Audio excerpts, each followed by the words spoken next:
Hi everyone, Rusty Dog here, obviously, and yeah, this is an impromptu stream. I just decided to do it. I was going to come in to Elite and spend an hour or so, a couple of hours, trademark, and yeah, so you're probably wondering what the hell we're looking at right now.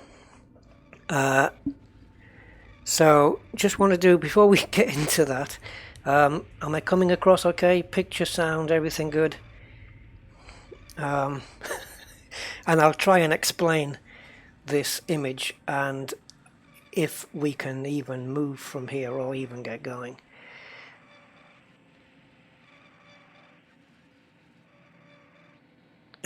What? What's that, Full Metal? I had this opened from last time and just shot myself. Okay, so yeah, a couple of hours equals 4.5. You know it. Hi Goatman, Steve Strong, and John O'Neill, and Patrick Bagby, and Who is 143, and Paul Metal. And I wish I hadn't started this because now I'm going to miss names out. Oh my God, too many people. Yeah, everybody, thanks for joining in. I can't believe I just decided to do this, like, I don't know, what, 45 minutes ago, more or less, and 29-30 people on. Brilliant. So, hi, wherever you are in the world. So this doesn't look much like Passengers, but that's because we're not at Jameson Memorial yet. We're going to get there. We are in Shinrata Desert, so not far to go. So, take a look. This is what's happening right now. I'll tell you now, I didn't put myself here. The game did it for me. I'm on top of my Corvette, kind of suspended. This is either an orange or a yellow. It's either an orange or a yellow SRV. I don't know which, but yeah. I don't know what's going on. So what basically happened to suspend me here is that I docked here. Well, I landed here because I wanted to have a scout around in the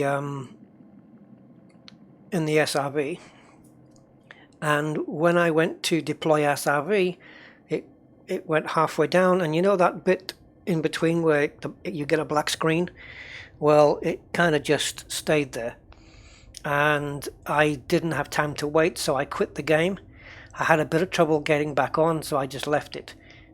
So it's kind of put me here. So I'm kind of hoping that if I boost or do something, I'm going to be able to get out of this. Otherwise, this is going to be a very boring and a very short stream. Okay, so we do have... Now that I'm up here, something I've been wanting to do for a while, which is send the ship away while I'm on top. And I think this is probably... well, let me go back out again. This is probably a good place to do it, actually, because as you can see, the collision detection is abysmal. We just left floating there. So the collision box around this ship must be fairly big, unless that's my shields. We can argue that's my shields doing that. I don't know. So I'm going to have a ride. I'm just going to dismiss the ship and put the handbrake on, take a ride and see what happens. I've done it before, did it on the Python. But yeah. Okay, so my handbrake is on and let's just say goodbye to the ship. Now I'm going to try my damnedest, and this will be a long ride. Down. Oh well, I only got 130 meters. I did once get about a kilometer up or something like that. But yeah. Right, just going to have a look at the chat. Dumb ways to die. I still remember that commercial. It was so good. What a brilliant commercial that was. Watching you from the middle of the North Sea. Wow. I can, you know what, I'm picturing now you swimming with one arm with some kind of iPhone in a plastic bag in another one.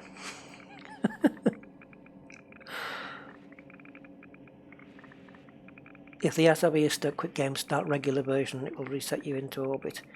Oh, okay. That's a good tip, Keith. Thank you. Right, so I'm going to bring the ship down before I get back in. Again, I'm going to say it for the 20th time, 30th time now. I can't get over how cool these new surfaces are. The new detail. It's just brilliant. Why didn't we have this from the start? This is so good. I mean, look, how close do I have to be before we start losing detail? I've got to actually clip. I've got to clip the graphics before we start losing detail here. I've got to give it to them. They've done brilliant. I've got 2 SRVs in this Corvette. One is orange and one isn't. I don't know what the other one is. But yeah, this is part of the SRV skin packs. I bought all of them at the ridiculous price of £13, which is nuts. I'm guessing my ship's landed already. Do I know how to find geysers? Yeah, you need 2 things. 1, a lot of time. And 2, a planet that says it has some. That's all I know. I'm still intrigued by that, watching you from the middle of the North Sea. That's incredible.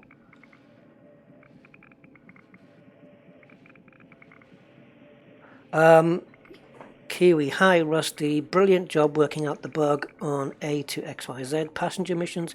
Guessing that took a couple of hours. No, well, it was a little bit of logic and a little bit of reading up on the forums as well. That people were being able to still complete the missions. And yeah, it was just a question of working out that the beacons were probably further out, but just not mentioned. It's just, you know, when you take your first mission, your passenger brings up one of these critical messages. I wonder if I've got one here still. Maybe I've got one here. No, I probably deleted it. Well, yeah, I've deleted it, and he can go as well. Yeah, they bring up a message here telling you the location of where they want to go, specifically in that system.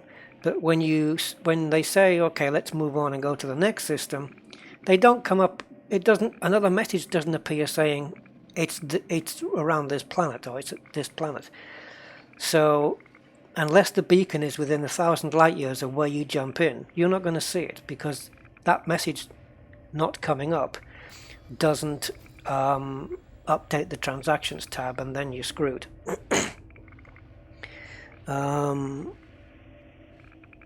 Well, when I said time, I meant patience as well. Time and patience, obviously, yeah. Yeah, you're doing it. There seems to be no set method to this at the moment, to finding geysers and stuff like that. I suppose you could use grinder. Sorry, that was a bad tasting joke. I like this new booster thing on the you can boost for longer, it seems, unless that's something old that I never realized. I've lost my ship now. There it is.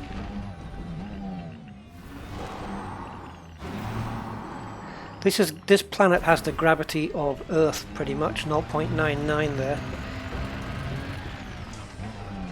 I don't even know which side. What am I looking at here? This just looks like a big black blob. Ah, there it is. Okay. So yeah, this is my my Corvette, obviously. I'm going to have a look at my other SRV before we take off, because I can't remember what colour it is.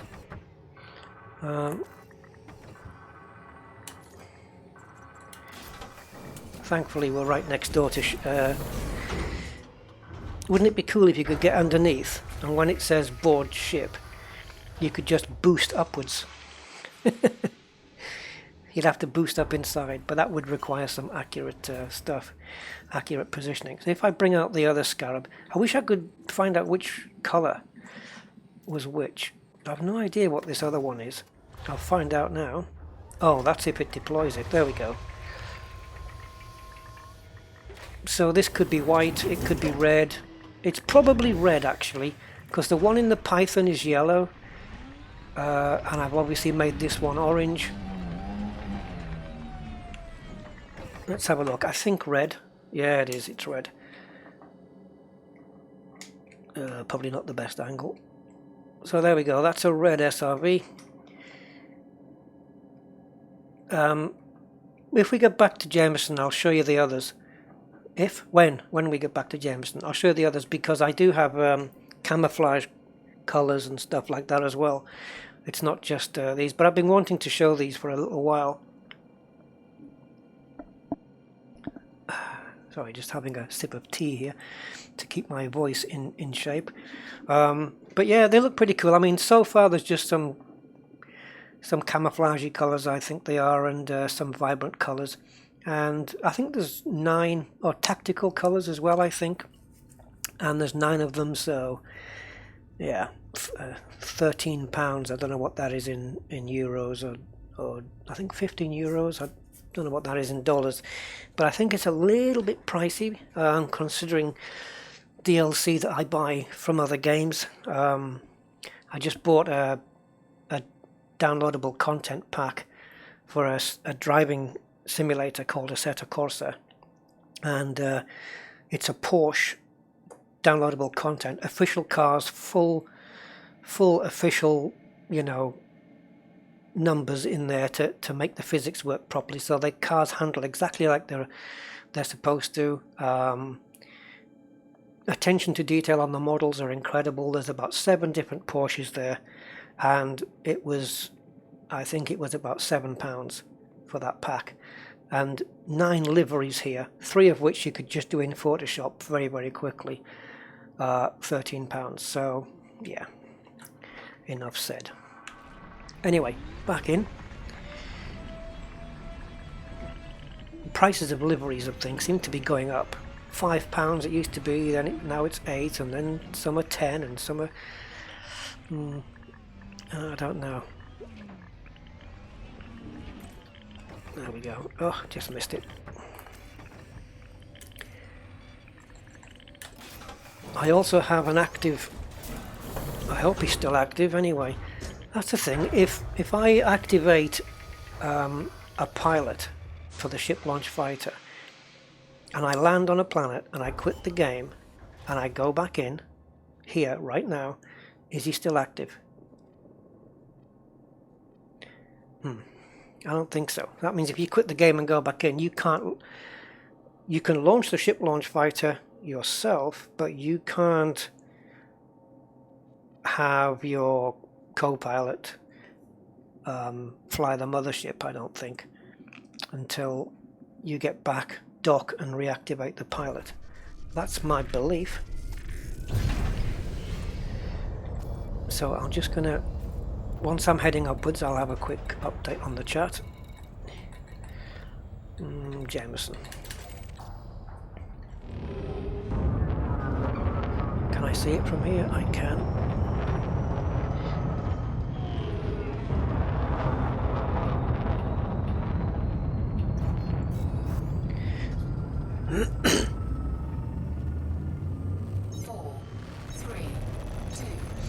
Has anyone attacked your ship while it's in space and you on the surface? No, I don't think they can do that. I think I've never heard that happen. I don't think it's a mechanic in the game.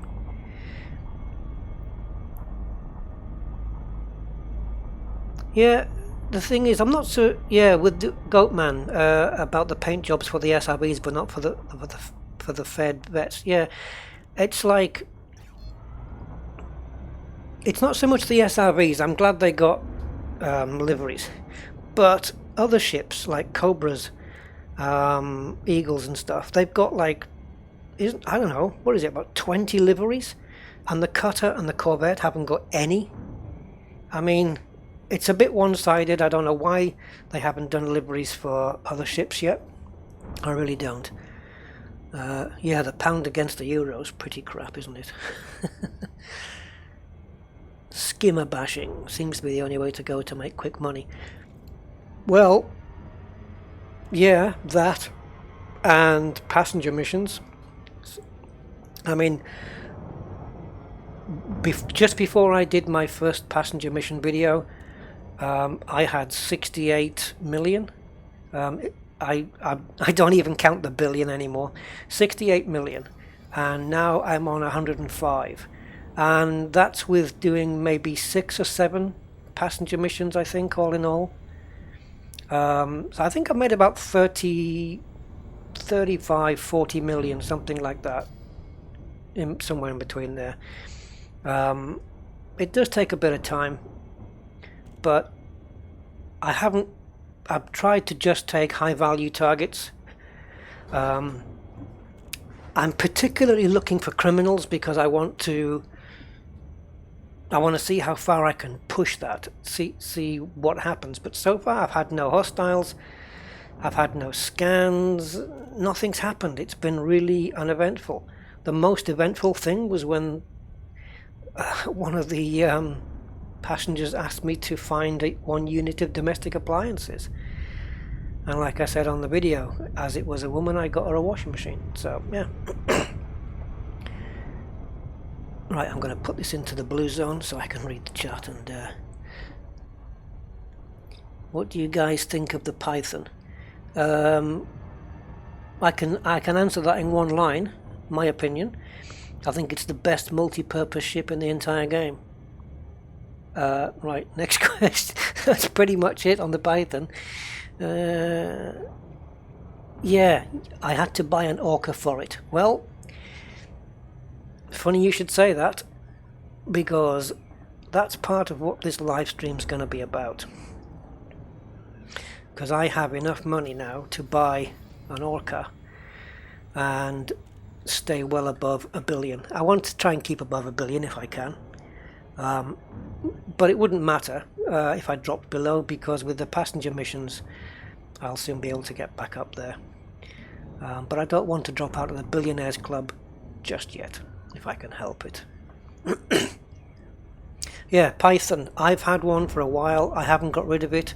I've got no intention of getting rid of it. When the mission board is fixed, when the bugs is taken out, well, it better be a bug. The rewards, which are terrible right now, for just doing ad hoc missions on the board. You know, go and fetch this, go and kill that guy, go and do this. The Python does it all. It's brilliant. It's not the best at anything that I can think of, but it can do everything. You know? So, yeah, that's my opinion on the old Python. So we're just going to get this docked, and then I'll catch up on the chat, and then we'll have a look at the passengers. Romeo, Uniform Sierra. We look forward to receiving you at the station, Commander. Please follow docking procedures and enjoy your visit. Okay, so I've got a binary message here. Now this is from a fellow commander. CD 261339. Don't forget to ask for docking permission. Request approved. 1,000 light years with a nebula with a black hole sucking blue gas into it. Should we go? Anybody want to go? 1,000 light years. That'll take me, I don't know, half an hour to get there. Anybody want to see a nebula with a black hole sucking blue gas into it? We'll see. We'll see. I'm not quite sure. Did I go too far forward? No. Quite the opposite. Warning, landing gear not deployed. Yeah, well, it will be. Give me a chance.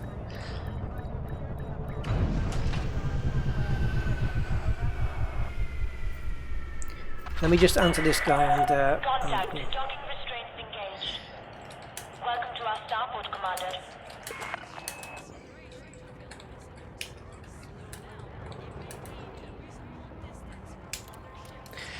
Okay, so where are we?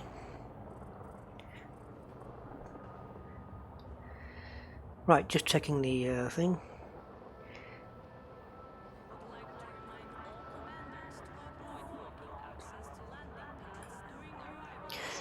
Making my way up to the Python as an all-rounder. Yep, it is. It's brilliant for that. Had a Python.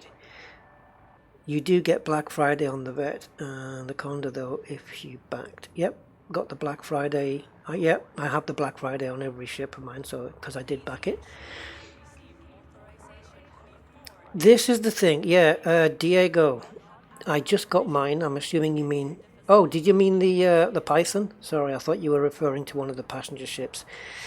Yeah, because I was just going to mention that the Orca and the Beluga jump range is terrible for what we are supposed to do with them now. I mean, the Orca never really had a purpose before, but now that they've established that some of these passenger missions can go 1,000 light years plus up to 22,000, they've given us some pretty crappy jump ranges on Beluga and Orca. The Orca is worse than the Beluga. Yeah, it's terrible.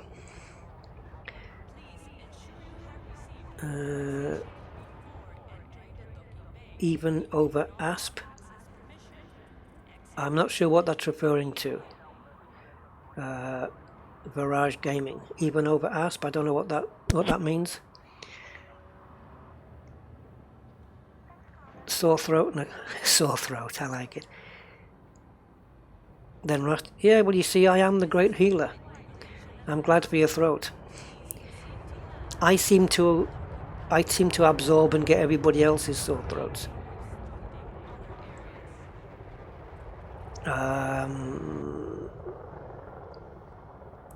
Oh, Cameron, the ASP's combat capability is a little lacking for it to be an all-rounder.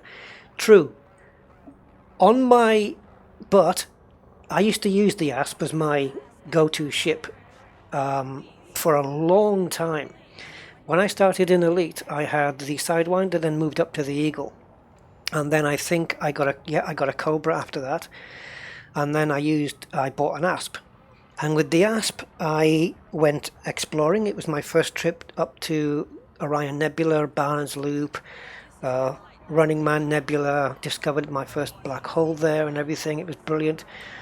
But I used to use it a lot for doing the rares runs. I would jump it up, and I used it for a long time. And I've still got two in my fleet, and the one I use for passengers, I've just kitted it out with.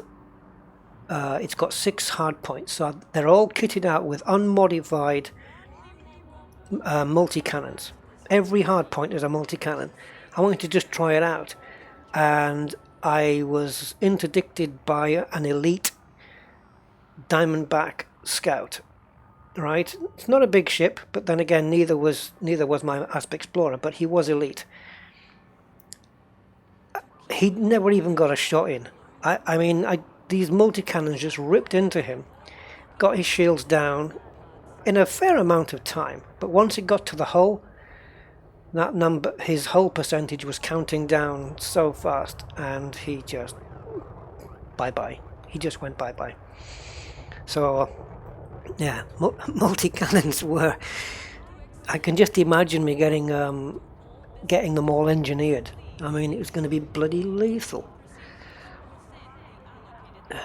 So yeah, the mission board is completely screwed. Let's take a look. The mission board is absolutely nerfed. I don't know what they've done here. Let's have a look. Everything's like a few thousand. I mean, the payouts are rubbish. Look at this. It's not worth it. Yeah, mining's okay, but I don't know what's happened here. All the missions are just rubbish. 27 units of insulating membrane. I think it's more like insulting membrane at that price. But I would see missions like wet work There you go. Oh, that's gone up a bit.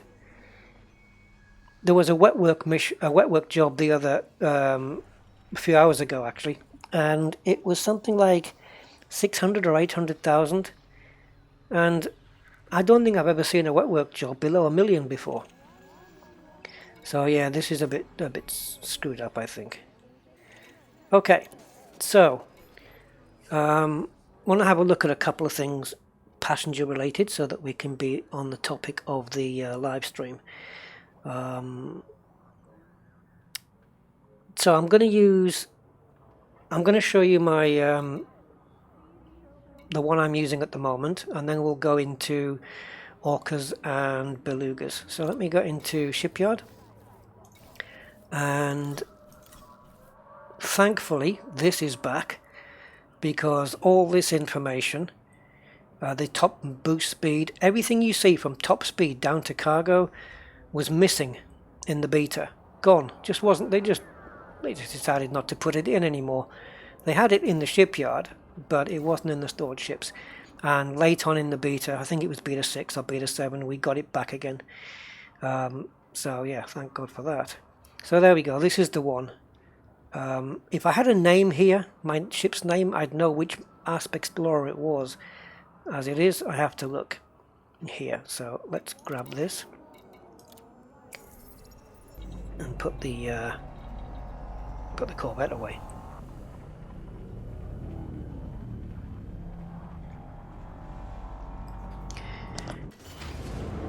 Hi, Metallic Medium. Thank you.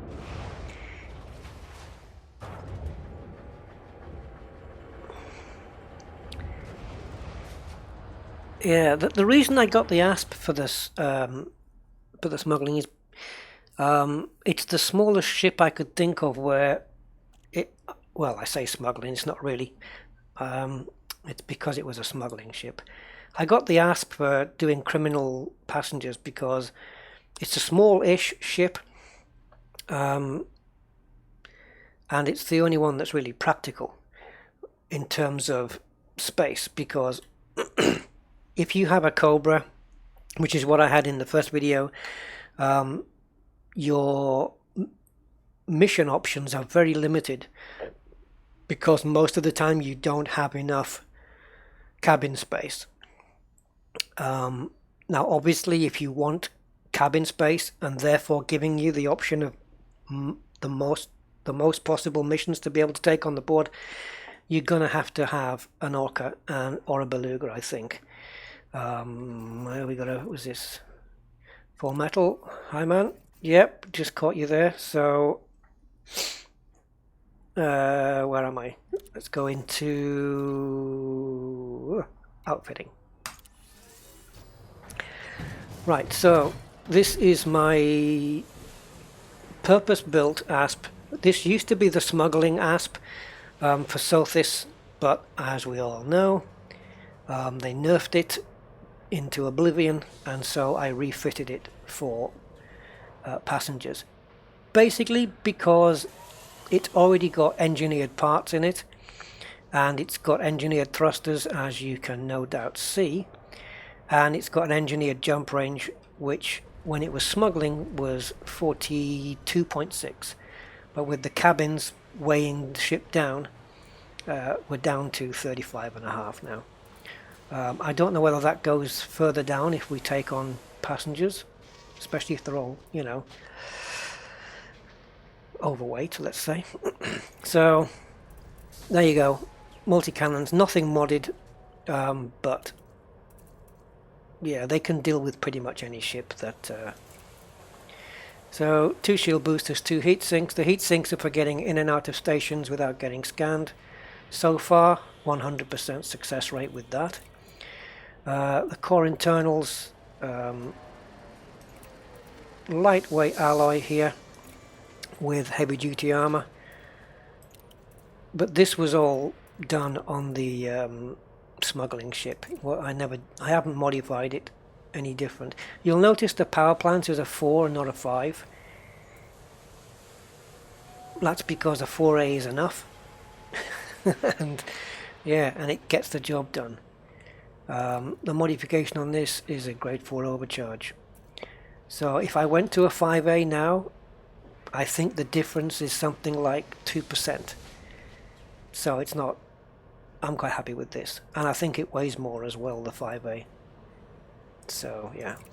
Thrusters, you can probably imagine, are fully grade 5 dirty drives, which is why I get 501.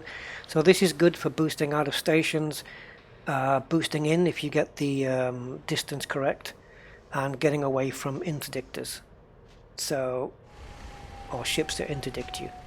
So that's good for that.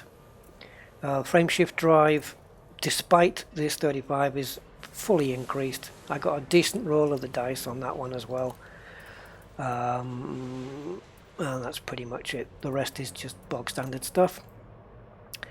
And this is how I've got it kitted out. First class economy. That's it. So I can fit 6 there and 5 there. Fuel tank and a fuel scoop. The class 3 fuel scoop means I have to wait quite a while for it to fill up, but it's okay. Modified shield generator, grade 5 reinforcement, which you kind of need because this shield, the maximum hull mass is 412 and my ship exceeds that weight at 491, so not great. Cargo rack, which you do need. You have to carry a cargo rack if you're taking passengers, not only because of the rewards, but also because sometimes they make a demand that you find a commodity for them, like what happened with the passenger that wanted the domestic appliance. So you do need a cargo rack, which means you have to sacrifice a slot for a cargo rack, which is another reason why it's going to be really tough in a Cobra, because it hasn't got many internal compartments. However, the Cobra Mark III doesn't have many internal compartments. That is not true of the Cobra Mark IV, which has more than double, I think.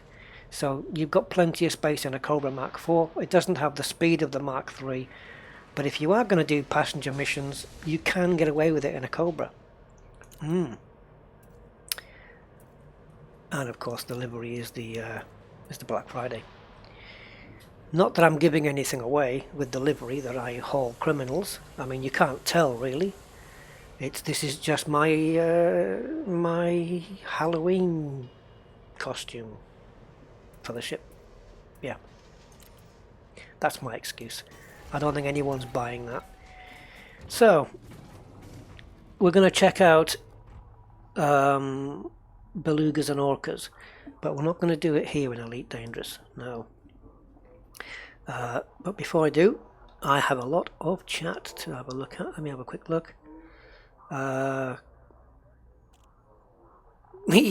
501 boost. It's okay. As some of you know, it's not my quickest ship. I've got a couple of ships that'll hit 500 plus. That is the Asp, this one, and my Fer-de-Lance will hit 500 plus. But for those that don't know, I was actually going to put my hand on the screen there so you couldn't see it, but there it is. My Imperial Courier, its top speed is faster than any other ship that I've got. No, hold on, I've said that wrong. Its top speed is faster than the boost speed of any other ship that I have. 582. It boosts to 790. Now that is fast. And I don't think that I can make this ship go any quicker, because I tried. I got it to 790 and then I took off. I reduced the what did I do? I reduced something on it. I reduced something from 4 tons to 2 tons or something, I think it was, and the boost speed stayed exactly the same. So I think 790 is the max. I don't think it's capable of going any faster. If anyone knows an Imperial Courier that can beat that speed, please let me know, because I'm interested in how they do it. But yeah, the top speed of this will is quicker than any boost speed of any other ship I have. So even without boost, this thing is the fastest ship I have. It's crazy. Anyway, I was going to go into that, but I think I did find the edge actually. Well, let's have a quick look. I'll show you the how it was done, in case anybody wants to build one. I do have a video of it though, so you might want to check that out.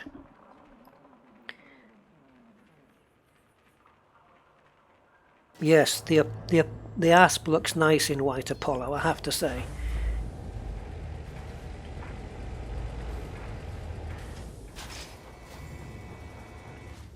Add weight to fuel scoops? I don't know. I don't know why they would. I mean, the good thing about fuel scoops and cargo racks is that they don't weigh a damn thing. So you can add them and it doesn't hamper your FSD range. Cargo will when you put stuff in it, but yeah. So this is Gene. That's what I call it, GENE. And if we go into outfitting, you will see why she's capable of 790. So hard points, nothing. Why? Extra weight. Don't need them. This ship is for canyon racing and stuff like that. Utilities, nothing. Extra weight. If you want the speed, you have to make sacrifices. So here we go. Core internals, lightweight alloys, modified with lightweight armor. So we have, well, you can see here these figures, I guess. A bit more resistance on kinetic, thermal and explosive, and a little bit of a hull boost, only 2.3% there. The power plant is standard, and again it is one class down from what you see here. So it's only a class 3, but it's plenty. We've got enough power left over here. Enhanced performance thrusters, not your standard ones. These are the ones that you get from Felicity Farseer. So they're not cheap, but you basically, now you can only get them in class 3 and class 2, I believe. So you can't take an Anaconda or a Corvette or something and have enhanced performance thrusters, because they don't do them in that class. So you can do enhanced performance on Cobras, I guess Sidewinders. Yeah, I think Sidewinders should be okay. And anything that can take a class 3. You could put a class 3 in a Corvette, I suppose, but good luck with that. So this is modified with dirty drive tuning, maxed out as much as I could get it. I've got 30% more optimal multiplier there, and derated everything here to give me the most or the least mass, and then the power distributor has been modified for engine focus, so that I've got less time to wait before I can keep boosting again, which you need if you're going to be racing, I suppose, and a standard fuel tank. That's it. And she hits 790. And it's if you're going past a base and you boost while you're going over the base, the acceleration is crazy. Right, I'm just going to accept this, and then we are definitely going to look at Orcas and Belugas. Right, so I just need to fetch my browser, and I'm going to just flick into the browser a second. So we're just going to transition over to my browser. So what I have here is a Beluga liner that I'm currently working on. I haven't finished it yet, so I thought I would probably do that with you guys. But before I do have an Orca that I spec'd up. So I might be buying this. It's going to cost, this price is not really what it's going to cost, because for some reason the cabin prices are wrong, and also I think the price of the ship is not correct either. but I expect to spend somewhere between 80 and 90 million for it.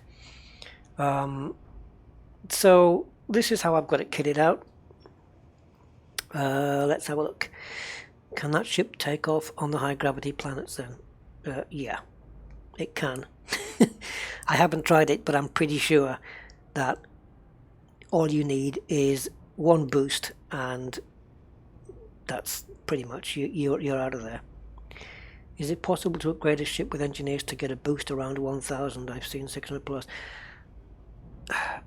They did, Frontier did speculate, or they did mention something about 1000 meters per second being possible on a Sidewinder. I can't confirm that though. If anything, maybe on a Cobra, I don't know. I'm not sure. So, right, Orca. I may buy this like now. But if I do, I've got two choices. I can either buy the Orca right now, or I can wait until I get another 50-60 million from passenger missions and then buy the Beluga liner instead. But let's have a look. So I've kitted this out like this, all A rated except for the life support, which is D. Now, the first class passenger cabin. Problem with this web page is that you can't tell how many passengers this is going to take. Even by hovering on here, tooltips don't come out. The only tooltips come out when you hover over something you haven't got. So I'm going to have to put a 5C in there and then go back to the 6. So the 6 gives me 12. What's 12 plus 6? I know it's 18, but why is it saying plus 6? If anyone knows what that is. I mean, how many passengers is the 6C? Is it 12 or is it 18? What's going on here? Well, I'm going to note it down as 12. So first class, I'm sure I have got this written down. Yeah, first class is 12. The economy, which is no, I've changed that. This piece of paper I had it all written down on. I've changed the layout since then. So luxury 5B, going to change that to first class and then go back. So luxury, 4 passengers for luxury. What else? Oh, we need to fit it, don't we? Business class, let's have a look, is 10. So we got 10 in business. And I'm just thinking whether it's an idea to ditch the business class, or to ditch the economy class and have another business in there. Because the more you have of the same class, you might be able to take on more missions. Because I'm just wondering, if you have a mission where there's 8 passengers and they say we want to travel economy and you don't have an economy cabin, surely you can put them in the next class up. They'll quite happily go into business class or first class, surely. Oh, 6 more than selected, of course. Okay, makes sense. Thank you. Yeah, duh. What's your thoughts on plans for ships bigger than the spaceport docking bay? I haven't had any thoughts on that, to be honest. I think it will be interesting. I mean, the Beluga supposed to be bigger than the docking bay, which is why the back wings fold in. But I've been behind a Beluga liner when it was leaving, and I'm sure I didn't see the wings fold in until after it left. So I don't know what the hell was going on there.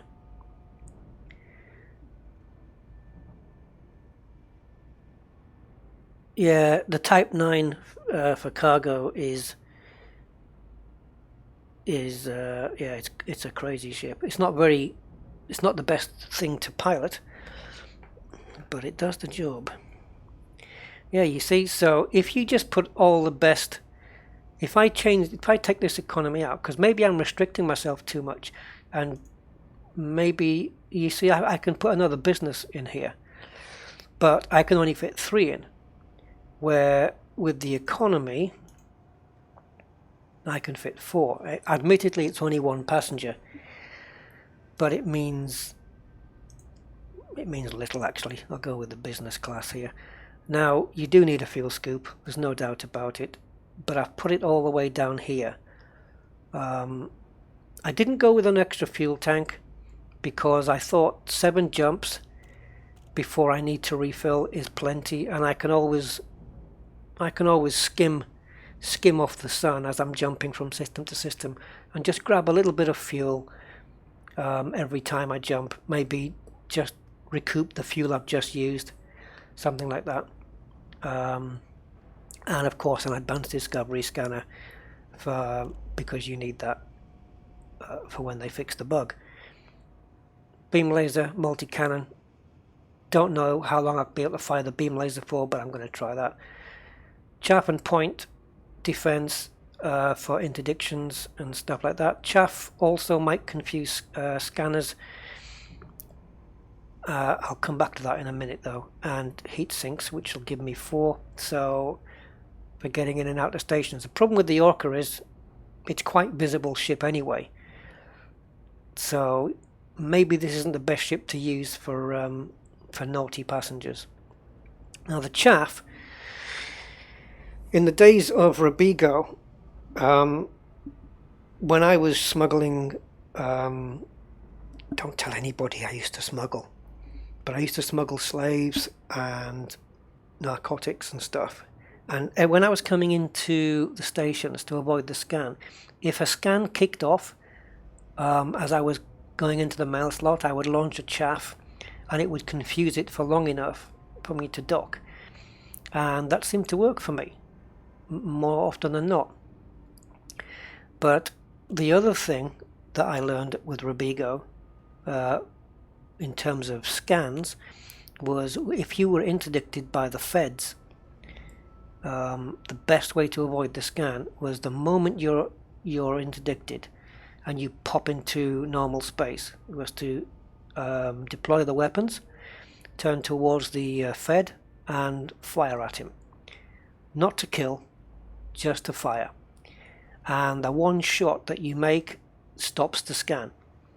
Whether that is still the case today, I don't know.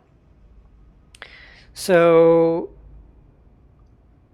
I need to have a look here at my business class. What was this? This was 10, wasn't it? So the 3, I've forgotten what it was already, so I'm going to fit a refinery. And I'm going to go business again. So, yeah, 3. Okay, so this Orca is now carrying, or able to carry, 12 first-class passengers. What the hell have I got written down here? 13 business class passengers and 4 luxury. So obviously with that many, it means I'm going to be stacking missions. Now if you get some good paying ones, I might be able to stack 4 or 5. Could make maybe, I don't know, 10, 15, maybe more million, depending. I'm talking about the missions where you only travel a couple of 100 light years. And so, I don't know, let's say you can make 20 million every go.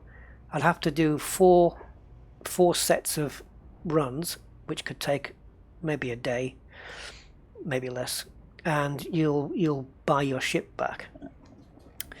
That's the thought. Just having a look at the chat again. Yeah, the devs don't seem to go with people making money. I understand. I understand it to a point. They don't want people coming into the game new, maybe, and there's a way there where after a month of Sothis, suddenly they've got an anaconda, you know. I don't know.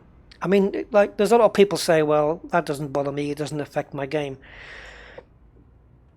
And if you're not in open, that's true. It doesn't make a damn bit of difference. But yeah, I don't know. That's a discussion for another time, I think.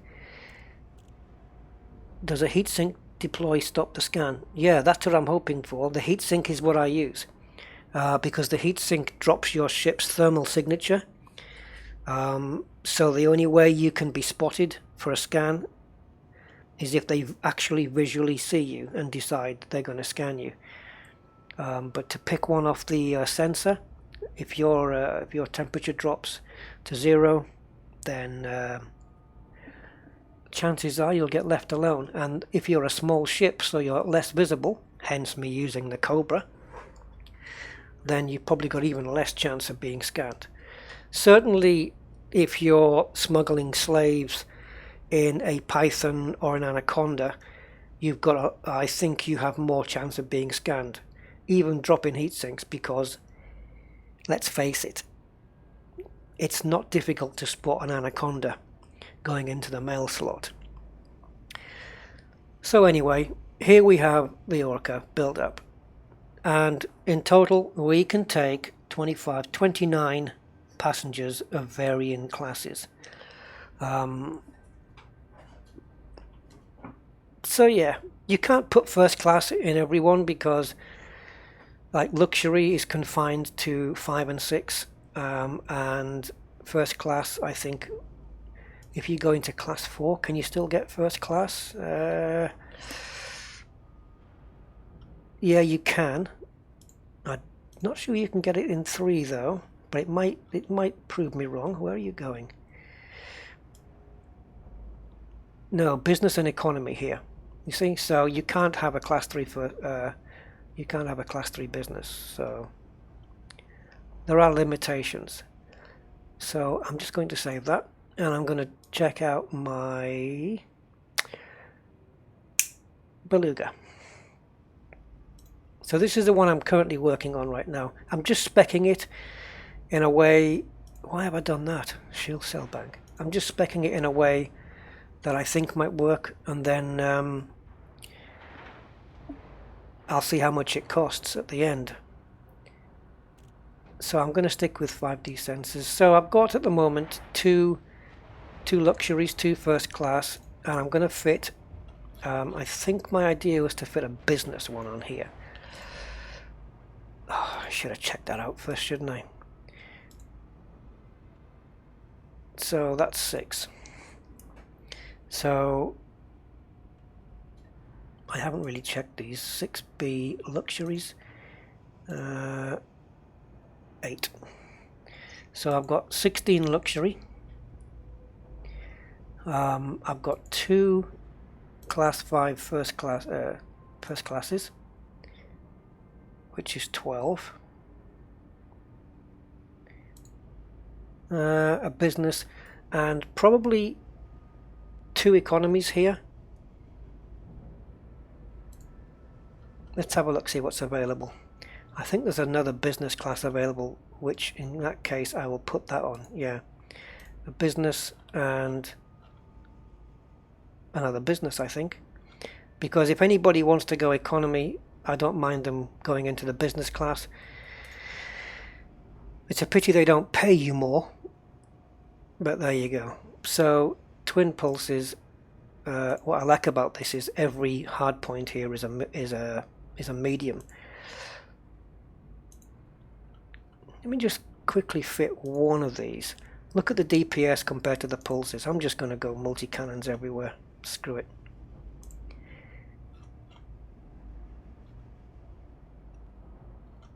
Oh, I've gone past surely. There we go. I wish there was a way to like press control and then drag. You can drag like this and move, but you can't make copies of, which is an annoyance. But that's okay. I know it's restricted to the web, so we'll see. There you go. How am I doing? If anyone's got any ideas on this, on how to better this, but I think I've got a pretty good run at the moment. I did want top fuel scoop. That was critical. I can do 10 jumps before I need to scoop, and when I do scoop, I can do it at a fantastically quick rate. However, they did buff the Beluga during the beta because it started with a 32-ton fuel tank in the beta, and they buffed it up. And they buffed up the Orca, I think, from 16 to 32, but this got a massive buff up to 128. So even with all this tonnage on board here, I can still do 10 jumps before I need to refill.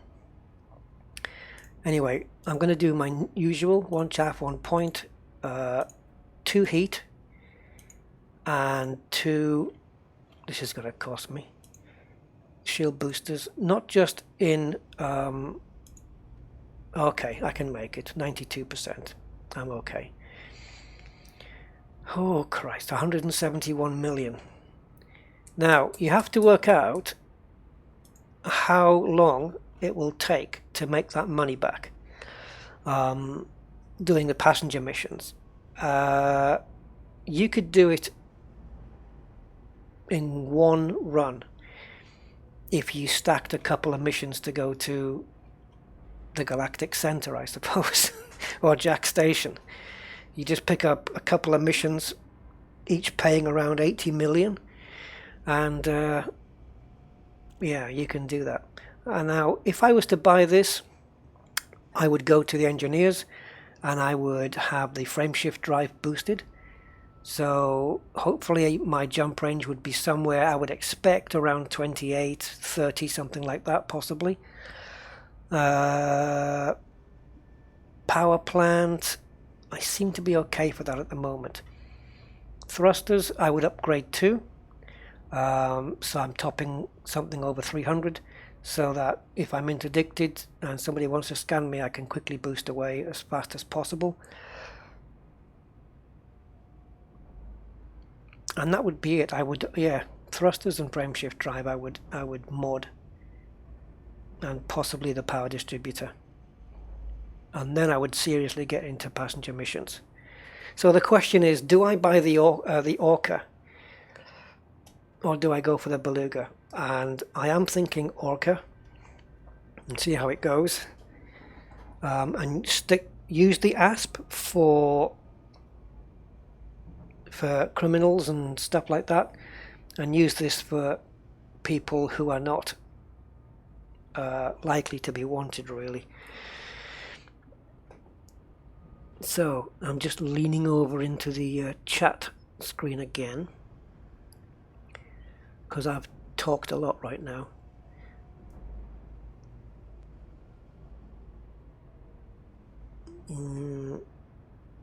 Yep, you can avoid the scan when entering mail slots by flying straight in at full speed. You can. I don't do silent running because it drops your shields, and if I'm boosting in at full speed and let's just say I make a little bit of a miscalculation and smack into the mail slot or something, I don't want to blow up. So I tend to use heatsink. If you're coming in at fast speed, maybe you don't need the heatsink, but I use it anyway because I know that the moment I dock, it's only going to cost me like 100 credits or something. What do you mean I got no shields? Yeah, I do. Here we go. Shield generator. My shields are 94 megajoules, which is crap. In fact, it is crap because I've just made the mass go above what the shield can manage. I am, what? Nearly 250 tons above. How am I supposed to shed that much?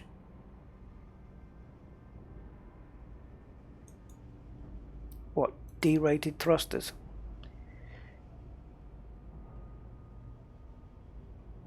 How am I supposed to shave off? This is ridiculous. Yes, okay, so I would modify my shield generator. So the shield gen would be, in fact, is the prismatic the same? Is it down here? Prismatic shields, do we have them here? There we go. This will cope with 1,350 mass. Yeah, the prismatics are the same, unfortunately. And it kills my power, which is an easy fix by turning off the cargo scoop or putting it into 2. But yeah, the mass is the same, and the price of the prismatics are 24 million, and the standard shields are, we've dropped all the way down now, haven't we? Oh, I put a shield cell bank. I thought, what the hell am I doing here? 16 million, so 8 million for prismatics, probably worth it. But I don't intend to get blasted too long.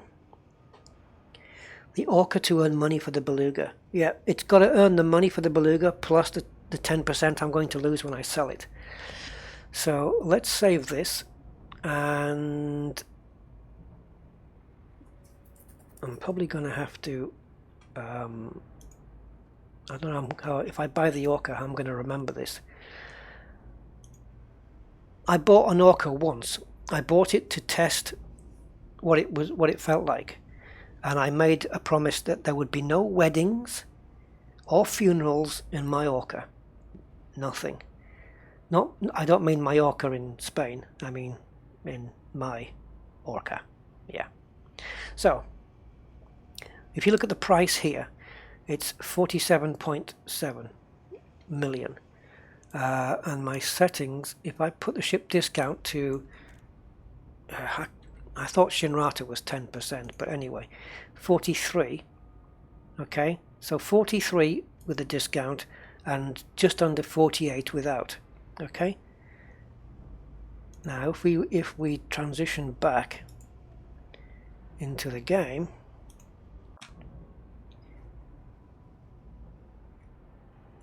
and we go into the shipyard, not stored, and we go to, where are you? It's 42, so it really doesn't get the prices right.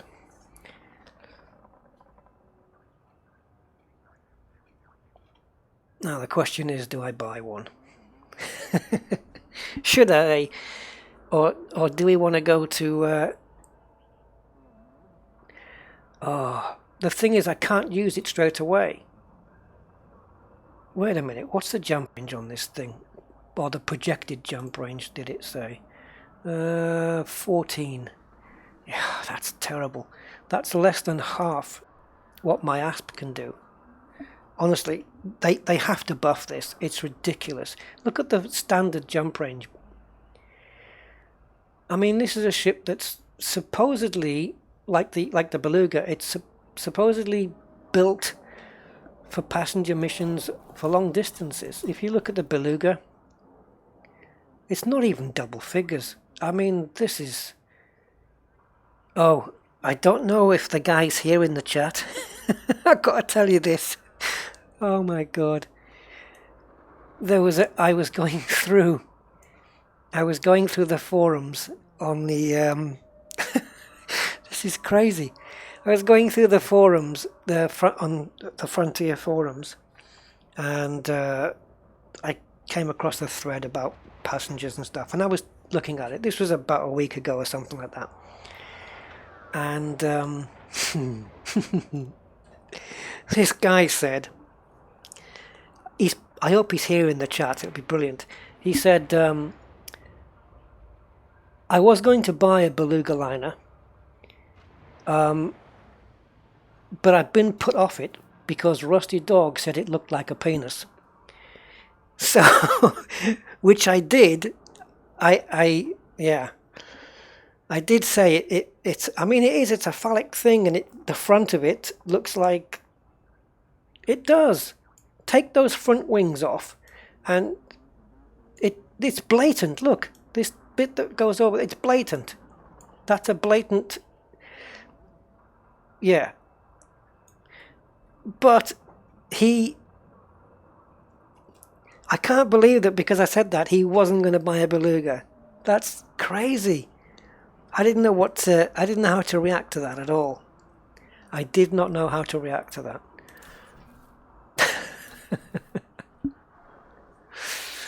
Oh God. I wonder how the Python is for I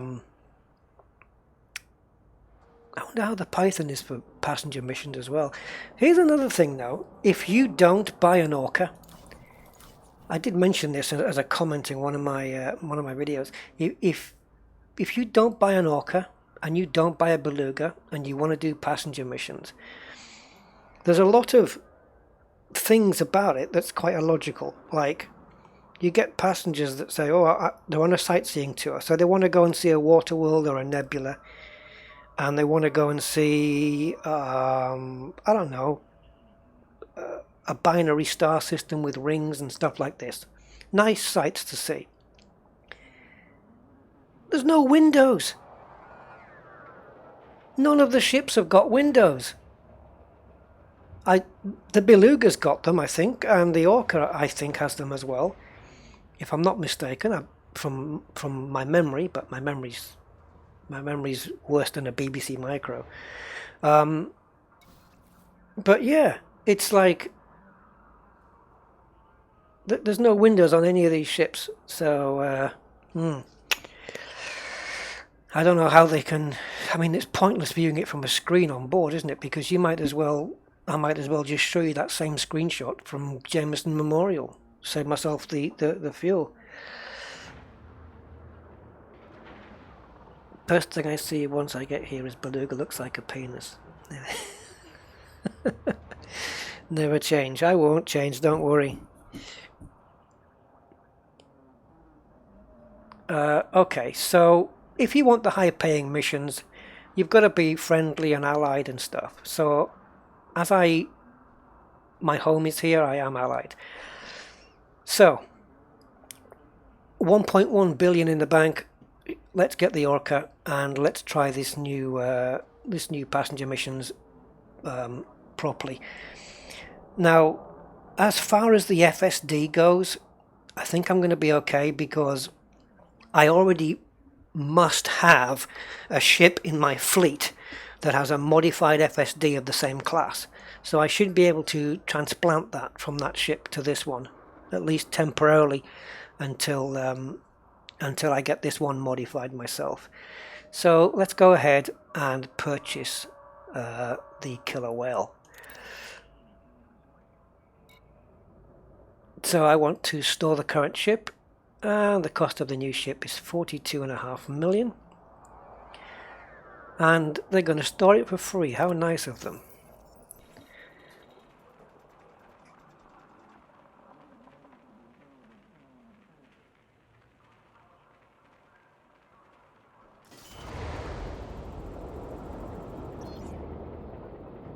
Oh, Anaconda, yeah, that's a thought.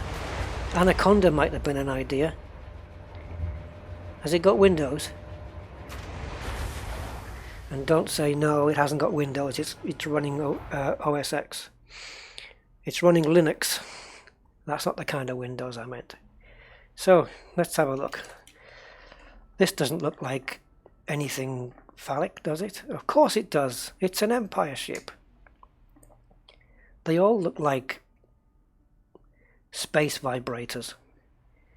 But anyway, it's got lots of glass, and you can picture people looking out the side and taking pictures with their Nikon Galactic 3000s. So it kind of makes sense. Now I've got to remember what my outfitting was. So I'm no longer in the 1.1 billions, but trust me, I'll be getting that back up again. Yeah, well, Fortini, I mean, if you had a vibrator this size, wouldn't you want handles on it? Anyway, let's not go there. So hard points I can... Yeah, okay. I was going to say I can remember. I had a confusion there because last ship that I looked at was the Beluga, which is also a name of some caviar. So pulse lasers, no. Multis. gimbaled because you can target for longer. And with a slow moving ship, oh, they're horribly placed. God, look where they are. That's at the front. Do you know what? They need to pull these pictures back. Or this needs to be a separate window that you can use the mouse wheel to zoom in and out. Because sometimes I can't tell where I'm looking. Especially with things like point defenses and stuff like that. It's difficult to know where it's pointing to on the ship. It's crazy. Anyway, so...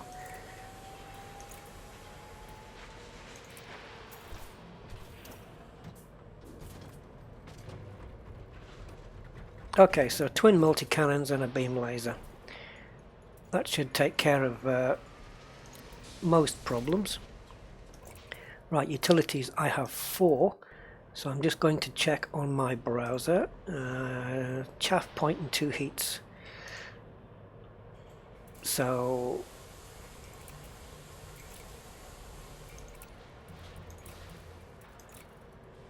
oh, how many clicks do you need these days? Yeah, mines are good, but mines are... yes, I bought the Orca geezer. Oh, look! I just found a geezer. Which planet are you on? Everyone's looking for you.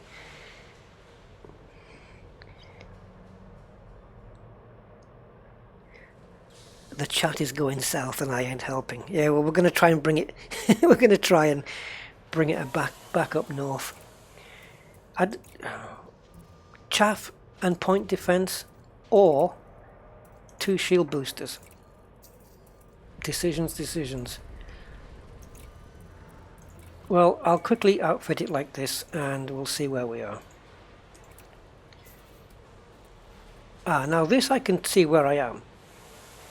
This... no, I'm not, no.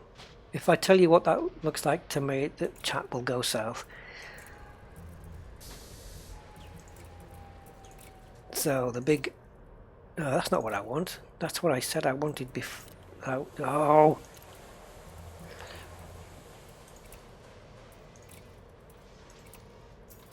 Okay, so twin heat sinks to protect me from scans.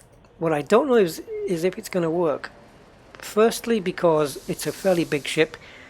Secondly, because I did say I wasn't going to be using this ship for criminals, but I may use them for high value targets or something. Which brings me to another question, which I haven't thought about. How big is this ship? Can it land on platforms? Or is it a large? I can't remember. Anyway, core internals. It's a large, isn't it? Yeah, the Orcas are large. So, core internals is everything A, with the exception of life support. I'm going to change my mind on that, and I'm going to put D-rated sensors as well. Because I think I can get away with Ds, and I don't need As. And also, it means that I might get a slightly better jump range. This isn't the best passenger ship in the world. Rusty's taxis will soon be live.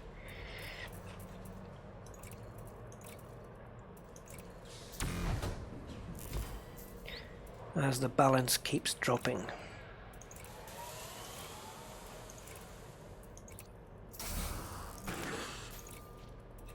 Okay.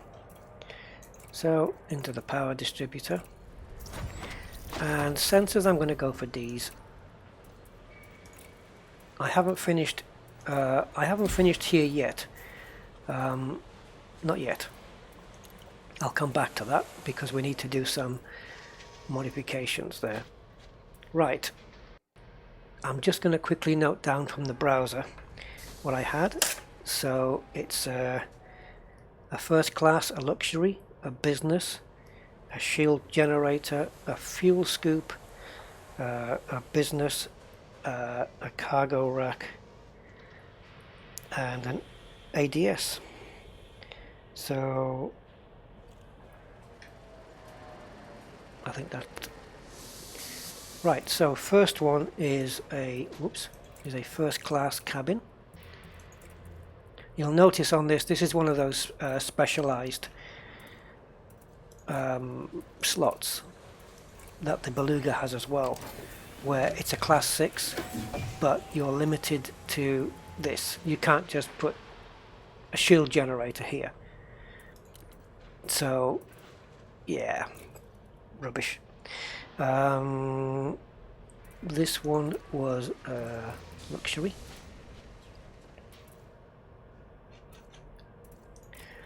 $1.5 million to transport some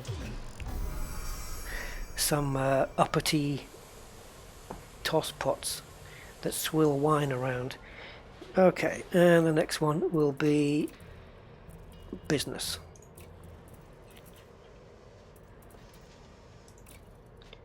I might have to tweak this later on and find out. It depends how the missions are presented on the mission board. You know, if I find out there's a lot of well-paying missions, but I haven't quite got enough space in a particular class, then I might switch them out. So the shield gen is the next one. So I've gone first luxury business, then it's the shield generator, which will be quite operational by the time your friends arrive. So there we go, shield gen. And fuel scoop. Oops, what happened there? Oh, I already got one.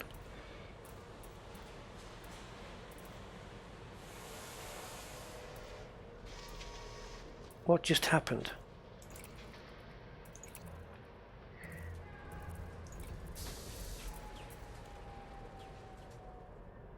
Equipped cargo rack in use.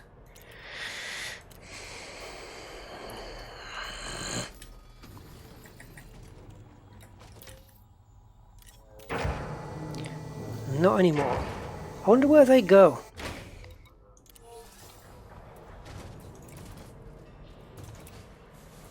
Just float around. I'm surprised you don't get fined for that, to be honest. Oh, it's not a shield generator, it's a fuel scoop.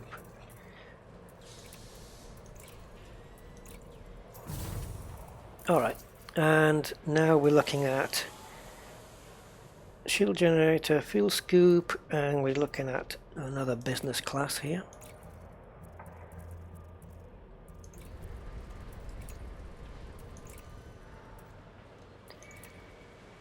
Okay, I just wanted to see what the other options were there. Okay, so business class. I love that. When you put a business class cabin in, it does that ding. You know, like seatbelts on sound. Pretty cool. Why doesn't it do it on the others? Next one is cargo. And finally, the Advanced Discovery Scanner. Stellar body scanners. Unfortunately, I haven't come across any female passengers yet that have a stellar body. Right then. How much did all that set me back? Should we go black? I don't know what a black orc. Oh, Jesus. I don't know if I like that. I don't see the point in having lots of mixed classes. Well, I don't know. This is my first time. This is my first time.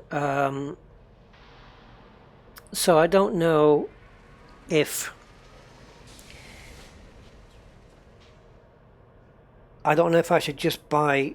I mean, you have to mix it at some point because you can't just put first class in all the slots. You could possibly go first class and business, and that's it. Yeah, do you guys like the black? Hi, Juliana. Oh, now I'm going to have to start saying guys and girls. Yeah, it doesn't get any blacker than this, does it? Unless, of course, we stick some decals on it. I'm just kidding. I'm not probably going to put decals on here because it's going to spoil it. Well.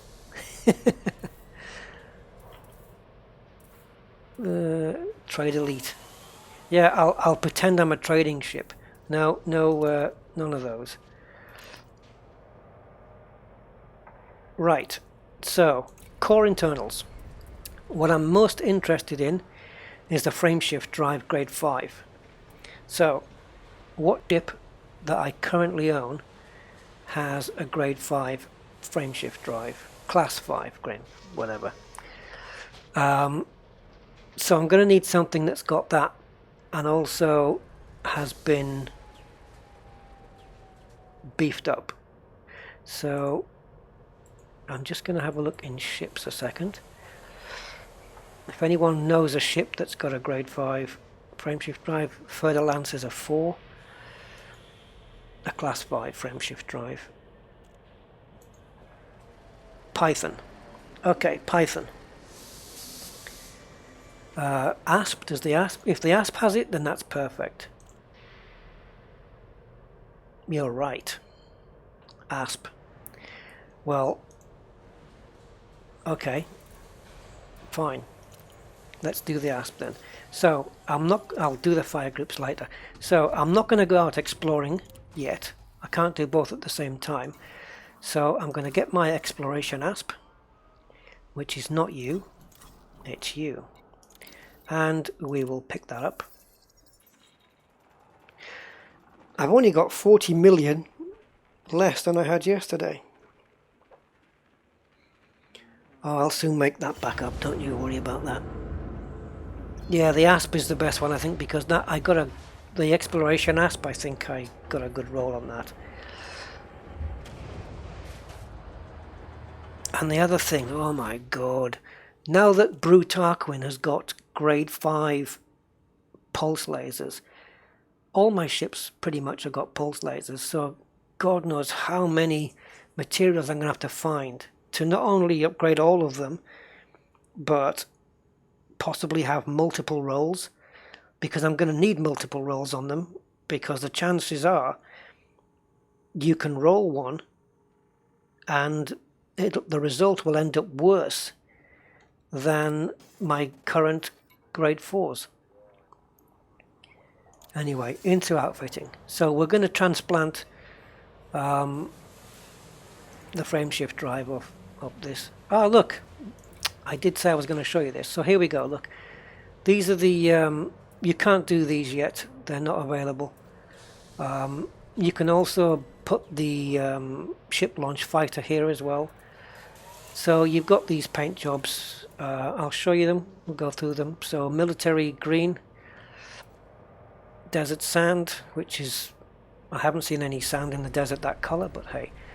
Military earth red, in other words matte black. Military sand, forest green, which looks blue to me. Earth yellow, tactical cobalt, all sounds dynamic. Tactical khaki, tactical olive, I bet she is. Tactical graphite, tactical crimson, tactical ice, ice baby. Yep, tactical ice, there we go. Looks pretty cool. Vibrant orange, engineered by McLaren then. Vibrant green, vibrant blue, which I wanted to put on the Python because it matched the colour of the ship. Vibrant yellow, vibrant red. No, that's not what I wanted. And vibrant purple.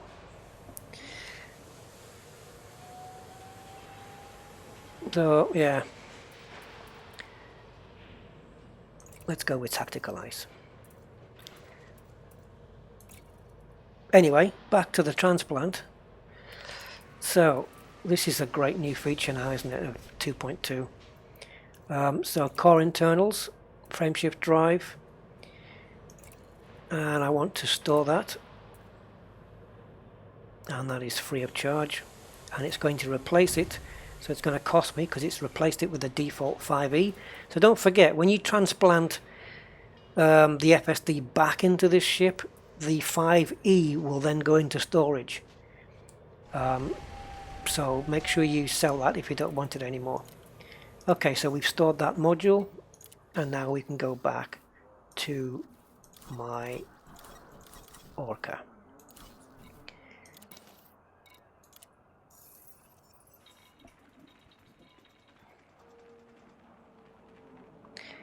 Yeah, tactical ice looks good, doesn't it? I think tactical ice on the SRV would look pretty cool, you know, when you're roving around on a planet, and it makes it easy to see. I wonder if you use the Earth colours and you land on a planet with a similar colour, whether you'd actually be harder to see from the air and become a target, I suppose.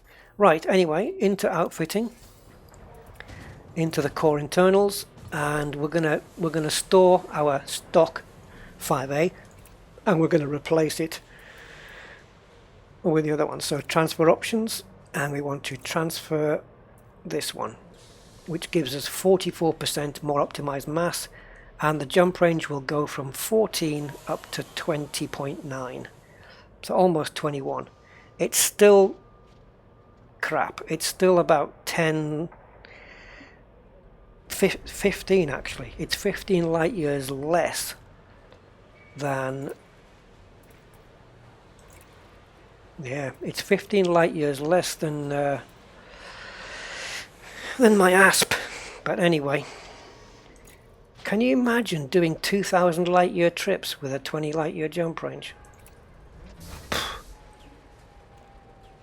I mean, the maths is easy, isn't it? So there we go, we've got that in. So now we're running at 21. I suppose I could upgrade thrusters and stuff from other ships, but I'm not going to do that because, knowing my memory, I will completely forget and I won't know what the hell goes where. So we'll come out of this, and I want to look.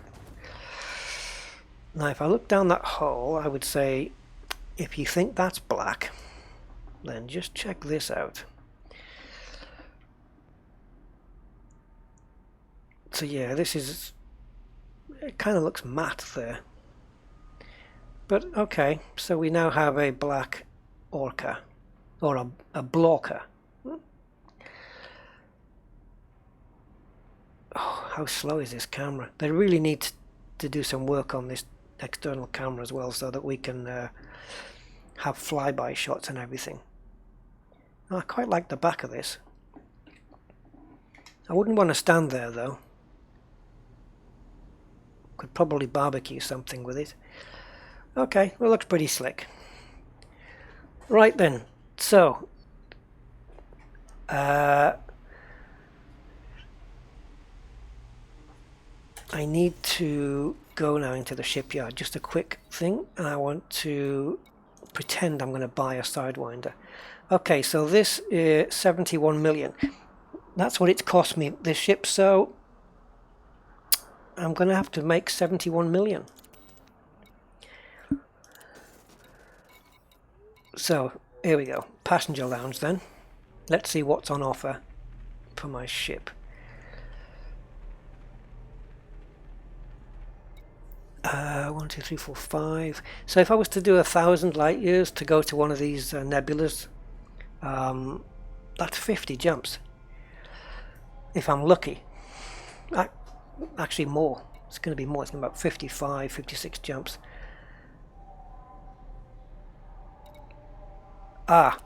Here's something to note. It's probably not the best example here. Let me see if I can find another one. Something you need to... Oh, mama. How far? Pfft. Right. Like this one, 1,000 light years per 7 million. If I had two here going to the same place, it might be worth it. I need this one that's going to different places.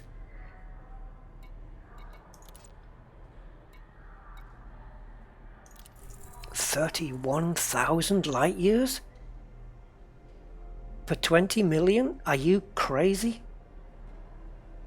31,000 light years? Are we even in the same galaxy?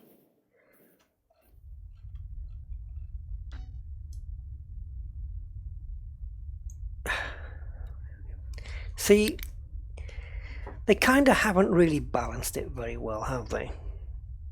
I mean, if I was going that way, seriously guys, this isn't crazy. So okay, let me show you this. This is a little bit deceiving, because firstly, when you do these missions, you have to do them in this order. Okay, so you got, and you think, oh, that's only 76 light years away. Oh, that's only 57 and 188. Not a big problem. But that's the distance they are away from here, from where we are. So you could go 76 light years, but it could be in the opposite direction to Larvae. So to get to Larvae, if it's in the opposite direction, you might have to travel 130, 140 light years. And this might be in the opposite direction, so now you're traveling 320 light years to get there. And then you've got to get back. So the journey is actually quite longer than you thought it was going to be, because it happened to me. I had a mission, I think one was 50 light years, 120 and 200. But some of them were in opposite directions. It wasn't optimized, you know, to go there, there and there. It was like, this one is like that way, then the second mission's in the opposite direction that way, and then the third mission was back the other way again. And the jumps were, it was like 300, and the last one was 300 and something light years away from the second one. So you got to watch that. There's a lot more jumps here than you think.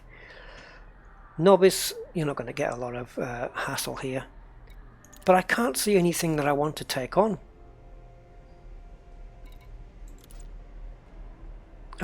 Maybe I can... Yeah, actually, if I took that mission on, I could show you that bug. But I think I explained that in my last video, which I put up today. 6,000... 4 million. But again, 1,000 light years. Let's try and see where we are with that. So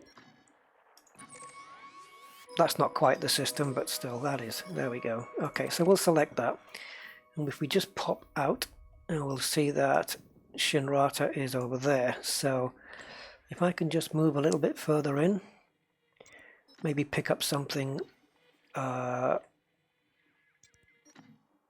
we go, 982. If I can get somewhere closer, 998.9, that'll do. So that I'd have to plot this route first.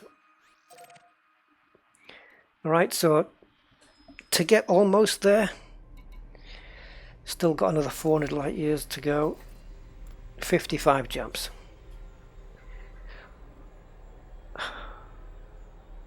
I mean, if you average roughly about a minute a jump, that's an hour. Plus the other 300 light years. Trying to calculate it in my head here. 1, 2, 5, 15. 15, so yeah, maybe an hour and 20 minutes to get there. So an hour and 20. So yeah, 2 hours 40. Almost 3 hours. So in 3 hours you will earn, what was it, 4 million? Is it worth it? Is it worth it? That's the question. Oh my god, 97 people are watching this. 96. Did we hit 100? I don't even know if we ever hit 100. That would be crazy.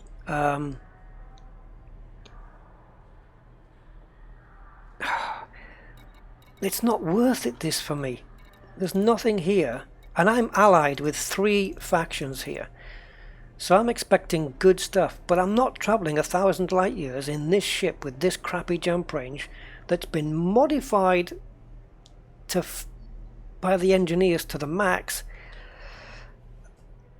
You people are crazy. I was picking up better missions. Hold on, let's have a look at something here. Which missions are not available? Are there any? Any good ones, I mean. Good missions that aren't available. No. Requirements not met. Okay. So this one is based on the fact that I'm not friendly yet. 35 million, 27 million. Neutron nebula. Wow. That sounds interesting. 19,000 light years. I don't mind going 1,000 light years if it's somewhere like a nice nebula or somewhere interesting. Oh wow. If there was a landable planet in there, that would be cool. Where is this? Oh, jeez. Let's refresh the board. We can do that once. We're allowed to do it once per. So if I go into open, I'll get a new board. If I go into solo, I'll get a new board. But then that's it. It's nerfed for the next 20 minutes or so.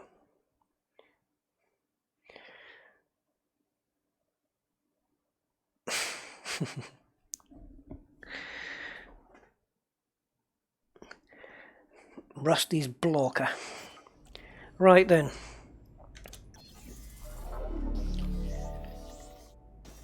Rusty's stealth tours. I don't know.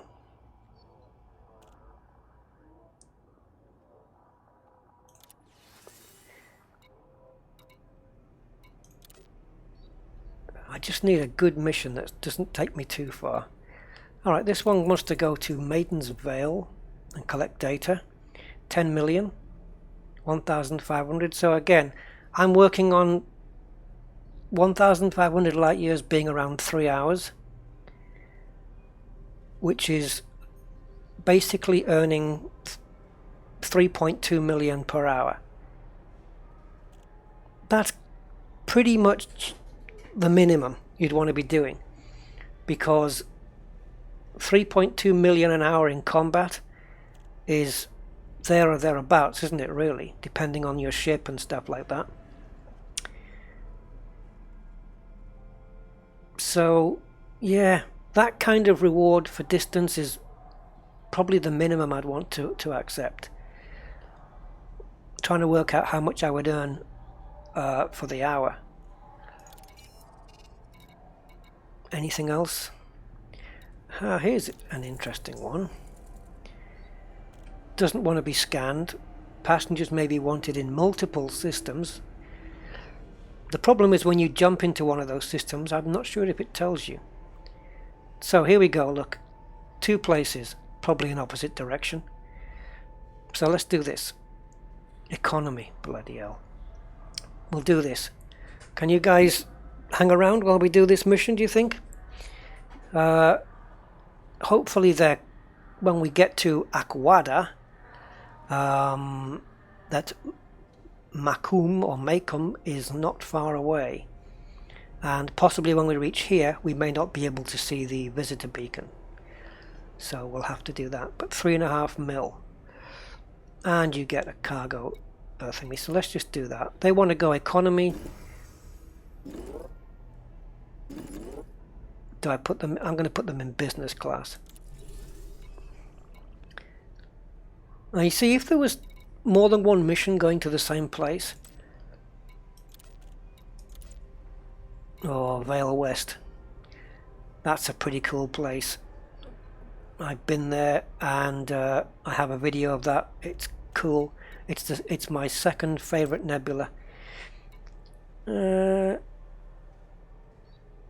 Another 3 million here. How many places? 1, 2, 3, 4. Look at the last one. No chance. I'd rather stack something if I can. Deso, that's not far away. Tourist site, stunning water world. Yeah, but no criminals. See, it mentions here Darlene Kaufman, but who's the other guy? Right, laid back, delays unlikely to affect, so we can take our time. And I'm going to get 2 rewards. So I have to cash a mission in, dump the cargo or sell it, and then cash the next mission in. This one might be quicker to do actually. Diso and Beta Piscis Ostrini. Is it going to show me both?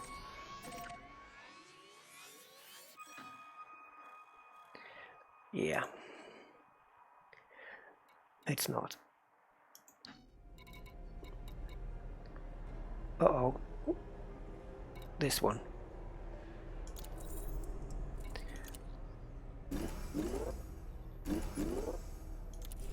Let's take it anyway. Let's do it anyway, and I'll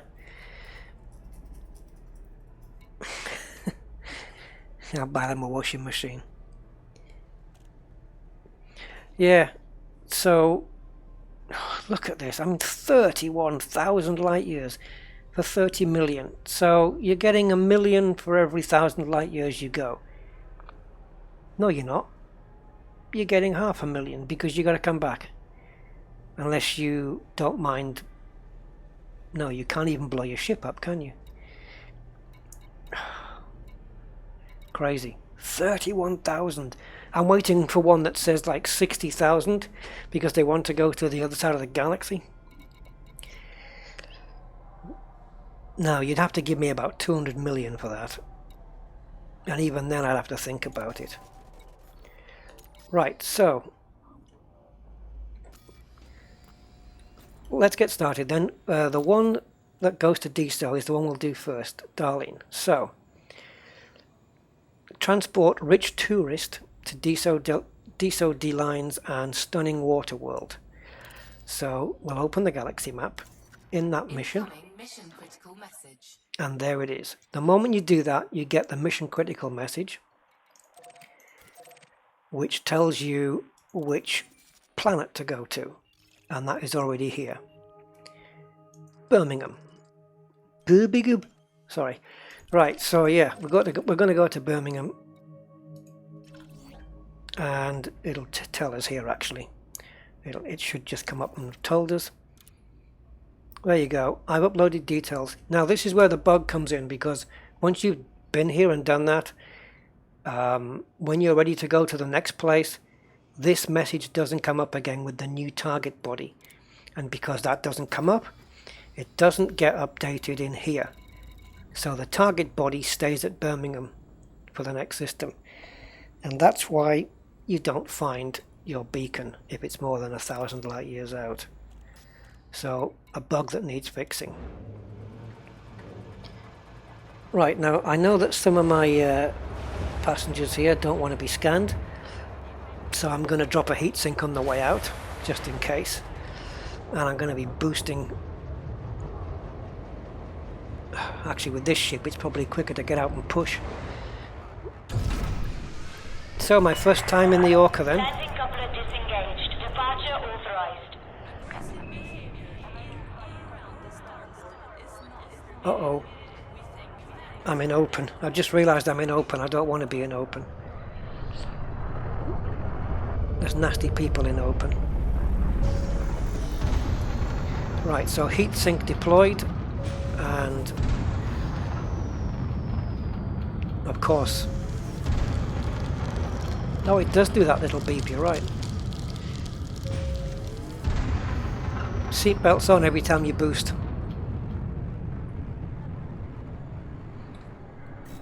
Well, You are clear of the station. Flight control signing off. 4, 3, 2, 1. Engage. oh yeah, fire groups. Yep, thank you. One there. Oops. And there.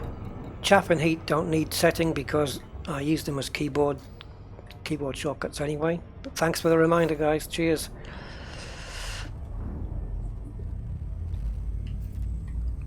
So far I've not had any issues with this. some of the destinations are on planets. I don't think any of these missions are, but I did land on one the other day, which was a brown planet with blue gorges. It had all been gorged out, and it was all blue, and it looked pretty cool. And right above was a gas giant, and the plaque said, or the beacon had said, that this was a place where people come to propose to each other. So after I'd been sick, I got out of there. Load of rubbish. This is not one of the most fortunate names of a place, is it?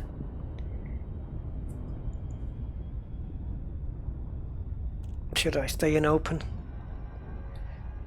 I didn't check how many jumps it was. 2. Okay, 2.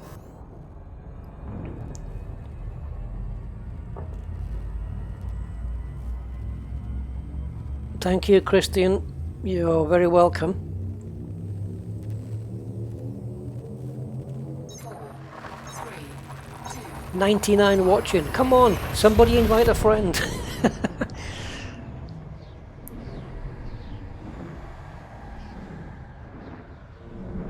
500,000 per 1,000 light years plus exploration data.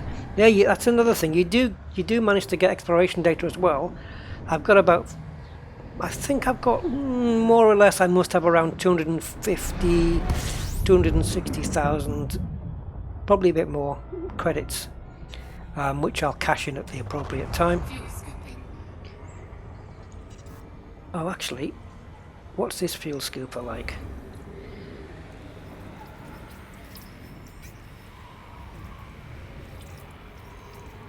Yeah, it's okay, 340. It's not as good as the one I was going to fit on the Beluga. So once we cool down to below 65%, we can go. Let's have a look around. I haven't seen this thing. It's a bit dark here, actually. But unlike the Federation ships, they don't have any trailing wires.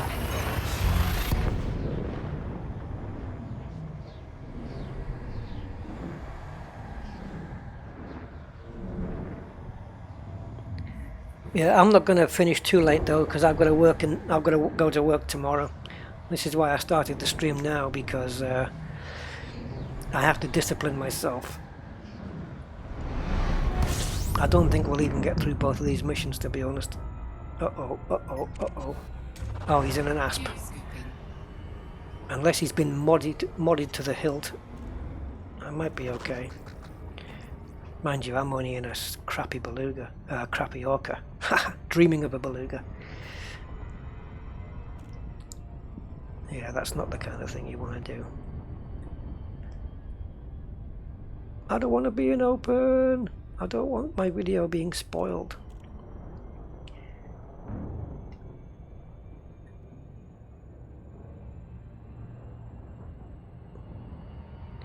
If we manage to drop out, okay, I'm going to switch instances back to my group. When I first started on Elite, during the beta phase, and once it went live for the first time, I spent, I think, probably about the first 4 or 5 months in open, and I was only in open. I never went into solo. I didn't go into any groups. It was just open, and I don't recall any.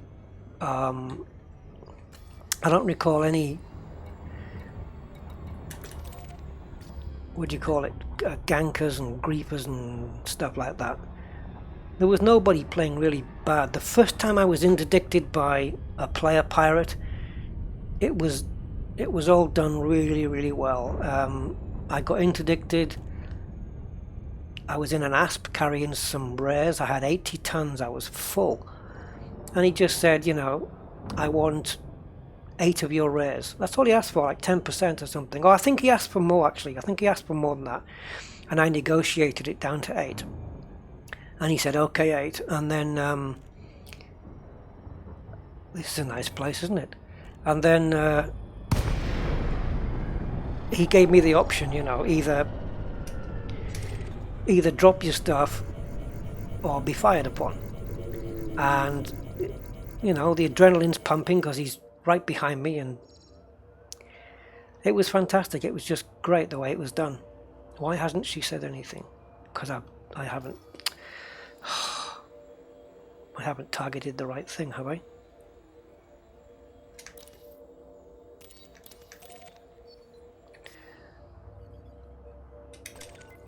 That's it. Yeah, and it was all proper. I dropped the stuff, he let me go, and I found the whole thing quite exhilarating and exciting. It was a great part of the game.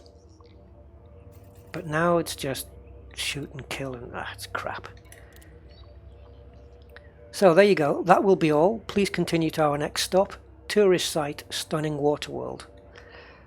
It better be stunning. This is a great image, isn't it? It's like I'm on board the space shuttle or something, looking down at... That looks awesome with all that debris. I mean, someone's been killed here, so somebody was bringing a criminal, I would imagine, and has been blown to smithereens. Now the other thing is this, which is the tourist spot. I always save those, pretending that I'm going to read them later. So now we go here, and you'll see the target body is still this one, and it shouldn't be. So in this case, it shouldn't be too difficult to find the water world, unless it's full of them, and then we're going to be in trouble. So you can see now it's 194 light years away.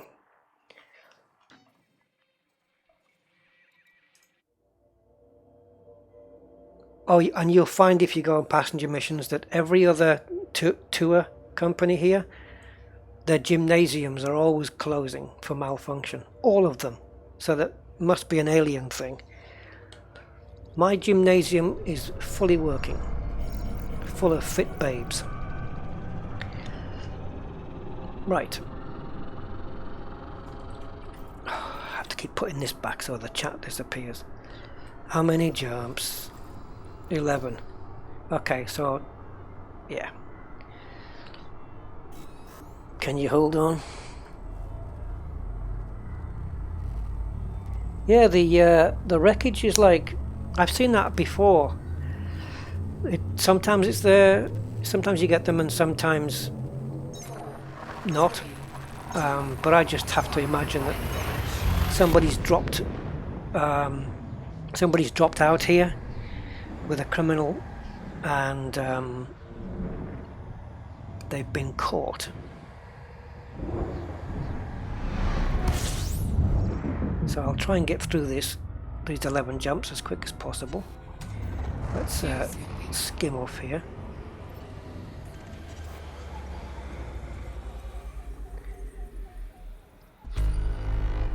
I'll just quickly get in here and warm the place up a little.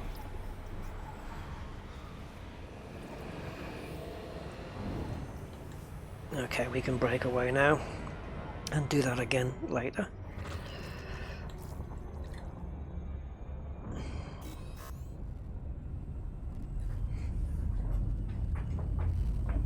Right. If your customer drops out on you in the middle of a mission, do you get half the credits or none at all? No, I think that counts as a mission failure, Alexandre, so I think I don't think you get any credits at all. If they eject, that means that, you know, I mean, they're not paying you up front. Those kind of messages make you want to walk up around your ship and see the you know what, even when the update comes that we can walk around our ships, somehow I've got a feeling we're not going to be seeing gymnasiums. And if you're going on a sightseeing tour, who's keeping fit? And yeah. What I do, just for fun, in my gymnasium, Now and again, I want, when all the babes are in there working out, I'll turn gravity off. Yeah, in my dreams.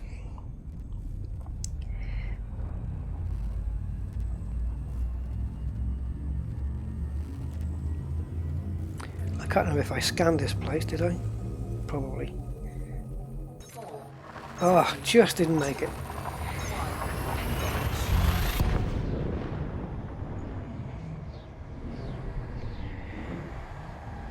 A black Orca. They look, the Imperial ships, they look pretty good in white, I have to say. The clippers and the cutters and stuff like that. They do like white. fuel scooping. And now, of course, in 2.2, when you're jumping from system to system, the next system you're going to jump to will always be behind the star. It's never off to the side anymore. What the hell?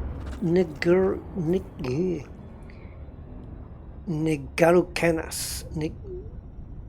Negarukenas. Right. Trying to wonder which ones are real and which ones are made up. Negarukenas. 4, 3, 2, 1.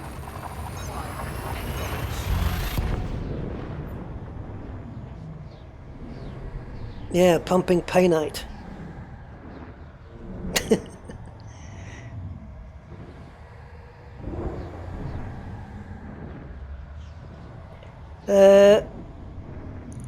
To have the ship I'm flying, I don't know if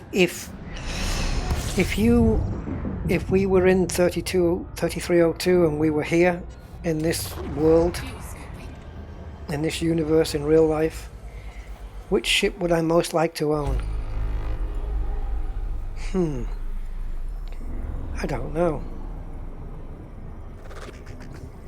I mean, if you go for a Vulture, it's like a, I don't know, like a mini car, small car that can do some pretty good speeds.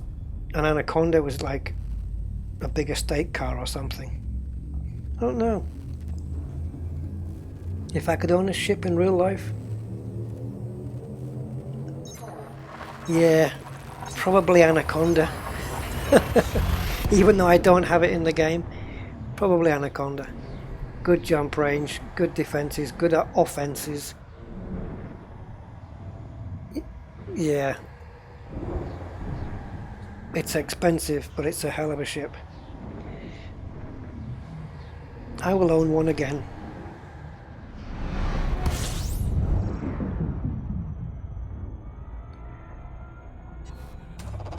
fuel scooping.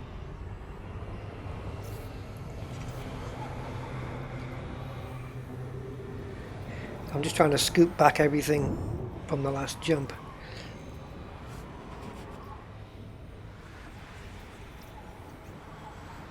And I think we're managing it. Not going to slow me down too much.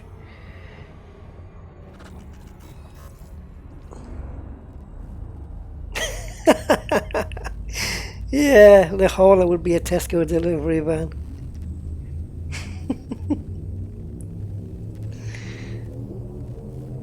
4, 3, 2.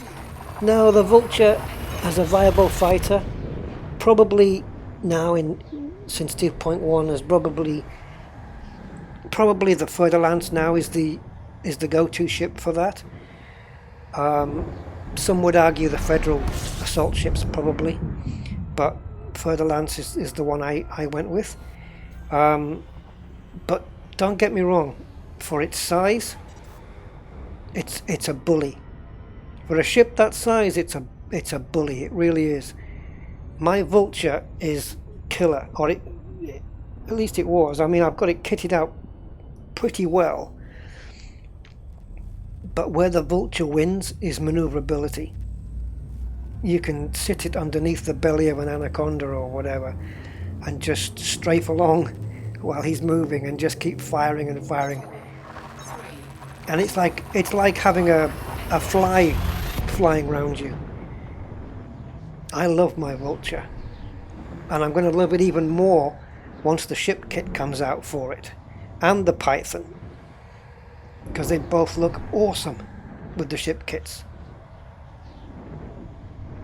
I've heard tell of an ASP ship kit as well. I don't know if that's a reality or if that's coming or what it looks like.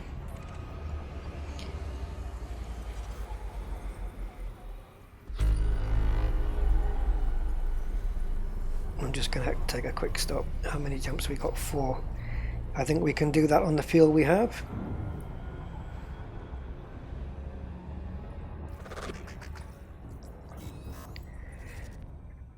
$17 objects here, eh? Yeah, and for sure. Be quick, be quick. Yep, wireframe. What a load of rubbish. 3, 2, 1. Whose idea was that? To not fully render the planets. In the beta originally we had it, fully rendered planets. And then they took it away from us. A lovely graphical feature that they put in and they hide it away. No, you can't see it Fuel scooping. until you go there and see it. Right. Because that makes sense.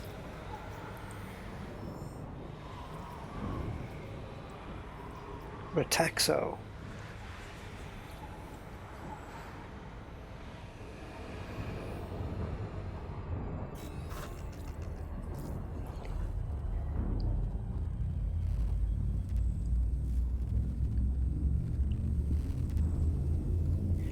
Yeah, I can't remember what my Anaconda cost. I think it was... 4, 3, I can't remember. I thought it was around 400 million, but I don't think it is. It's 400 million is my Corvette. 400 plus. I think my Anaconda, I can't remember what it was value. 250 something maybe. I'd have to look back on my in fact, and my Coriolis would tell you, because I do have my Anaconda there. fuel scooping.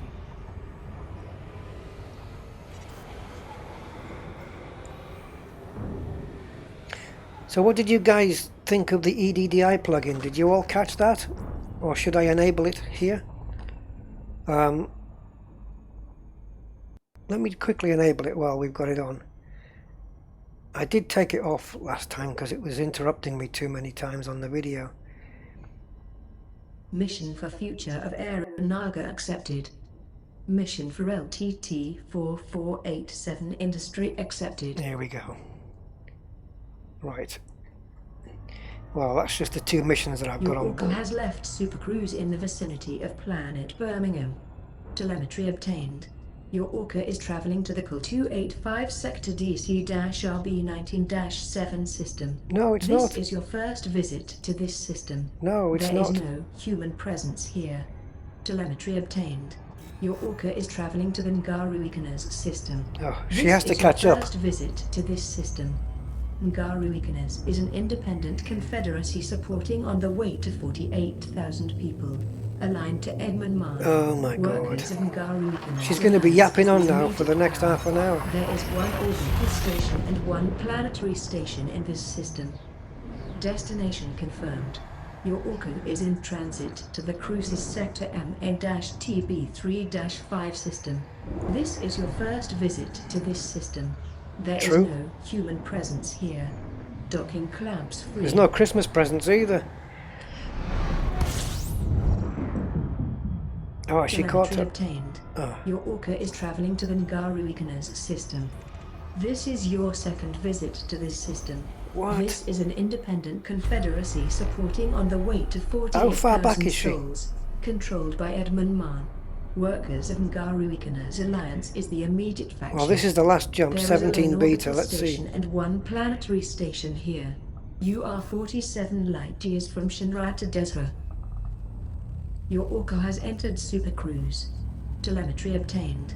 Your Orca is en route to the Shut up, woman. 5 Sector CD-KA38-1 system. You are leaving Federation space. This is your second visit to this system. This system is unpopulated. Telemetry obtained. Your Orca is en route to I the didn't know she Disso was going to have to system. catch up with You have everything. visited this system 0 times. Disso is an independent corporate home to You just have over visited 4 0 billion times. people, allied with Edmund Mann. Crimson State Limited is the controlling faction. There are 2 orbital stations and 3 planetary state telemetry obtained. Your Orca is en route to the I can't shut her up. 285 Sector WZ-PD5-85 system. This is your first visit to I've this switched it system. off Humans and have yet she's to still colonize going. this I've system. closed down the application.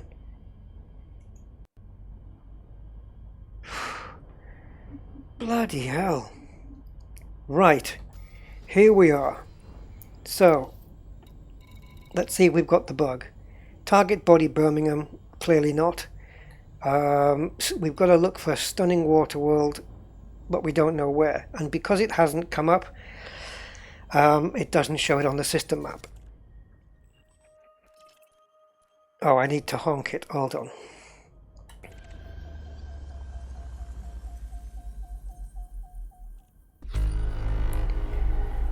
Right, so let's see if we can pick a water world. And there's a couple there. Well, it's not that one. Oh, don't be far away. Okay. So it's going to be one of these two, I guess. Which means it's not going to be listed here then.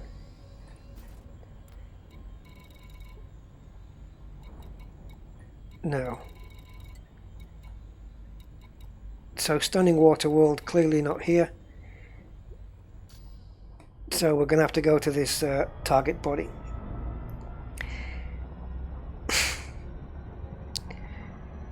I don't have a planetary scanner, so it's going to stay as unexplored. And it'll give me time to catch up on a bit of chit-chat. It's a good thing it's not one of these 150,000 light years away.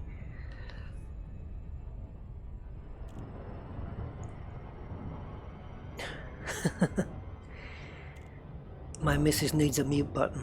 Yeah, don't let her read that.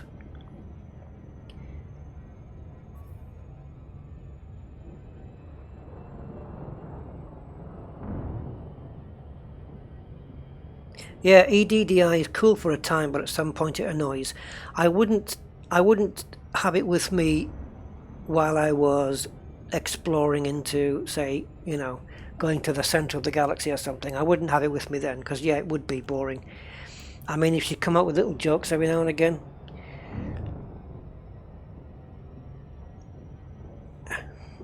I mean, I'd probably rather talk to Siri. No, scanning the nav beacon. The problem with, I don't know whether that does. I think that does the same job as the, maybe though. But there's no nav beacon here, is there? Because there's no, the problem, this is the thing, you see, they send you outside the bubble, and when there's no human presence, as she calls it, you don't get a nav beacon, so no. What about using your filters?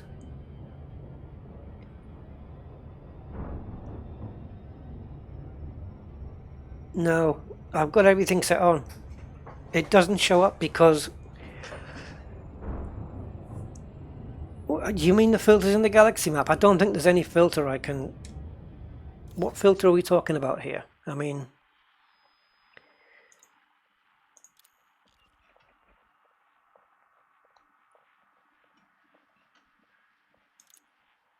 Tell me. Someone tell me. I've got everything switched on pretty much. I do like this new thing. Visited stars, so you can tell which ones you've been to and which ones you haven't. Which is great for exploration. I don't, as far as I know, I don't have anything filtered out. It's all pretty much set to default at the moment. If that's what you mean.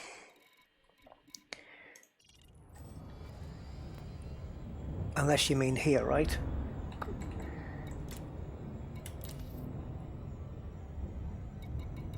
Yeah, points of interest, planets and moons. It's just because it's out of range, that's all it is.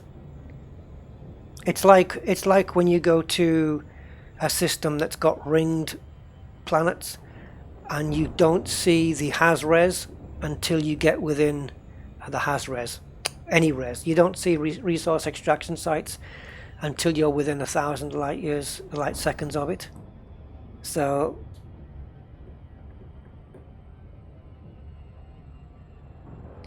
yeah, everything's off. Nothing. In fact, I've pretty much never set any filters here, really. I never use them. I never really use them. And beacons and stuff are not here, really.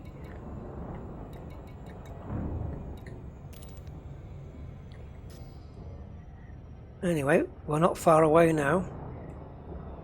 Once we get under 1,000 light seconds, if this is the correct water world, then you'll see it magically appear. If not, these probably are both going to kick in around the same time. So the one we're heading to is this one, and the other one is here. So once we drop under 1,000 light seconds from these two guys, then I'm pretty confident it's just going to appear. So, can we see this thing out in space? Oh, it's underneath. No, it's just black, except for the back.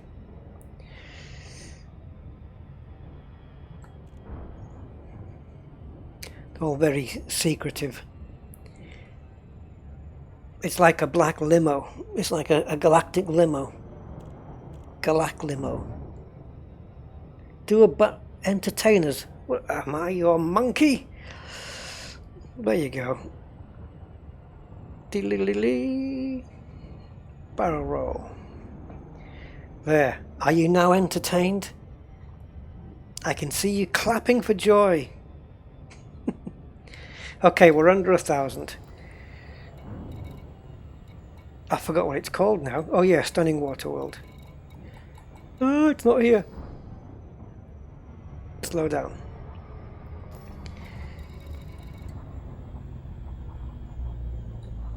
Right, next planet that's over 1,000 light years is, like, I'll say it right once, light seconds, is this one.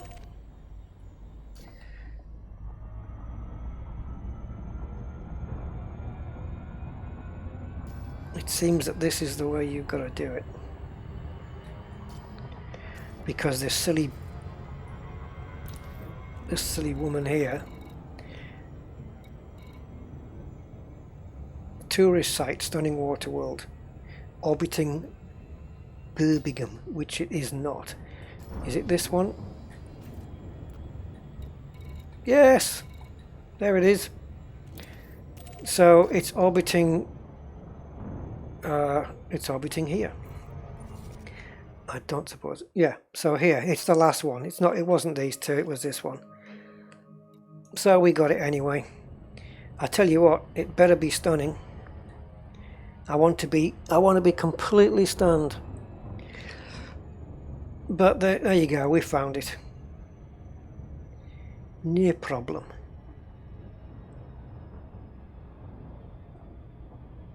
Wow, 98 watching. Did we break 100 watchers at any point? Thanks everybody for turning up, by the way.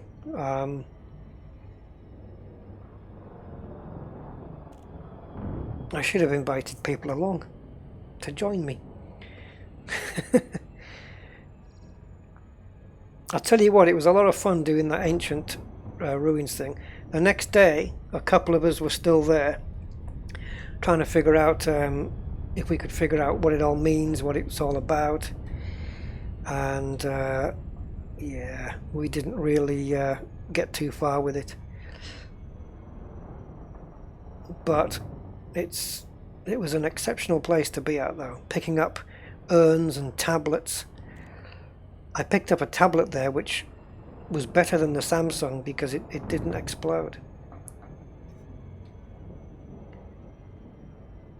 This is your captain. Due to unforeseen delays, we'll be arriving out next. See? People just picked the wrong cruise ships. They should have come with Rusty's cruises. Okay, so engines off and target the beacon. And that's it. And she's going to be very, very happy. Complete. Done. Incoming mission critical message. We'll have a look at the water world as well. So, I appreciate your hospitality on this journey. Please take me back to Jameson. And might I also recommend we have a decent hairdressers on board that you might want to make use of. They look weird, these people. So, stunning water world. The stunning water world and trio of stars support the local tourist economy. Okay.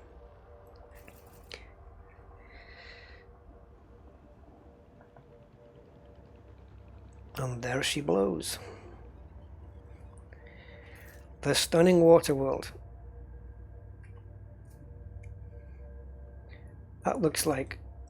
Is that Australia? No. They almost look like they've got an atmosphere around them or something. Well, they have, but we can't go into it. One day, we're going to be... It does look like Mars, doesn't it? Only probably with a little bit less chocolate. But yeah, it looks very like Mars. Except the fact it looks like it's got an atmosphere. But one day, we're going to be landing here. And I can't wait for that. That's the thing I'm looking forward to the most in Elite Dangerous. Landing on Earth-likes and water worlds and seeing cities and stuff like that. Can they do it? Is it logistically possible? Can they really do it? That's what I'm looking forward to the most, I have to say. Yeah, I know Mars has an atmosphere, but you wouldn't want to take your helmet off, would you?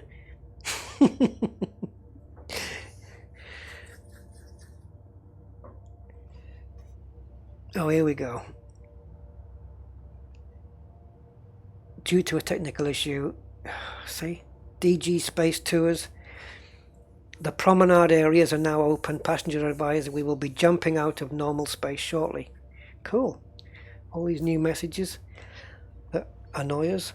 Yeah, you're right. There should be some kind of verbosity setting where we can choose, you know, how much messages we want to see. So I'm sure everybody is looking out of my my side windows there, checking the place out. But she's happy, and she's happy to go back to Shinrata. The question is, how far away are we now? Oh, that's another mission destination. Incoming mission critical message. Oh, God. I bet it's him.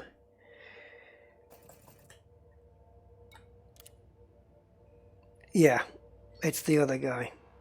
I've got details of my next destination. See? That's happened because I went into the galaxy map. I don't know whether to do this mission or not. Well, we've done this one, and she's not bothered about any delays. Oh, he's a criminal mastermind. Oh, jeez. Oh, I just noticed that. Passengers may be wanted in multiple systems. Low value target, laid back, unfazed.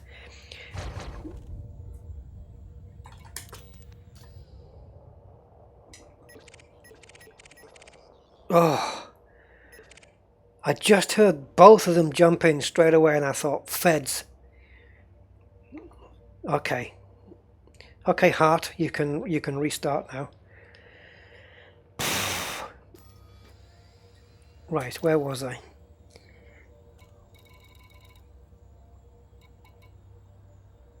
So we need to go to Aquada, Thompson's planet.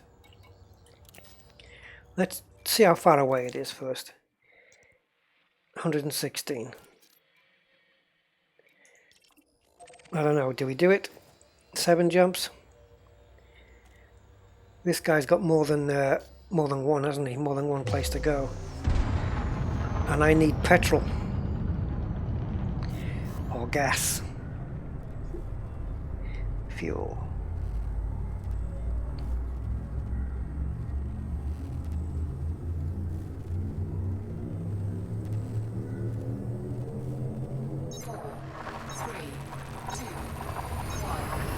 Yes, Star Citizen is going to have planets in it and multiple systems. I think the multiple systems are not going to come until probably next year. But I'm not sure quite how many they're planning on. But I've got a feeling it's going to be nowhere near 400 billion.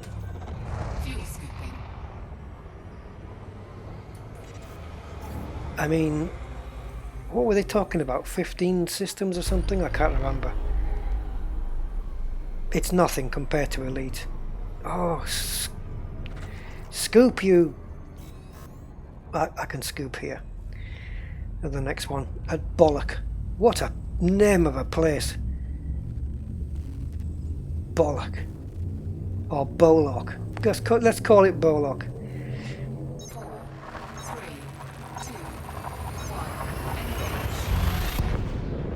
And please don't tell me that it's only 2 suns in here, because I just don't want to see a pair of Bolocks, especially if I'm going to stop myself. If there's 2 Bolocks here, we've got to be near a black hole, surely. Stop it! Right, I'm going to just make a short stop here while I fill up.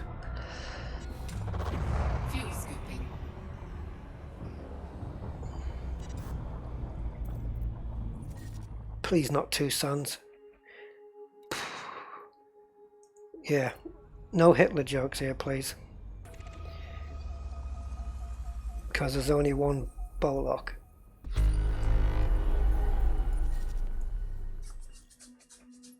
There we go, one landable planet.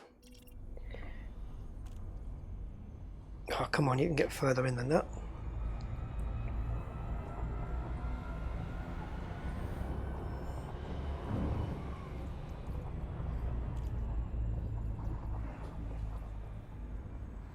I'm crying.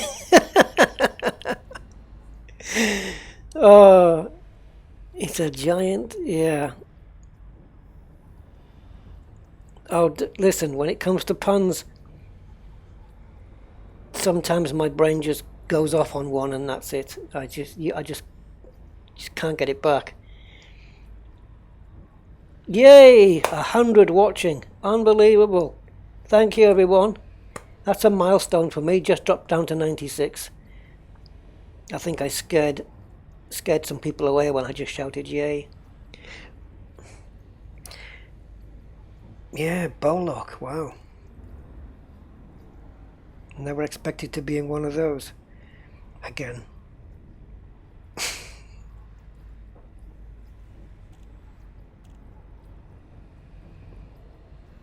The problem is, now when we FSD jump, this will be the second time in my life that I'll have jumped out of a Bolock.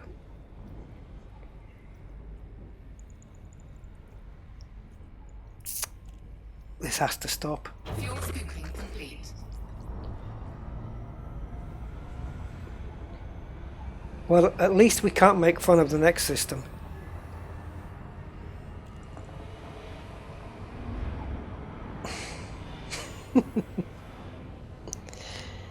You see, you get Crucis sector and Sinoof sector and ICZ, CW, and right in the middle there's a Bolock.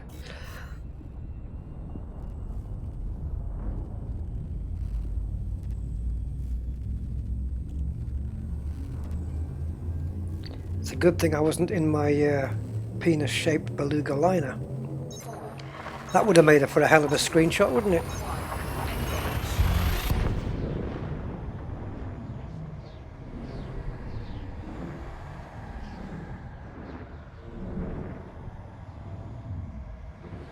The phallus system, yeah. It wouldn't surprise me if they had a few of those names. Oh. Here's another one. My brain's already forming jokes for this one. Anchor. Like, if they had a website, it would look like wanker.com. Anchor.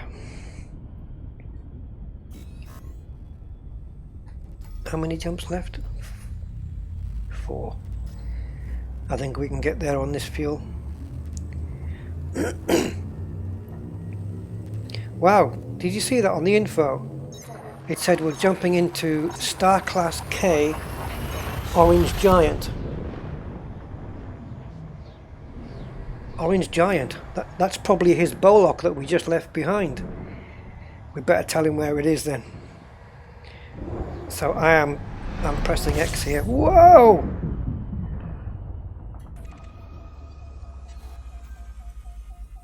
Oof, nuclear. That's it. That's pretty much, that's all there is in this system. First discovered by Bicycle Repairman, which is from Monty Python, if I'm not mistaken. Bicycle Repairman, it's a Monty Python sketch. That's available on YouTube, but don't check it out now. Write it down and check it out later. See, wait a minute. I haven't got my planetary scanner, but can I still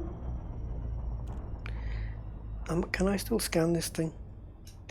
Or is that for planets and yeah, there we go. Give it a scan.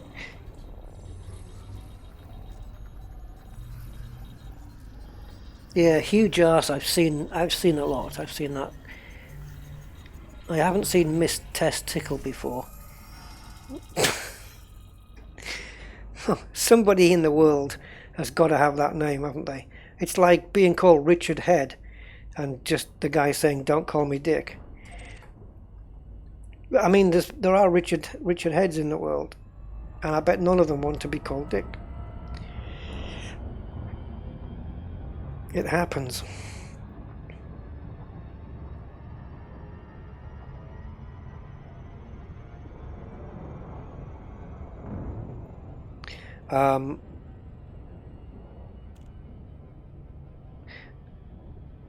What do you call us?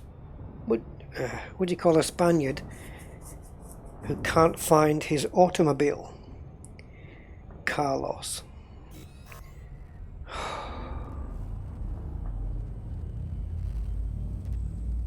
Spanish fireman, Jose.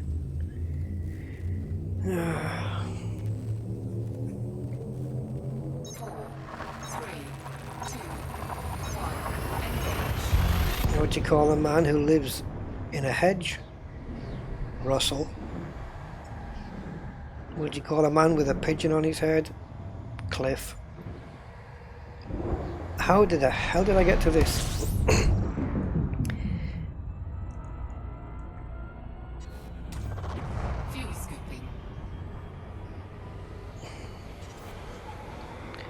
Just gonna grab a little bit more fuel.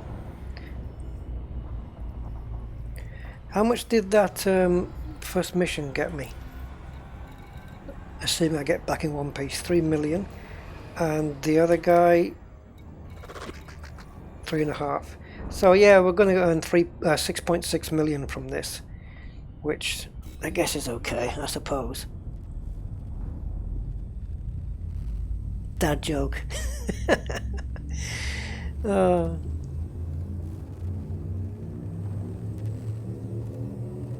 I have made up some of my own, but they're just terrible. What do you call a Russian with asthma? Chestikov. Yeah, probably best not go through those. And here we are at Aquada.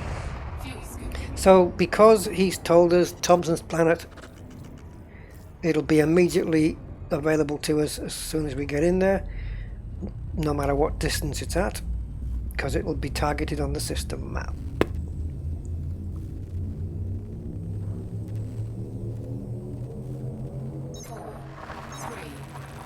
I do feel bad.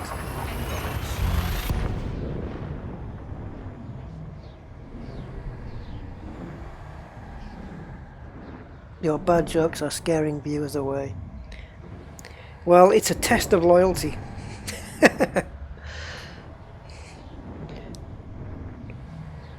No more jokes. I tell you what I did do ages ago. I'm sure I've got them written down somewhere. In the Facebook group Elite Dangerous, I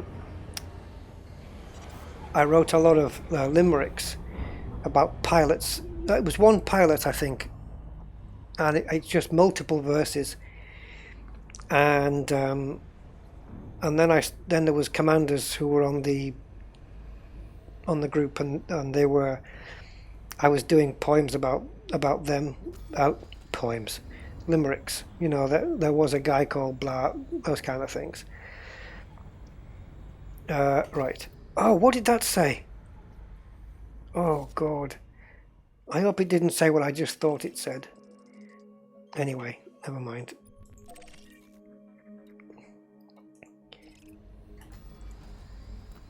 Oh, Big's hole. Yeah. Let's not do that one. What's going on? Lopez is mine. Well, you can have him. We don't want him. Big's hole. Big's hole and Bologs. Brilliant.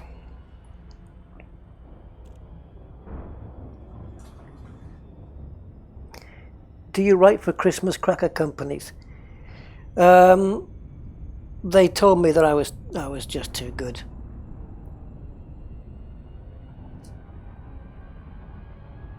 I should do though, shouldn't I?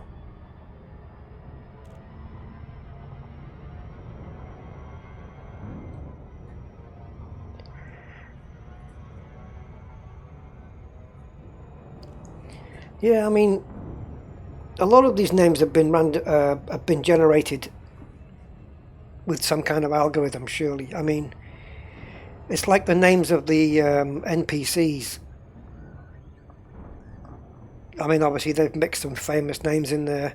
I've seen David Attenborough crop up a few times, and I don't want to. I never want to kill David Attenborough. He's kind of one of my heroes, and I just don't want to kill him. But there was one time when he had a pretty good bounty on his head, and, well, I just had to tell myself it's not real, it's not real. Wait a minute, what's going on here?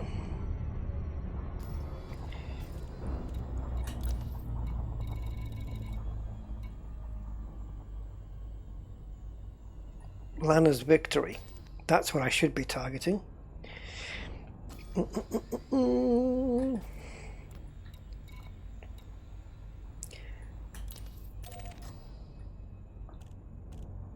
There we go. It's never too far away. So they've come to see this place, which looks like every other bloody Earth-like world.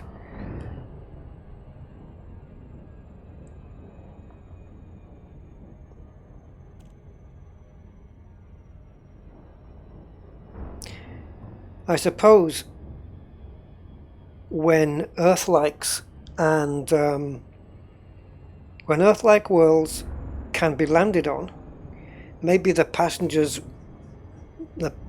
missions will extend to actually you taking them and landing them there while they go and meet somebody, and they say, hang on here, I'm going to meet somebody. And then you make a getaway, or they're going to visit relatives. Who knows? Right. That'll do, pilot. Now let's get to the next stop. Yeah, but you don't tell me the body, do you? Make them. Make them. I can't make them. It's up to them if they want to visit. Let's get rid of these.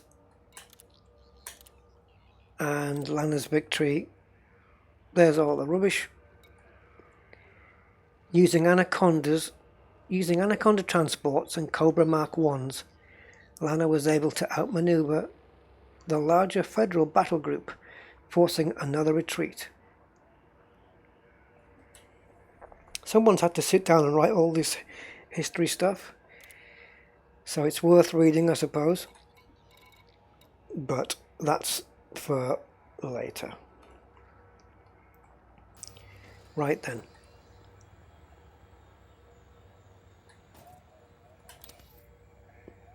So now we have to go. Oh, please don't be far away.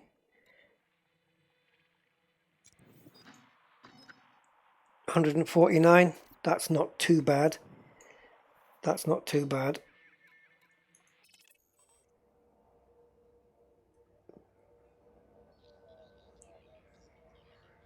Didn't he just tell me that?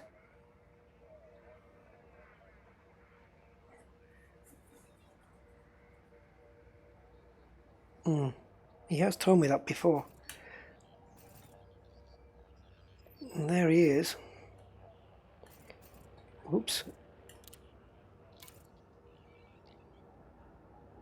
Oh no, why has that popped up again? This stupid chat thing.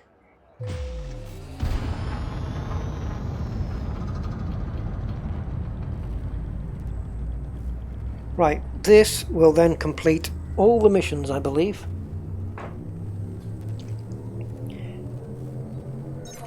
Let me tell you about my burning hatred for Skinners. Please go ahead. What happened? What did they do? Go see some blue gas into a black hole. Yeah, I mean, we could go. If I was to get back to Shinrata and plonk the this frameshift drive onto my Asp Explorer, we could get there in under half an hour. The question is, when will we get back? Do you want to really go and see it? And how long will it take me to get there all in all?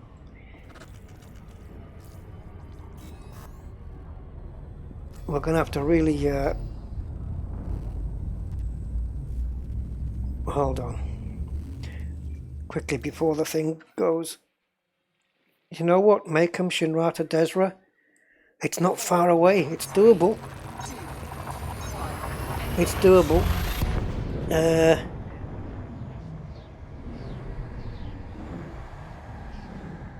Gang raped. Okay, well that's an unfortunate turn of phrase. Yeah, I'm gonna have to look at Nitis and stuff like that and see if anything's because I haven't checked it out myself yet. But I know some people have said that it was working for them. It was doing okay. So I don't know. I'm getting conflicting reports, so I don't really know what the deal is. And I guess the only way to find out is to go there myself and check it out. But if it has changed that bad, all I can say is it wasn't that way in the beta. The only change that was in the beta, really, at Nitis was that if you went to places like Burrows, you would get a ship there as well. So you'd have to take care of that. But other than that, never really got any problems. So unless something's dramatically changed in the 2.2 live build.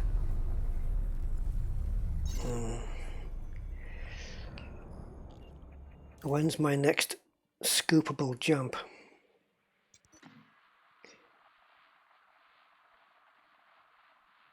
What the hell's this? There must be a jump in between then. Oh, okay, I see where I am. Okay, so I can't scoop the next one, but I can scoop the one after that. That'll be okay. Low security. Clean. They could put that somewhere else and get rid of that entire middle dialogue. Totally unneeded. It just gets in the way.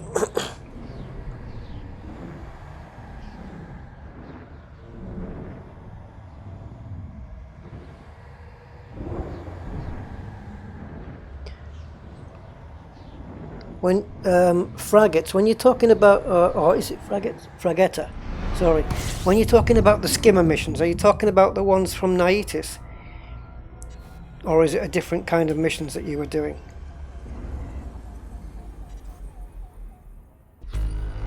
Because what I'll probably do is go there in my Cobra and refit it out with the missiles and stuff. And because if I get any hassle, my Cobra is quick enough to get the hell out of there. So I'm desperately going to need some fuel here to get me to my destination.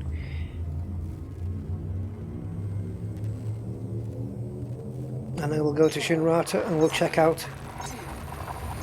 the possibility of going to this blue nebula that's got a black hole that's sucking the blue gas into it. Well, let's see if it does just that, because that'll be interesting. Fuel scooping.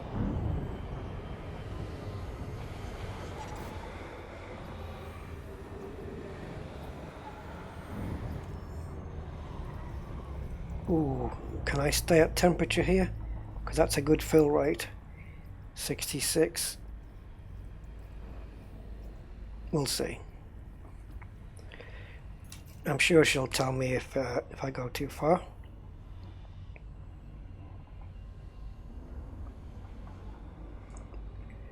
Oh, it's actually visible.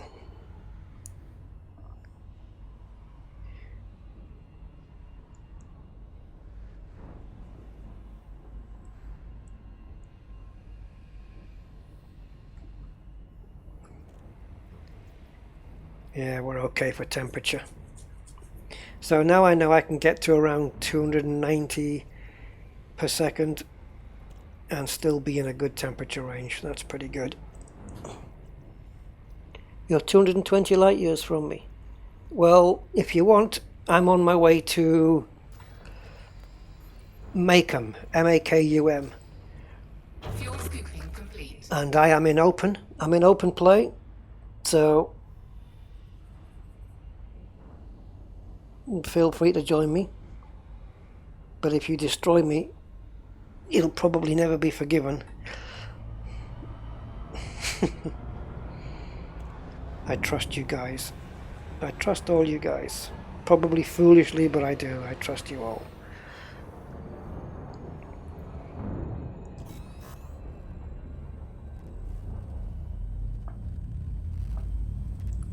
Wolf 258. I remember it, in the original Elite, playing back then on my Sinclair Spectrum. I remember places like Wolf 359. There's only like certain, because it was a much smaller, not even galaxy. It was just a much smaller set of systems, and I can certainly remember things like Alpha Centauri. I think Tau Ceti was there as well, and Wolf 359, Barnard Star, stuff like that. And yeah, I remember those names from there. I remember trying to get to Wolf 359, trying to find a way to get there. I could never have the jump range, and one day I made it. It was brilliant. Back in 1984, playing Elite, it was so cool.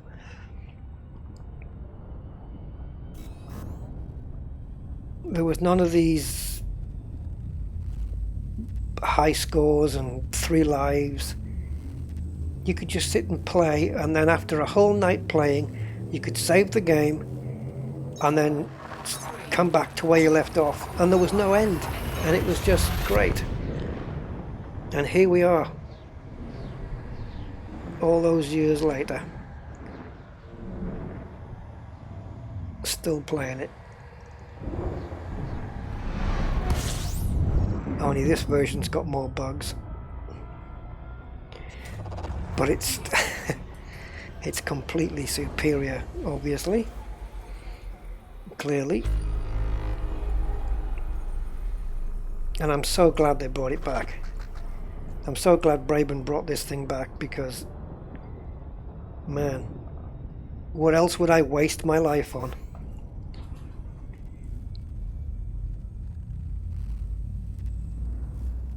Formal, yeah. Formal Hout, or Formal whatever it was. Yes, yes. Yes, I remember that one. 3, 2, 1. Oh my god. Some of those places I've actually looked for in this game, and of course I have them, and I've just gone there just for the nostalgia of it. Okay, Unary bit. Catch you next time.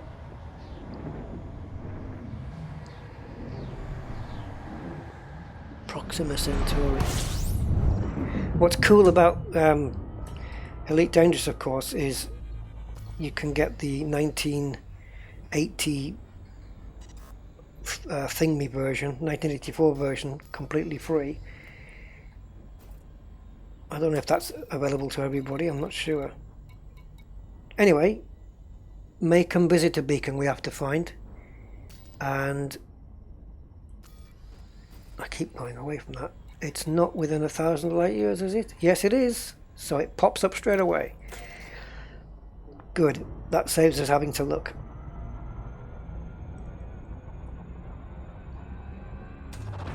Fuel scooping. Oh, you know what my brain just saw there? This is how crazy and lateral my brain is. Forget the word visitor. I just looked at the other two words, and my brain thought Macon bacon. Oh, bacon sandwiched right now. Oh.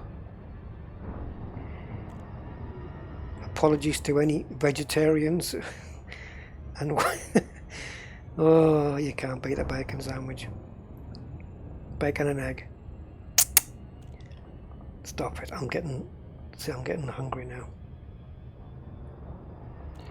Make 'em bake. Make 'em beacon. Make 'em beacon. Yeah.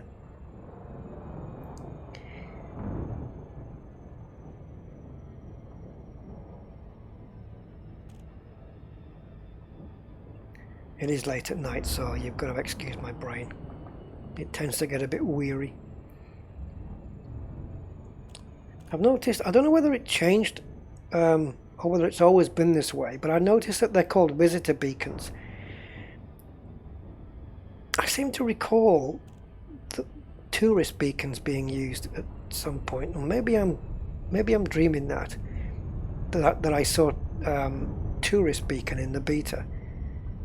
I'm not sure. If anybody can tell me if it's always been visitor beacon or what. Maybe I'm getting confused with tourist stations. I don't know. Right, so drop out, drop engines, another wreck. Somebody else has been splashed, and there's a couple of ships with broken gymnasiums, no doubt. Oh, I've just targeted chemical processes. How did that happen?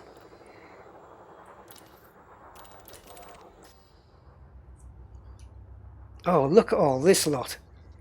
That's just brilliant. I've got to find the beacon in amongst all that crap. I'm just going to have to get really close to it. There we go.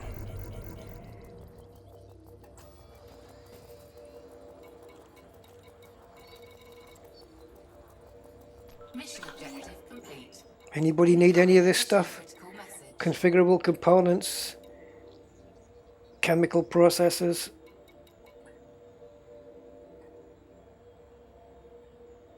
Personal effects. Anyway, I'm not carrying anything because it's just going to... Are we done with this guy now? If not, I'm just going to dump him, I think. Yep, we're done.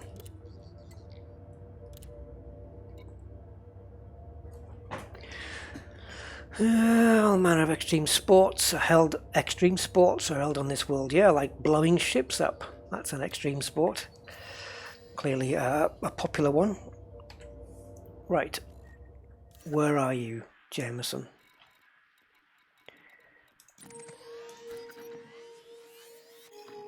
$154. I can't promise I'm going to go to that place. That nebula. It would be really cool to see it, I have to say, if it's everything that has been described. But we'll have a look. I reckon, what are we? How many jumps away are we again? 9, so 9 for the... Yeah, it's doable. It's doable. It's doable. We've done 2 passenger missions. We just gained almost 1/10 of the value of the ship, wasn't it? No, not even that. It's 171 million, wasn't it? Or was it? No, it was 71 million. Yeah, 71 million. Yeah. Yeah, 71 million, so I'm right. It's just under 1/10 of the value. So hey, only 10 more of these, eh guys? No, I'm sure I can get better paying missions than this. And it might be an idea for me to take missions, even if they're lower paying, of the factions that I'm neutral with or friendly with, and that way I'll be able to get more choice from those guys too. Come on, let's heat the ship up a little bit.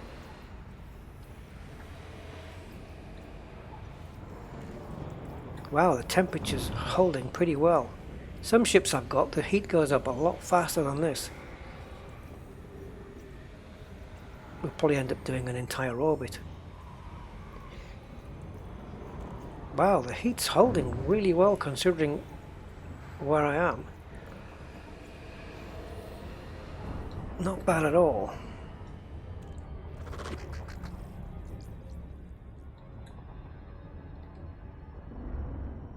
Now what's going to happen is the people on the right hand side of the ship are all going to have suntans. What's this one? The promenade area. Oh yeah. I wish they'd put more messages in there, because the same ones are coming up time and time again. Gymnasium's broken and promenades are open. And I don't know what to say for my wedding vows, that kind of stuff.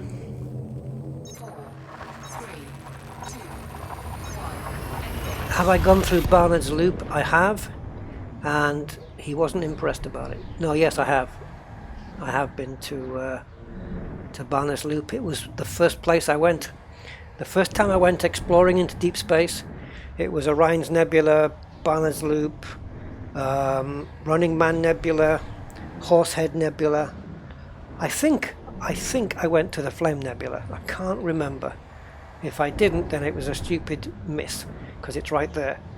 And also, on the way back, I discovered a black hole for the first time. Boom! And we're out.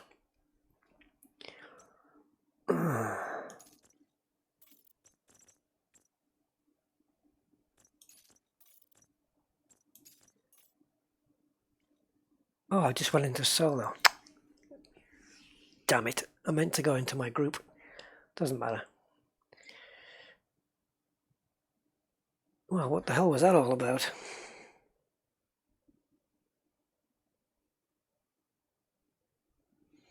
Matchmaking. Hey, who's throttling up here?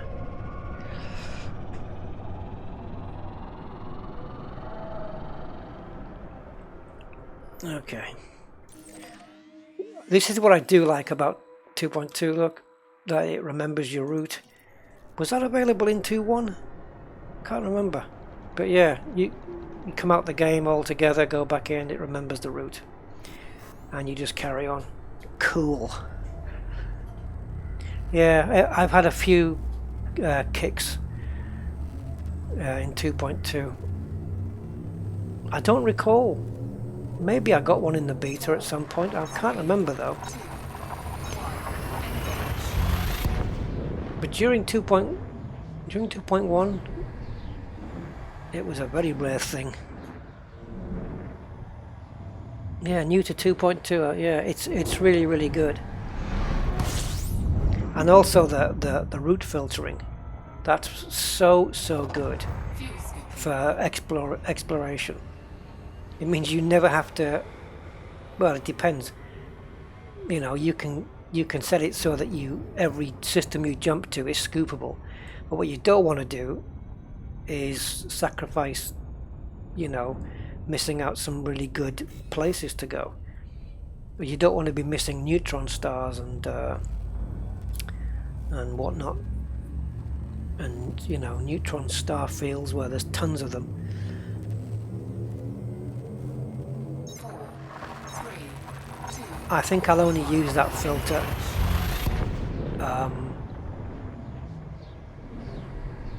when I don't know. I don't think I would use it on my way to Sagittarius A. I think if I get low on fuel, but then, hey, I could just look at the map and find one myself. I think I would use it if I was going to go long distances with passengers and I'm not concerned about exploring or anything. I just want to jump and jump and jump and jump and jump and get there as quick as possible, like now, for example, going back. And we're not going to laugh at this system name either, are we? No. But then I would use it. Like maybe going to this nebula. But here's the thing, right? If you know, KGB form is the way that I remember the stars that you can scoop from. So KGB FOAM. Now, if I plot a route to this nebula, and it's 1,000 light years or whatever, and I plot the route, and I tell it only to go with scoopable stars, but my destination has got a star that isn't scoopable, does it still plot the route? And I haven't tested that. I don't think it does, but so yeah.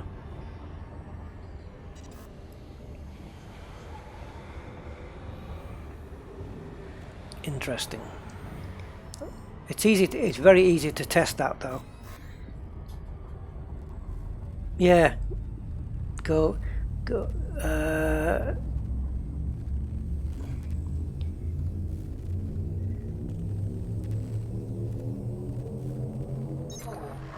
Yeah.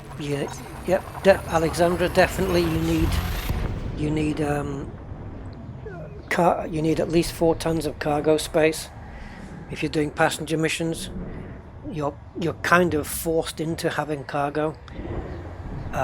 Even if you don't pick missions that don't pay you cargo. I hope they do a workaround on that, where if you don't have any cargo space or not enough, that you just lose it. You know, I think if you have a cargo hold and let's say you've got 8 tons and 6 tons are used up, so you've got 2 tons left, and the mission reward is 4 modular terminals, I think it might be in place that they pay you 2 and you lose 2. But if you have no cargo hold at all, it doesn't work. It confuses it. You have to stick a cargo hold in to get paid or abandon the mission, I think. How many engineer upgrades do you have on your FSD? 1. You can't stack them. You're only allowed 1 at a time. And I have the grade 5 increased FSD range, which means I am pretty much on the max of what this ship is going to be able to do. Which is 3 jumps. I'm not convinced I'm going to make that on this fuel. I might, but yeah, I can 21.4 light years is my jump range.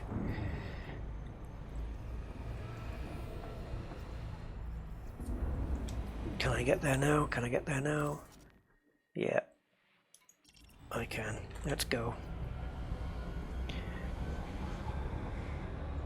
Drop under 65 and go.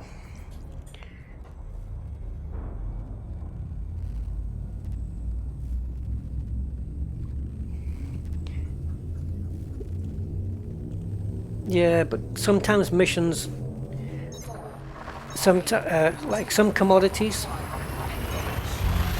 can only be found from missions, which is weird. Like, you know, I can't remember, I can't think of one offhand, but there are some commodities that you can only get as mission rewards.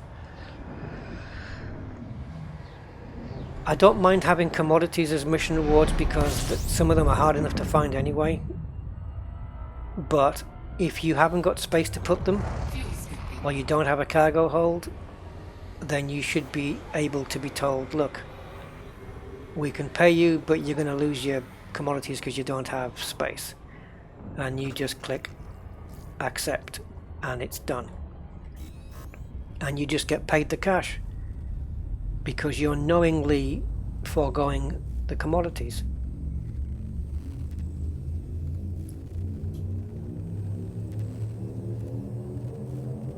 But yeah, even if you don't take any missions where they pay you commodities, you still need a cargo. Because if you get a demanding passenger, it's quite easy while you're in the middle of the trip to get to where they want to go. They'll say, oh, by the way, can you get me, I don't know, 1 unit of marine equipment?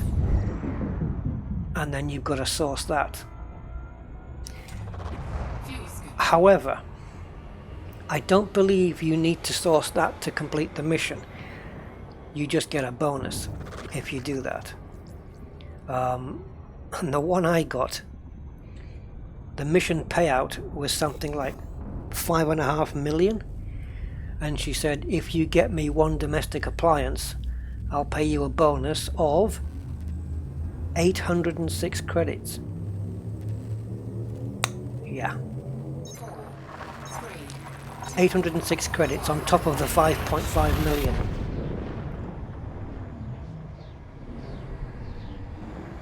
I suppose the bonus relates to how much the actual item is worth.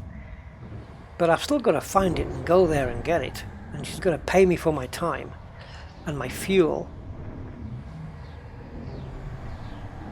But I did counter that with another mission where the guy said, if you can get me to my destination within 15 minutes, I'll pay you an extra 15,000, which was easy to do because I was already in the same system. So it was really easy. So yeah, you get that stuff. It comes out.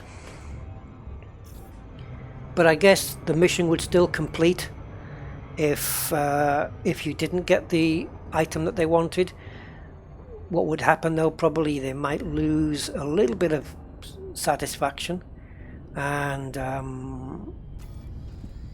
I think you'd still get paid as normal, because I did a mission with a passenger where they were completely happy up until we were docking, like passenger satisfaction happy, and I was coming into Jameson Memorial and I smacked into the mail slot just a little, and they said, oh, we're not happy with this and all that stuff, and it went from happy to happy decreased. Happy decreased. So it was still happy, and I still got paid, as far as I can tell, I got paid the full amount anyway.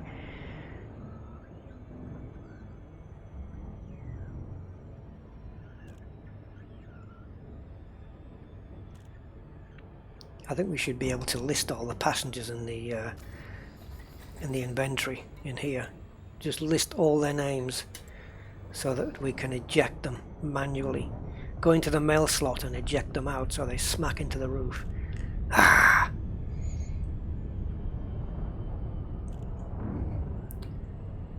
That's if they're miserable, you know. Just dump them. And I like the way that if you abandon a mission, it disappears. It disappears off the mission list on your left panel, but they stay in the cabin, and they say, okay, if you're not going to transport me, then just drop me off at the nearest station. And the moment you dock, they just leave. You don't have to do anything with your cabin. They're just gone. Star Kruger, Romeo, Uniform, Sierra. Greetings, Commander. Please approach the station at a safe speed and be mindful of other pilots in the area. This is a safe speed. I'll just do some up and downy movements to slow down. There we go. But that was a safe speed for me.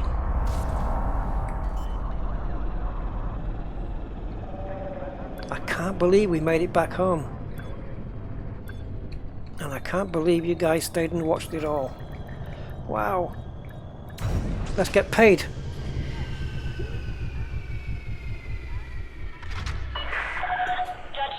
That would cure misery. Welcome, Commander. Yeah, you smack them into the top of the slot and then they'll say, message comes in, can you source me some paracetamol, please? Right, let's get paid.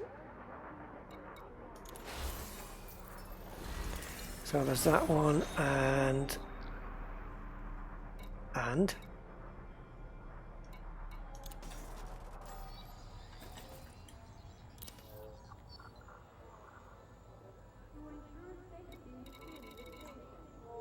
oh, okay.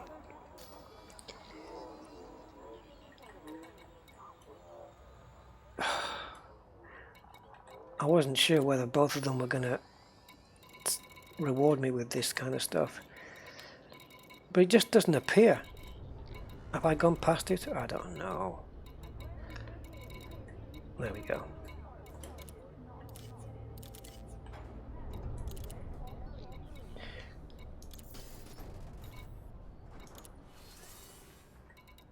See, it just doesn't appear there.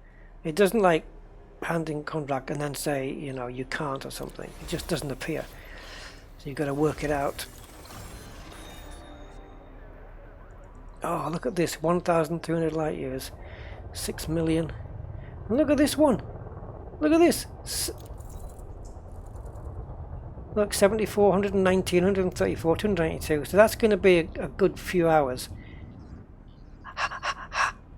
Nearly 12 million and a demanding passenger. Wow.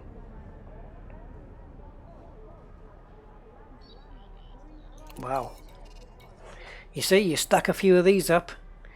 Whoa. Okay, so I guess we can take a look at this. Take a look at this nebula, and see if it's see what it's about.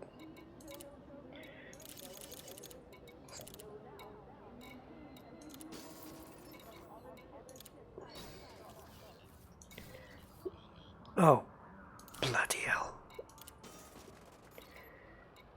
I've got to go into outfitting, don't I? Yes, the insincere have a nice day. Have a nice day. Did they fix the bug on delivery missions where they give you 0 minutes? I don't know. I haven't seen it. I haven't seen that at any point during the beta. But the problem is in 2.2, because the mission board is bugged, I haven't taken on any missions, so I really don't know. No point storing it. You need to go into transfer, and I'm going to put the stock one on because that will put the other one into storage anyway. So transfer, at least it better anyway. So yeah, so now this has got the standard one back on again. Into the shipyard. Get my exploration asp.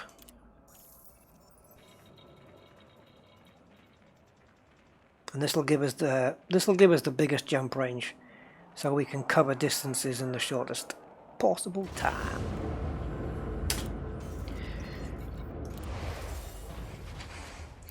No black bar. No black bar, it's gone. Isn't that nice in 2.2?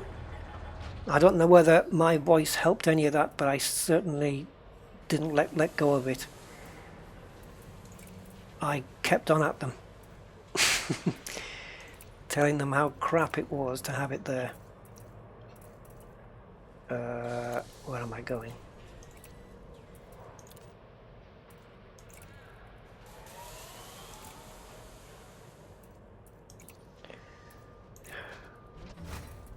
Okay, 45.9, almost 46.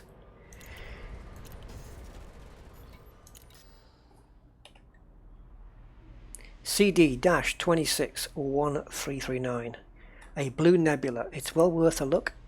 1,000 light years from the bubble, there is a black hole that is stunning, sucking blue gas into it. CD-261339. Let's check it out.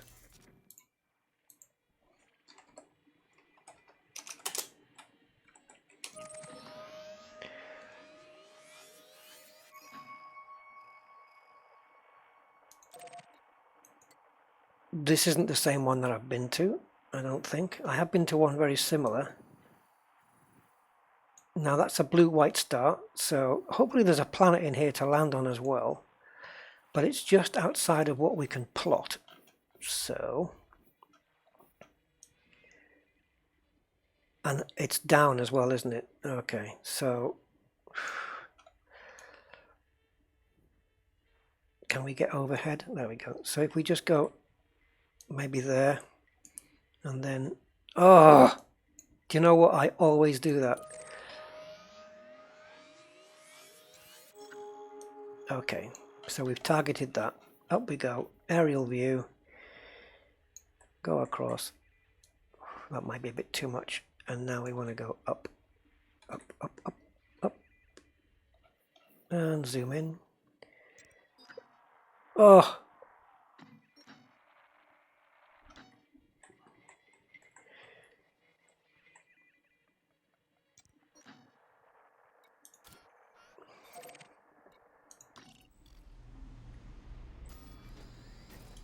.24 jumps. Okay, so a minute a jump, but this ship has got a fantastic scoop on it. It scoops really quick. Are you up for it then, guys? We do it. We'll go and see a blue nebula. If there's a planet there that you can land on, wow, this is going to be good. I have an SRV here on this thing and everything. I need a pee. Right. So it's using up a fair bit of fuel for this one jump, but it is going to be a 45 light year jump. But this thing will scoop like crazy, so I can probably refill after every jump. Yes.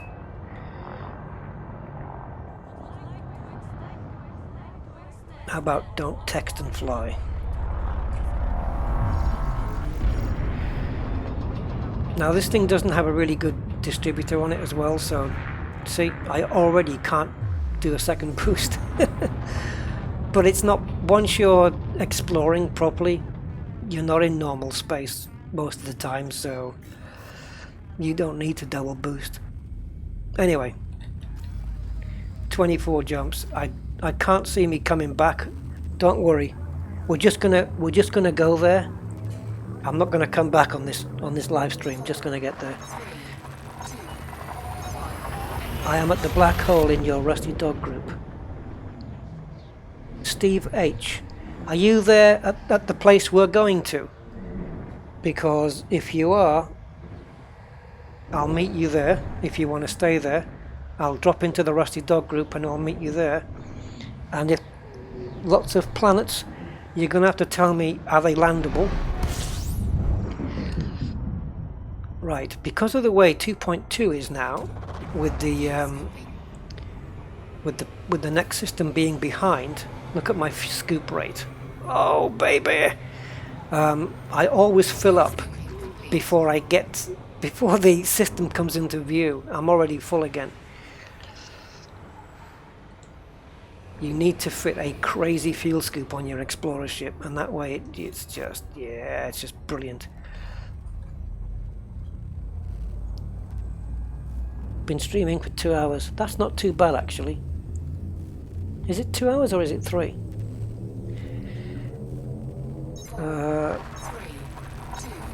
It does tell me somewhere on my screen. Oh, it says 3 hours ago, but I don't know exactly. But that's okay.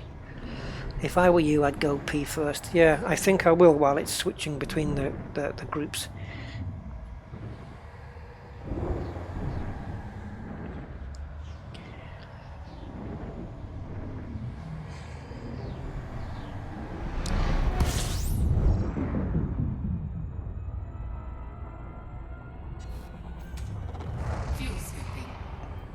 Right, so this system's coming to view pretty quickly.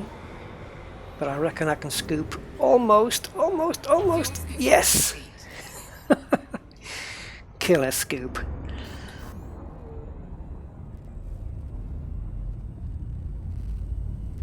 It won't take long at this rate. There are planets to land on. Nice. Good. 4, 3, 2, 1. This is when I need my co-pilot now. Make him active and have him fly there while I'm going for a pee. Oh, wouldn't that be cool? You could plot a route. Mind you, the problem is you can only plot up to 1,000 light years.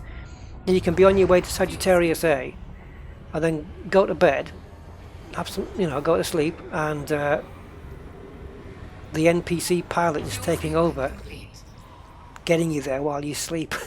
Obviously you're going to end up missing places. And you come back on and he says, oh, I've scanned all these different places. Or you can set it so that he scans Earth-like worlds or water worlds if they're already in the system. Is that too much? No, my fuel scoop isn't modded. This is standard. I don't think you can mod fuel scoops yet, can you? Well, you can. I think you can mod them for extra shielding and extra reinforcement and stuff. But you can't change their scoop rate. This is a standard. It doesn't show here. See, in the year 3302 they can't show the side screens, but they can show the front. Duh. Can't figure that out. Can't figure out why you can't make a pilot active from your ship either. This is not a scoopable star. Yeah, my fuel scoop is one of the top things I have on this. It's one of the highest class things, I believe. I've gone past it. There it is. Yeah, 6A. Top one. It's higher than everything else. This ship's only got one class 6 slot, and the fuel scoop went in it. Yeah, A6.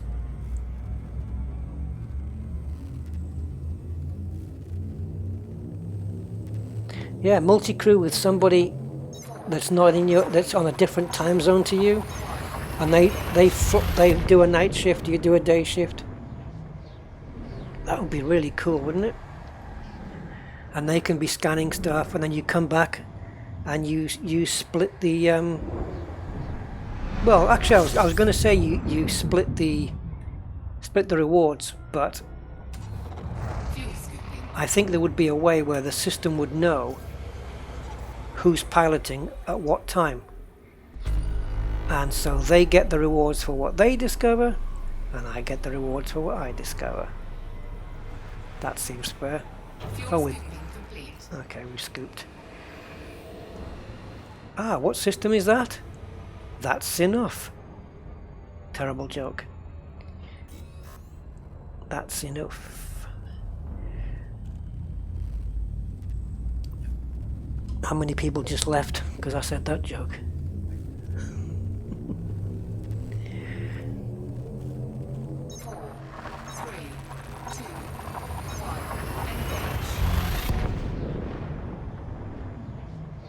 So I guess still to come to the store then. Talking of ship launch fighters there on the chat. Is ship launch fighter liveries, ship kits for the Vulture, the Python, possibly Asp. Rumours, I don't know if that's coming.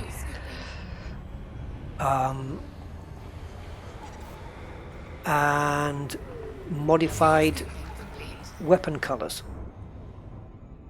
So you won't be able to tell whether they're modified from the engineers or not. How are we doing? 18. So Steve H, if you're there when I get there, we'll meet up, definitely. I'm going to be landing on a planet and taking out the SRV. And also, if we are within the nebula, then the view's going to be amazing. And I believe I'm in my tactical ice SRV, so it's all going to look pretty good.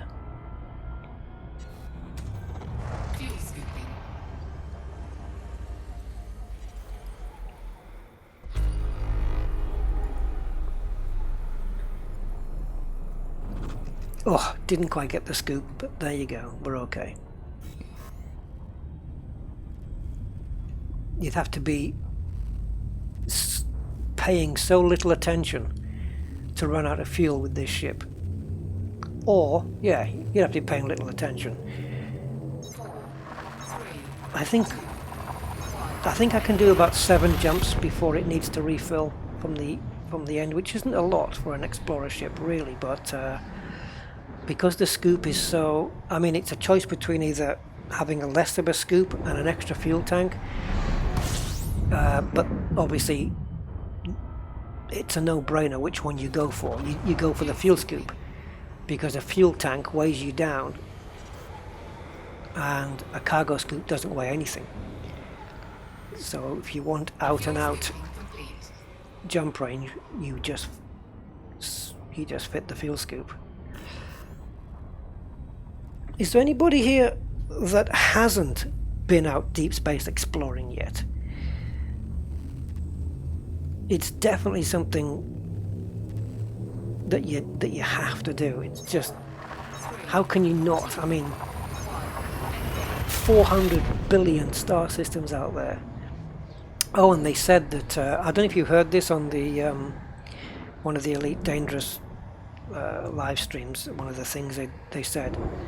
I don't know how many zeros are in this, but something like all the commanders in the game that have explored so far, we've only discovered 0.00001% of Elite's universe, and they reckoned that, I'm going to get my numbers wrong here, I know it, but I think it's something like that. If we carried on exploring at the current rate, it would take, is it 25 or 250,000 years for us to discover everything in Elite Dangerous, to visit every system. It's either 25,000 years or 250,000. Does it really matter which one it is?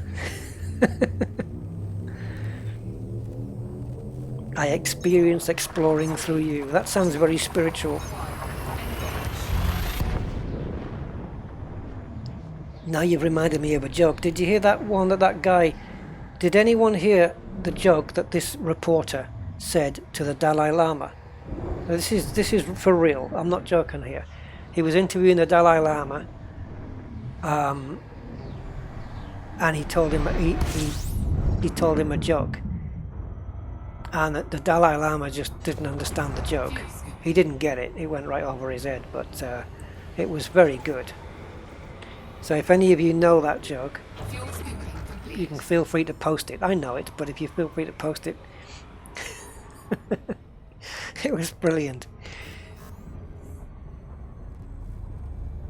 Oh, the Heart and Soul Nebula. I've been there recently. Very good. If any of you want to go out exploring, if any of you want to do that, and you don't mind getting out around 8,000 light years away, go to the Bubble Nebula. It's amazing. It looks awesome. And that was, I'm talking about how it looked in 2.0. The Bubble Nebula is amazing. Also Veil Nebula West, but the problem with that is there's no systems inside it. There's only systems close to it. If nobody posts it, I will tell you the Dalai Lama joke. Fuel scooping complete. Some of you will get it, some of you probably won't. Anyway, the Dalai Lama joke is the reporter is interviewing the Dalai Lama. This is for real. Actually happened. It's on YouTube as well. And the joke is something along the lines of the Dalai Lama walks into a pizza restaurant and says, "Can you make me one with everything?"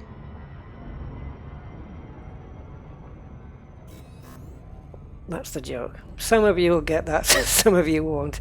I thought it was brilliant.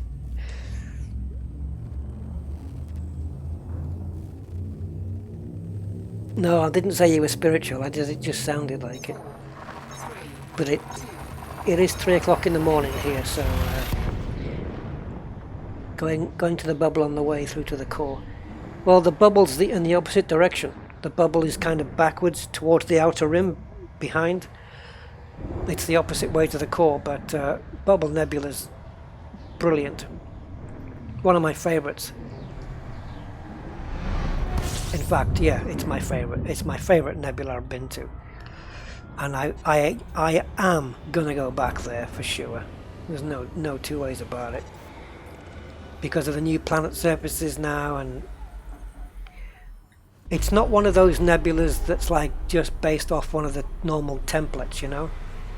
There's so many nebulas out there which are just based off of the same template over and over and over again, like Witch's Head and stuff like that. So terrible it's almost funny. Oh, come on, that's a great joke. Make me one with everything. Come on, that's a good one. Can you make me one with everything? I thought it was really good. But anyway, we've all got different tastes, I suppose.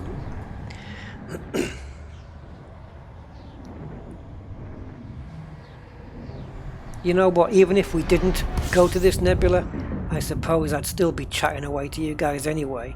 So we might as well be on the way there. And you see these system names here? When you come to the last one, I've already said the joke already. You'll say, well, that's enough of that then. Oh no! Rusty's corny joke extravaganza.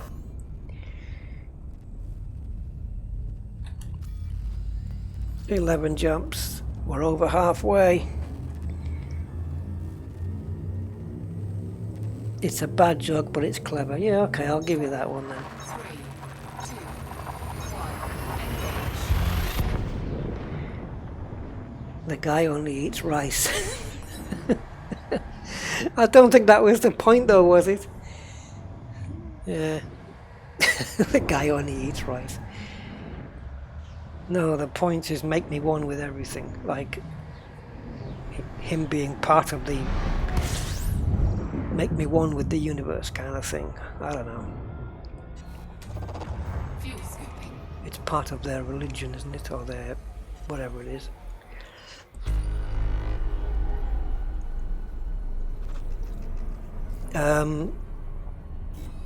I feel like I want to put my hand up and ask if I can be excused to go for a pee.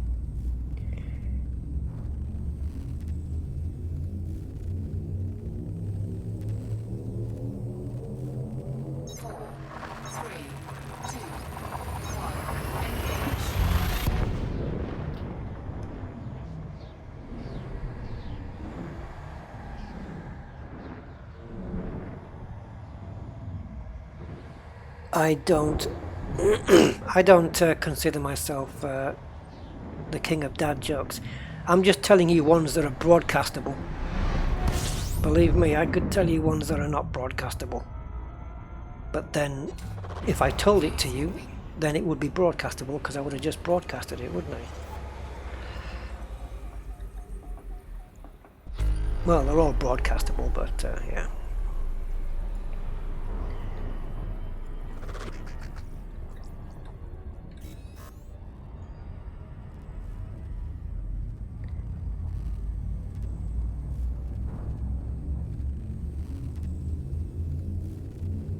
It's unhealthy to hold it. I'm going to disagree with you. Well, unhealthy to hold it? I don't know. But there is a plus side to holding it. If you hold in your... I can't believe I'm going to have this discussion. If you hold in your Wii on purpose, I mean, I'm not saying to give yourself where you're bent over, doubled up in pain or anything.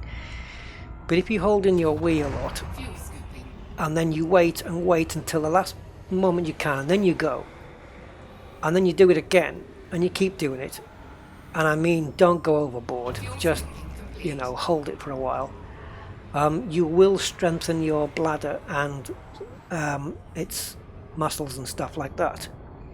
So I guess if you've got a kid who wets the bed or whatever, you can just train them to, every time they want to wee during the day, just to hold it and then go, and hold it and then go, and it strengthens the bladder, and it's apparently good for cutting down or cutting out bedwetting. Dilly ding.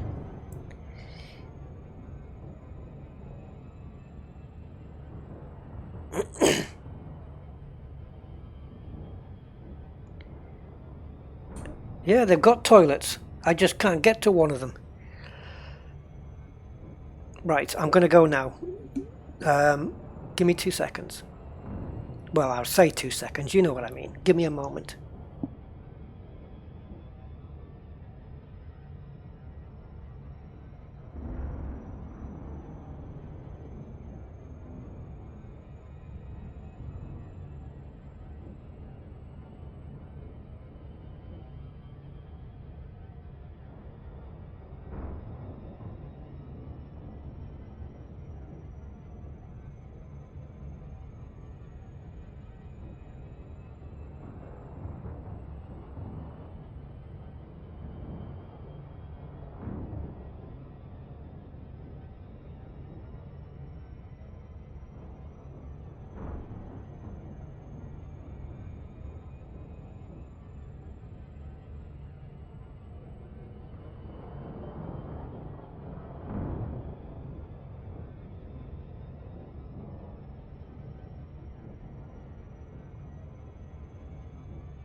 Right, back. You guys, you're crazy. I'm just reading the text there. Yeah, when I said back in a moment, without Googling it, how long is a moment? Don't Google it, don't cheat. How long is a moment? I'm not going to believe you didn't Google it though. But it is a unit of time. Back in a moment. You just missed the Thargoids. Oh, what episode was it? 2 minutes? No, you're close. Very close. It's not as long as 2 minutes.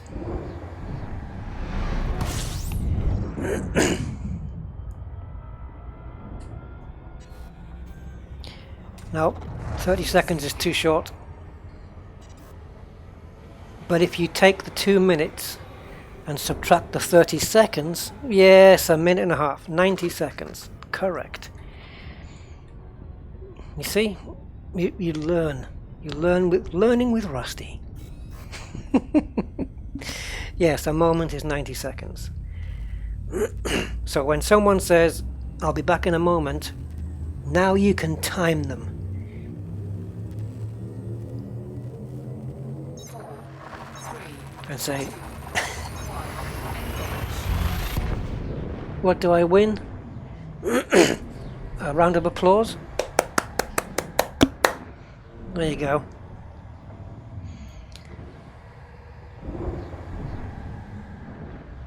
Actually, is it possible for one? It's not possible for one person to give a round of applause, is it?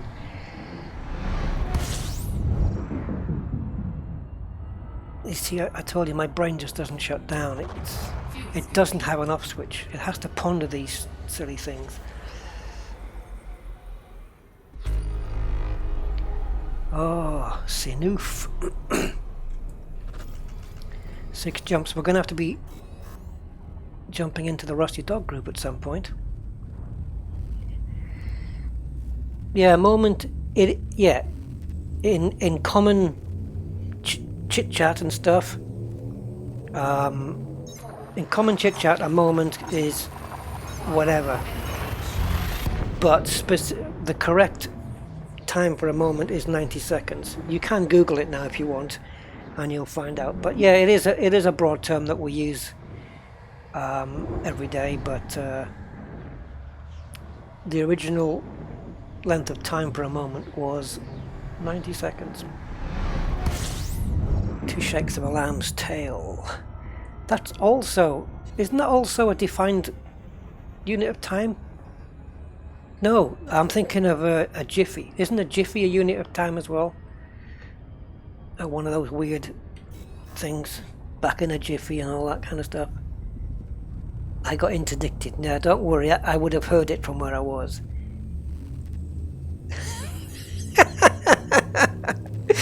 Static iron head. Okay. Yeah, okay, I'll give you that one. If they walk around you in circles. Yeah, or they move their hands in a circular motion while they're clapping.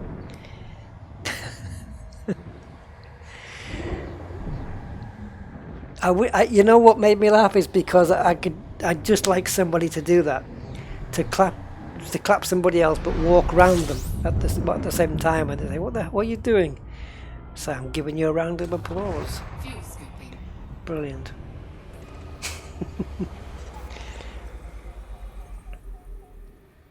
Of course, you realise tomorrow I can't play Elite now until I bloody come all the way back. I'm not going to self-destruct now. So, yeah, 4 jumps. We're 4 jumps out, man. George Carlin, yes, man. I'll tell you what, he was my favourite. George Carlin told it like it was. I could I could go on about George Carlin for ages. He's brilliant. I've got every single stand-up thing he's ever done. I've got everything. Very, very smart guy, and his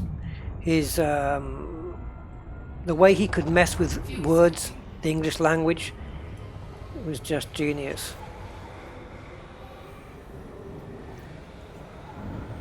He was part of the what they call the Holy Trinity, wasn't he? The top 3 comedians ever, which in general are believed to be George Carlin, Richard Pryor, and Lenny Bruce. I'm sure that's debatable. I would certainly put Richard Pryor up there.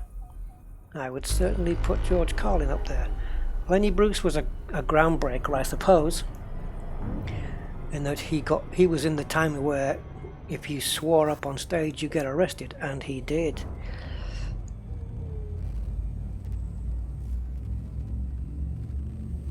Yeah, this thing gets through systems pretty quickly. Yeah, my credits on this journey, but the problem is I already had a load of them stacked up. I had about somewhere between 250, probably more, after the passengers. maybe about 300,000 already stacked up, plus whatever this is. But I'm not scanning the planets either, though. I'm just scanning the systems. So it's not going to come to that much, really. Fuel scooping. Maybe another 50, 100,000 possibly. Don't know. Maybe Fuel scooping. I'm sure I'll get a different route back. But I'll try and plot somewhere completely different. Just go a little bit off course. Now is a good time to plot a route back to an engineer, I suppose. Plot a route back to Maya would probably be just as easy. Get some updated thrusters on this thing. 3, 2, 1, engage. I like Billy Connolly. Billy Connolly's... I'll do the voice. Shall I do the voice? Billy Connolly? So, yeah, anyway, but about Billy Connolly, he did there's a lot of albums of Billy Connolly about, but my favourite one is one that's hard to get hold of. I have it on cassette.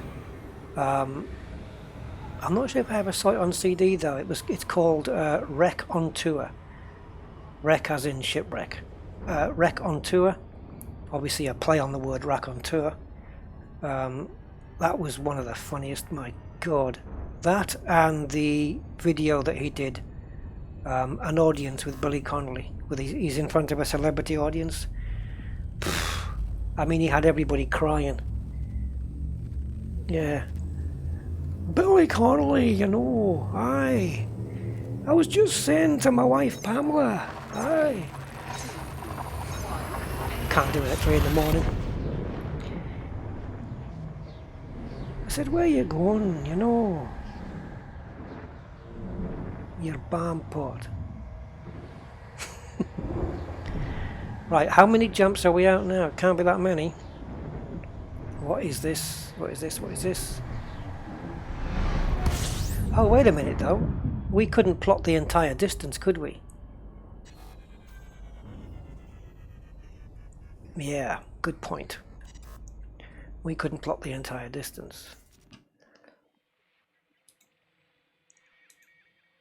I'm gonna guess.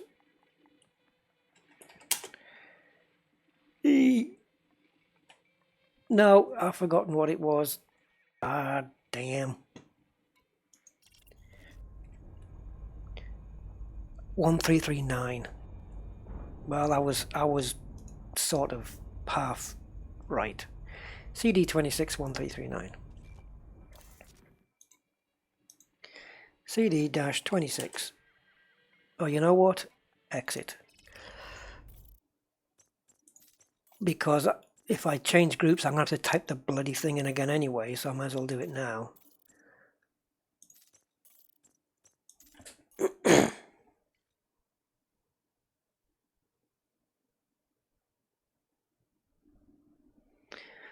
The one hunting in the moors was a riot.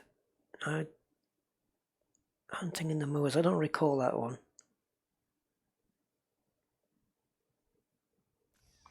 "500 light years more." No, is it? Yeah, you might be right. Let's see.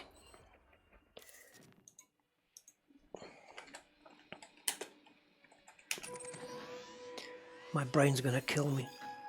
189. And there we have... Well, come on then. Oh, I'm in the wrong... Sorry. Oh! Steve H. You see, I can't put the names on the chat to the names, the commander names. So Steve H is 111000110. What does that come to? 2, 4, 8, 10, 16. No, I was going to try and get the decimal equivalent of that, but I can't be bothered to work it out.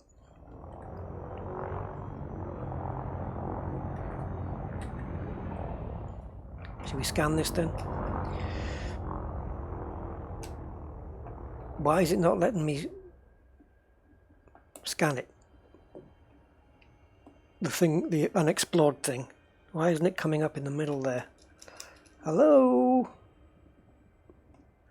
Yeah, whatever.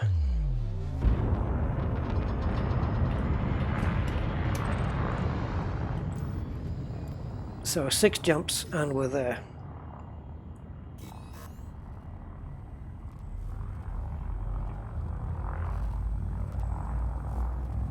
What's going on here? You're not going to just jump me. Oh, it's there. It felt like it was going to jump me through the star.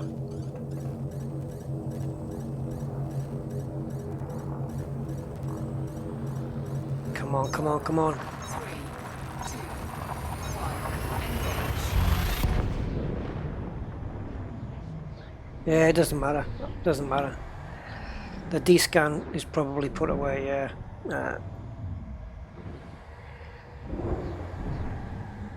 I'll get this one coming up here. This one looks like something similar.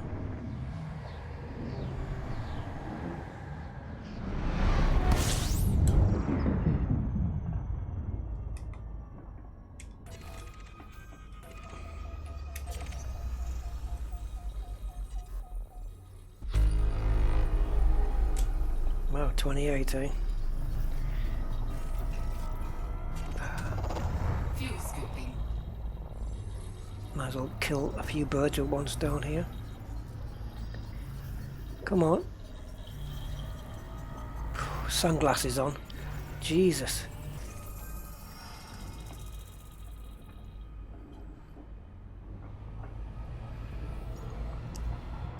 Fuel scooping complete. Right. I reckon we've got enough fuel to get to where we're going now. Oh, this is an anarchy system. Okay, so there you go. Wait a minute, wait a minute. Jog coming up. Ah, there's only one. If there was another one of these stars here, what would we have?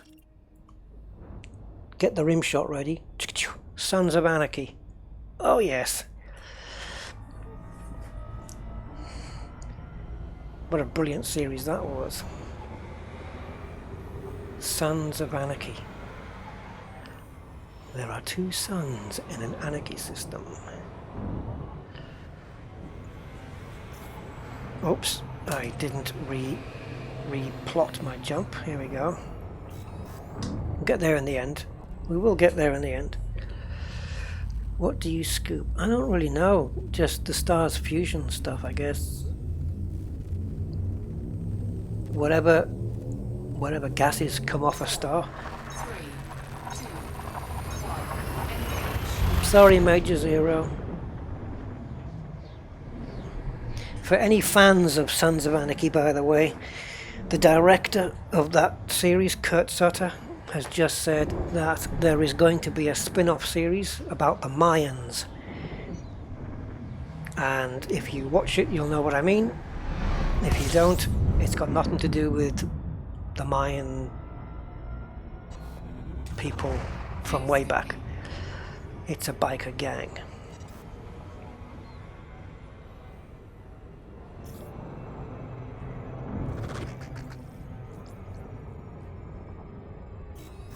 So here's a question then while we're on our way.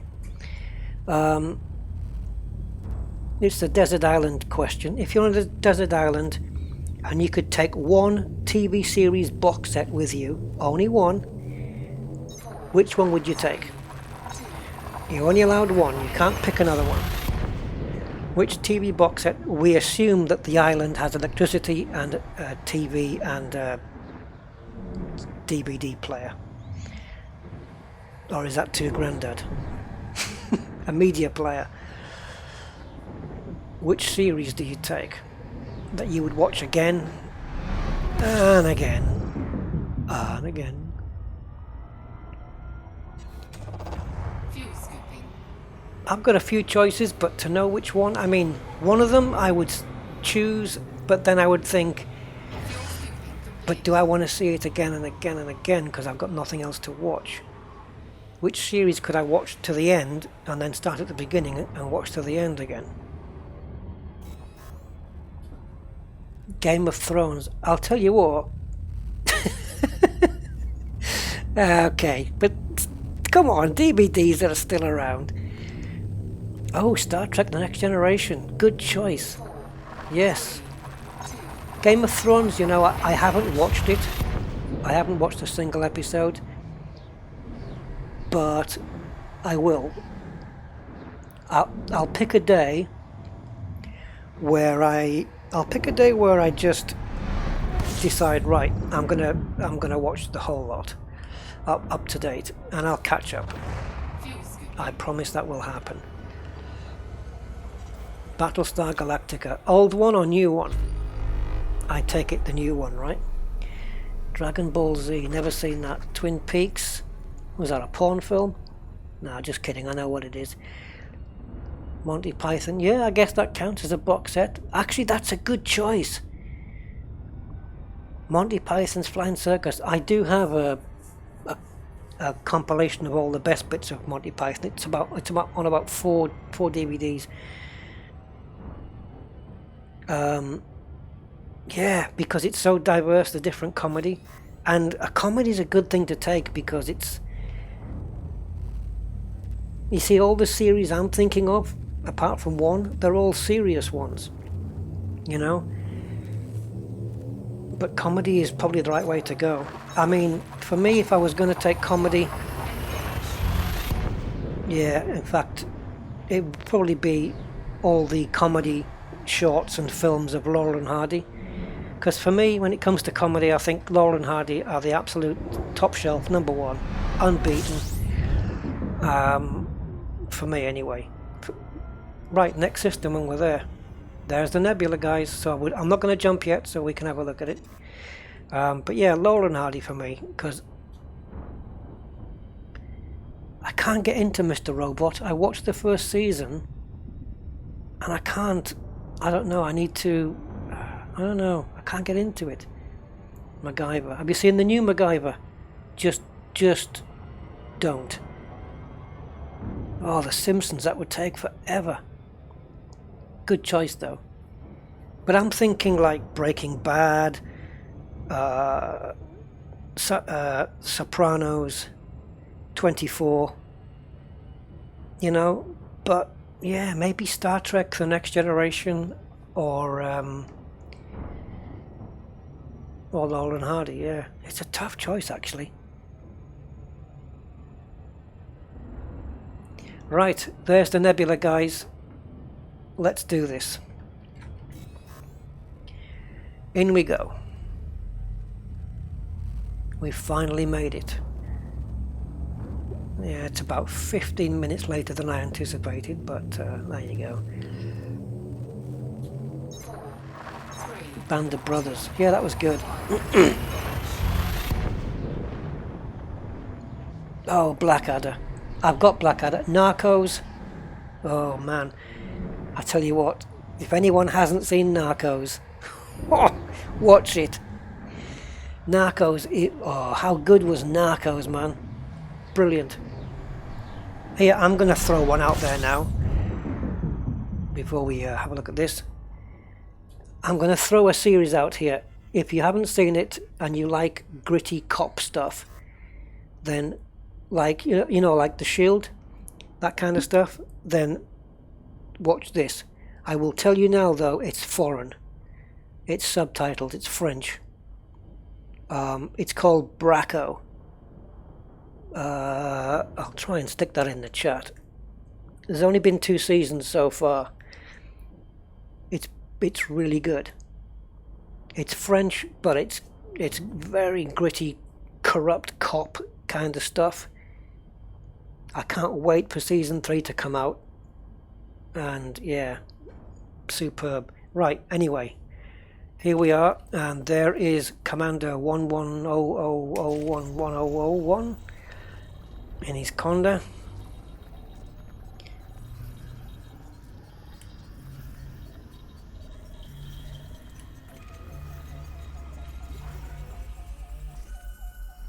Ah, the Incredible Hulk, really? Yeah, Major Zero, trust me. I know what you're thinking. You think, how the hell can what the French can do anything? Trust me, it's really, really good. My family keeps saying I look like a younger version of Pablo Escobar. If you see it on YouTube, an interview with the guy who plays Pablo Escobar, he looks nothing like him apart from the eyes. but oh, he was so good at playing that part, man. Right, so I'm just going to drop a chat here.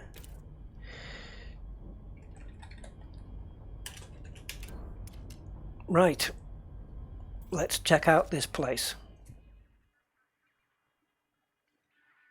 Oh my god, this really is Sons of Anarchy. Check this out.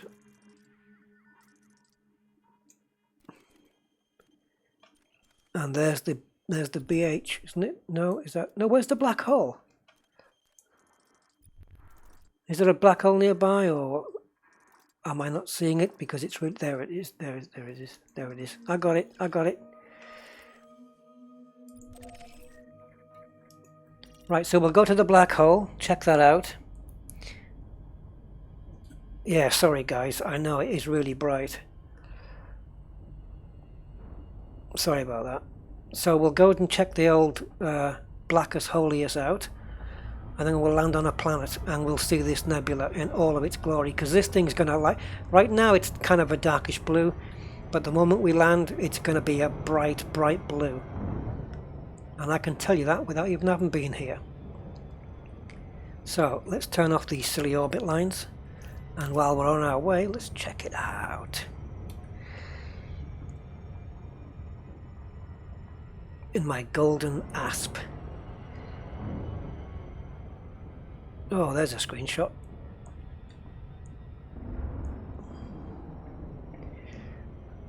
Nice place, man.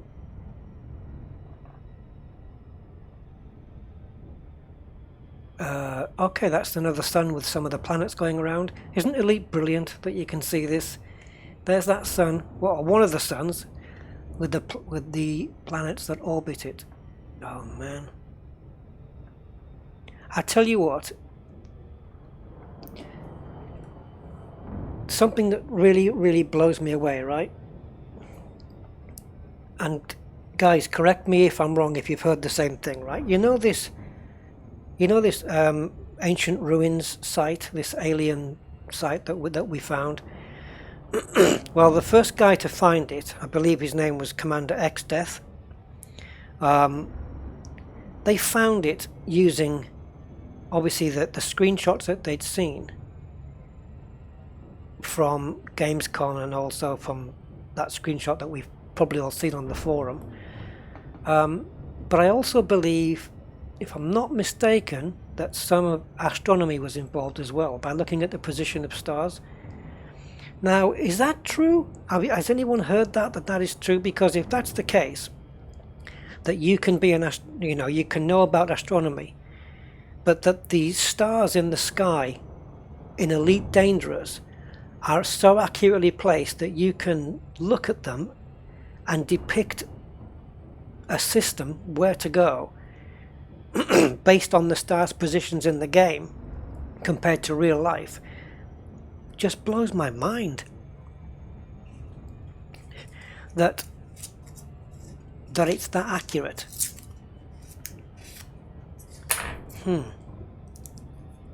He triangulated the location from the star positions. Yeah, you see, I thought so.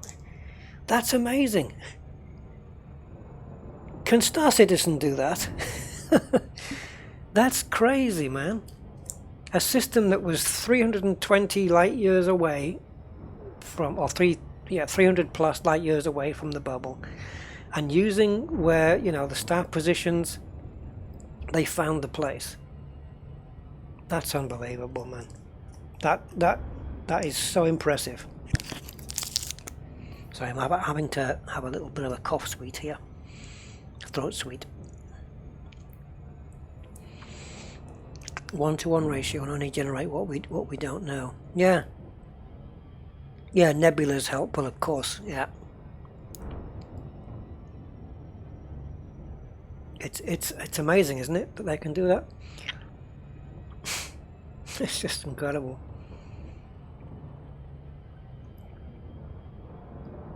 You can compare the actual night sky here on Earth with... But wait a minute, don't they have to account for... Okay, Patrick, I will get your friend request. Yep, there you go. The night sky we see now is 2016. Don't they have to account for the fact that it's now 3302 and the stars will have moved around a little bit? Is that taken into account and whatnot? That's just amazing, man.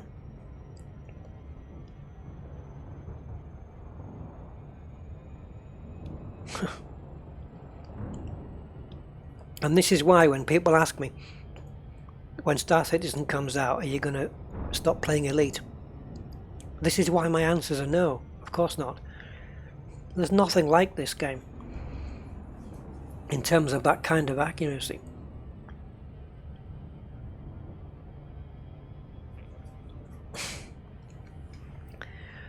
They just need to iron the bugs out and fix a few things and tweak a few things and get the mission boards working. But the fundamentals are all there, aren't they?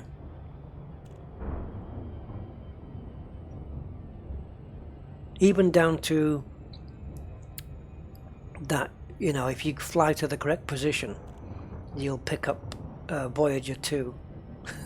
That's crazy. I can't believe they even put that in, but yeah.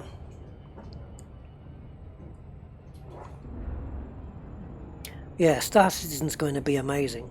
I mean, graphically, Star Citizen looks just incredible. But they are using the CryEngine, so yeah. But it's not gonna. Yeah, Elite's in a different. Elite's on a different. I don't know. It's on a different shelf, if you know what I mean. It's not on the same shelf. It's the same genre, but it's not. They're on different shelves. But I will play both, for sure.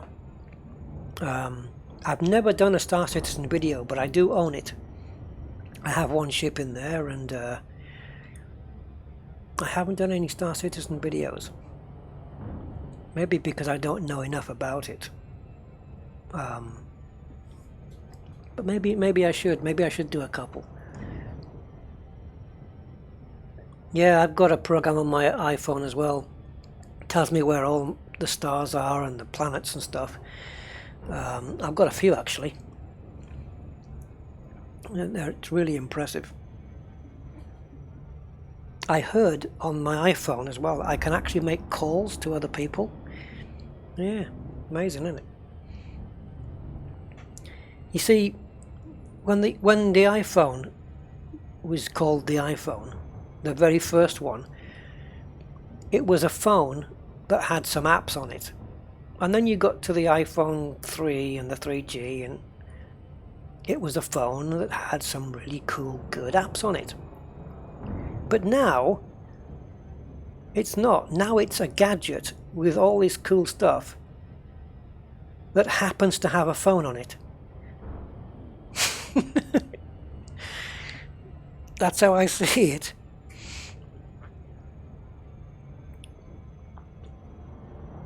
Past and future positions. Oh, cool. Which app is that, John? I mean, I've got a few of them. Maybe I have that one without even realizing it has that feature. I think the one I've got Star Walk and Go Skywatch is the one I use the most.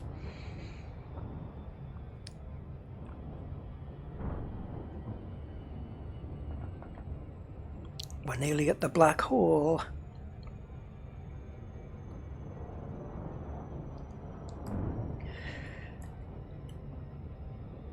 Unfortunately, I don't have a DSS, which is a shame. Not the Department of Social Security, but a detailed surface scanner. Oh yes, I do. Of course, I do. I'm in my ASP Explorer. Of course, I've got a detailed surface bloody scanner. Why hasn't this picked up yet then?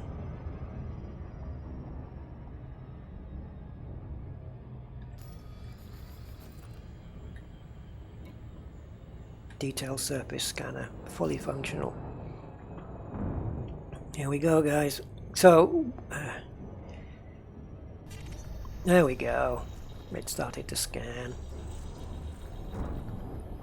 I've forgotten that I switched to this ASP, and I now have a detailed surface scanner on it.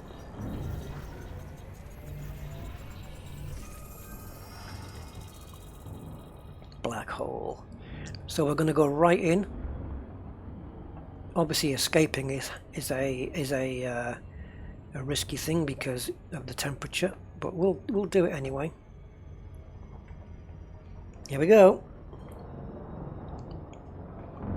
Yeah, don't worry, the size will pick up, I think.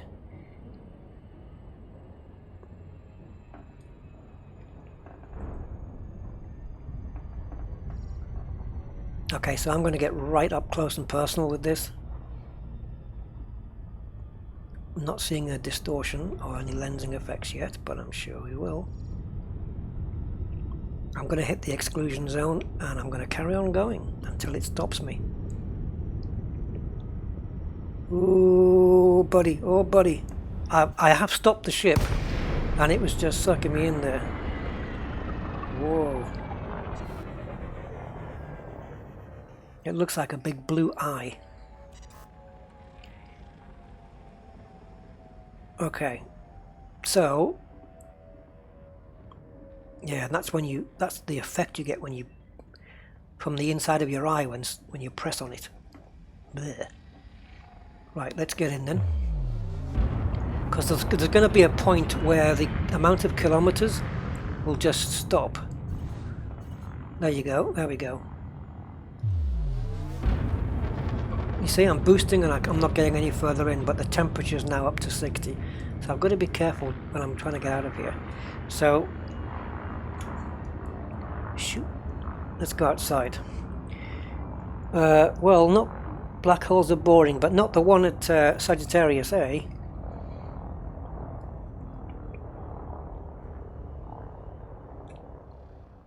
Oh, nice.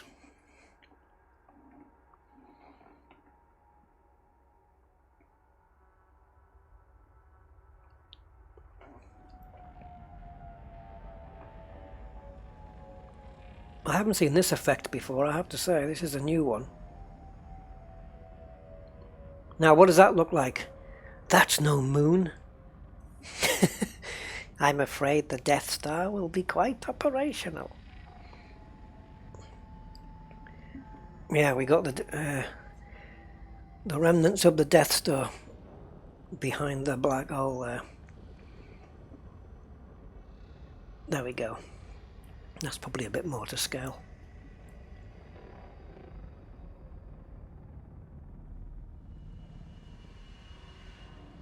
Mobile observatory. I'll check it out.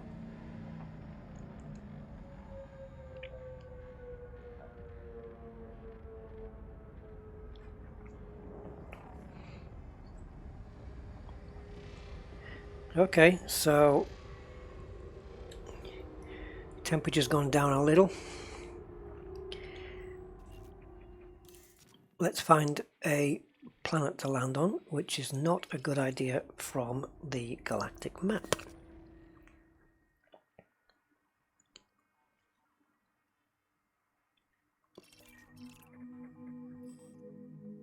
That's a bit far out. Now, thankfully, there's only one light source in these systems, so that will come from here. So if I'm landing here, I won't be seeing the light from that and that and that and that.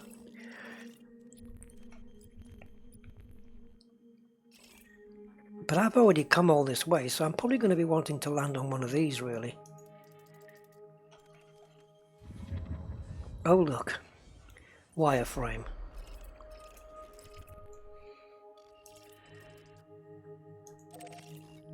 Let's see how far away that really is.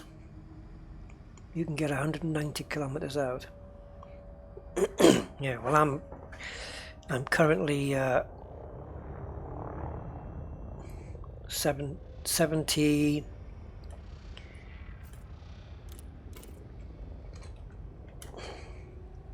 Is it 75?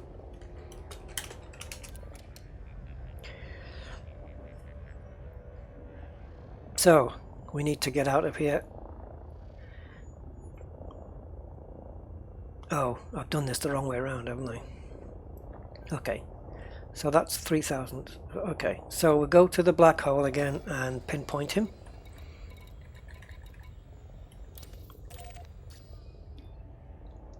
And now we need him in our rear view mirror. And that would be about there, which just happens to be where that planet was actually. Okay, so we can't just super cruise now because it will generate too much heat. So I'm just going to boost a little bit.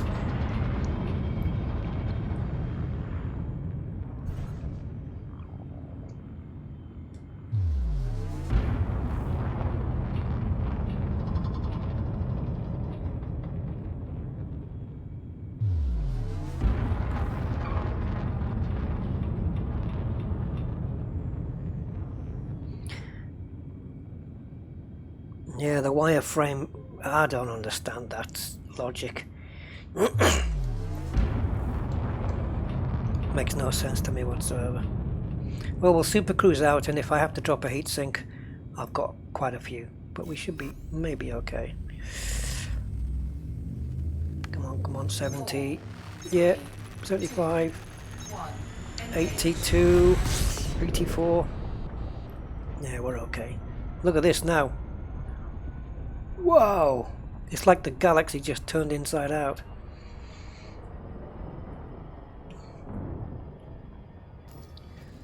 Oh, I can't remember the name of that place. I think it was called Unexplored. Oh! Wrong maps all the time. Come on. Yeah, it was called Unexplored. I'm sure I've been there before.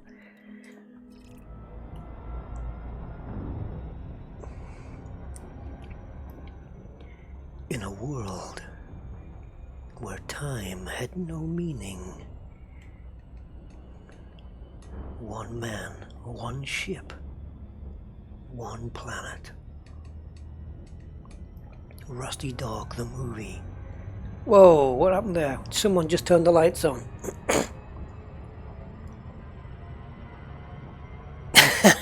That's a fair point, Master. Maybe that's why they kept it. You know, out of nostalgia.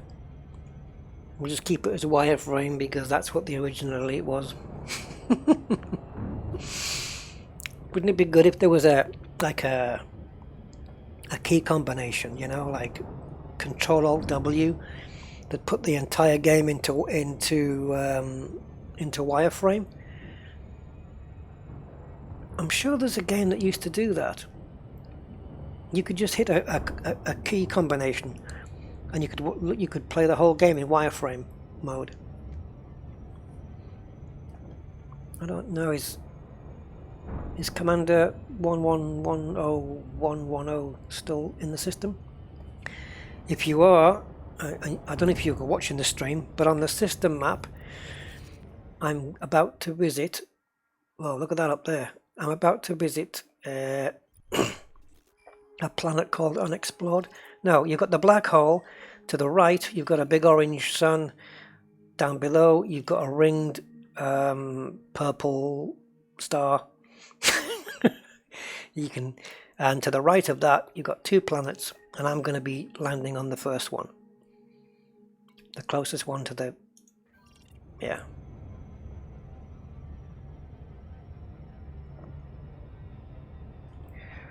I didn't want to say if it was a T-Tauri star, just in case if it wasn't.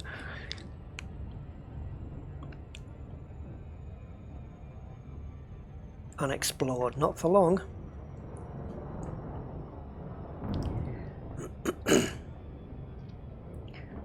Right.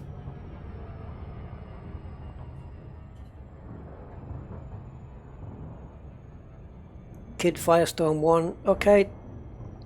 Have a good one, man. Thanks for watching. Whoa. That's that star with the rings, look. Hold on. It wants to scan and I'm trying to get my fingers on the right buttons. I've just slowed the ship down because I don't want to miss this thing. Yep, CD26, yeah, B1AA. That looks pretty cool. Wow. Nice system you brought me to here. Look at that. A ringed purple ball. A ringed, let's call it a T-Tauri star. I don't know what it is. I guess it's a T-Tauri star. A ringed one of those inside a blue nebula. How cool does that look? Nice. A black hole inside the same nebula. Is this was this a destination for a passenger mission or something? This is the ship I should be kitting out. Anyway, we'll go into land and we'll get the little SRV out. And because we're in a nebula, we'll be landing on the dark side. Oh. If it has one. I'm hoping it has a dark side. Ah, if you only knew the power. Now look at this one. You've got the Barnard's Loop and everything there. Well, this is about as dark as it's going to get, folks. So this will have to do. Now this is going to make the galaxy. This is going to make the nebula shine out like crazy. It's going to brighten up very quickly, I would imagine. Orbital flight engaged. There we go. It took a while, but it has now brightened up. I wish it was smooth though, instead of like a light switch. Look at the size of these craters. What's this black? I've got a graphic bug here. I don't want to land anywhere near a graphic bug. But look at these. Look at this. I've got a square that's gone away now. But look at the sides of that crater.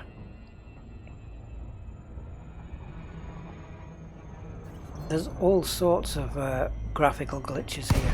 And look at that mountain up there! Jeez. I'll tell you what, this looks awesome. Look at that. They've really improved graphics, haven't they? Oh, these graphical glitches are going to be terrible.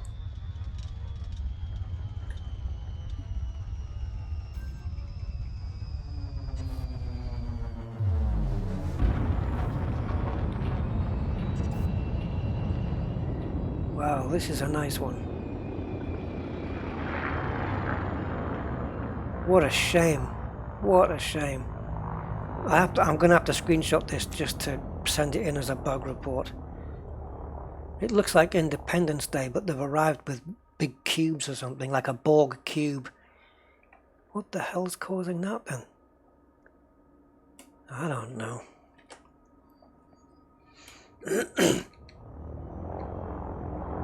But if we didn't have that, look at this shot here.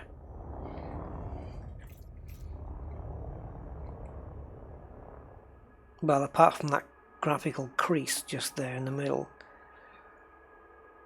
If you look towards the right though, it looks fairly realistic. Yes, I did say that word. It looks fairly realistic. Wow.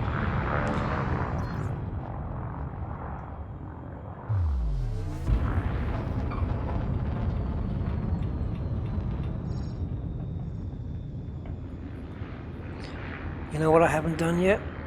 I have now just checked what the gravity was.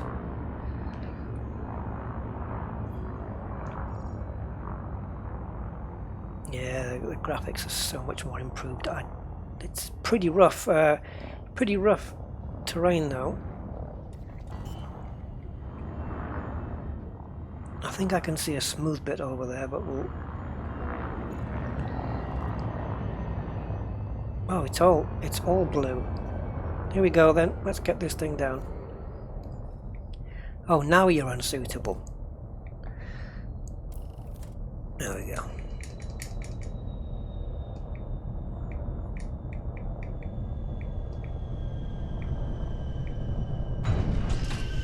We are down. We are down.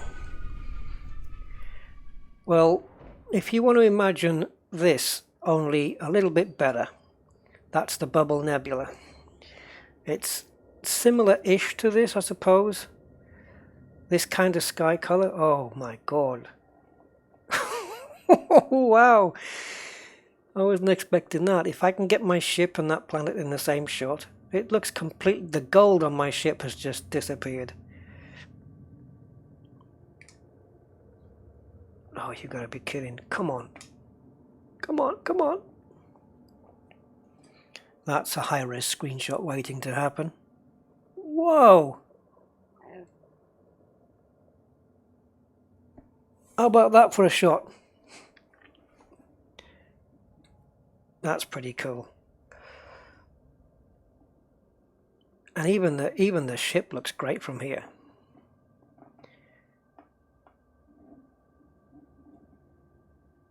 Now, where's that? Is it in the sky? The Orion Nebula and the Barnes Loop and stuff? No. Well, the gold ship has turned kind of white, but what is white is my SRV. So we should get out. Wow, this is super impressive. Look at this. Almost cloud-like.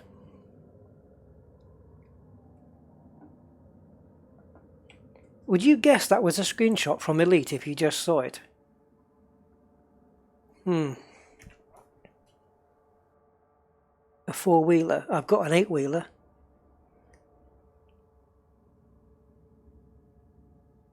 Yeah, if somebody showed me that shot and said, what game's that from? I'm not sure that Elite Dangerous would be my first guess. Although, the giveaway probably is the sun. The star, I should say. And just at the top, middle, top, going towards the right in the middle, you can see the rings of the star there. And there it is, there's the rings. Alright then, let's get the SRV oot. Let's get oot in a boot. I have the thing plugged in. Fuel 9%. Yee. Thankfully, I can refuel. Now then. Wow, that was nicely lit up, wasn't it? Low gravity warning. Just quickly in here for a sec. I want to see what's available. It should tell me. Come on, come on, come on. Okay, so sulfur, iron, arsenic. I need some of that. Not that I'm going to be going out hunting, but anyway, I believe I need some of that. Yeah, I ain't got any. Okay, here we go.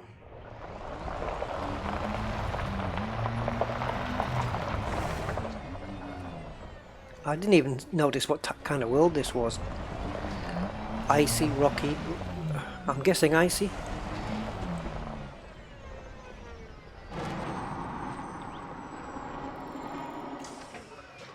Oh, I wonder if I can make it on top of the ship. I doubt it. Wow. Oh, well, let's have a look at the old tactical ice. There we go.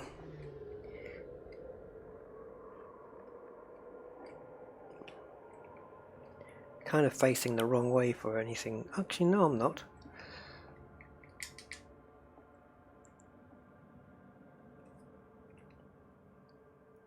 I don't know what just lit up that ship there.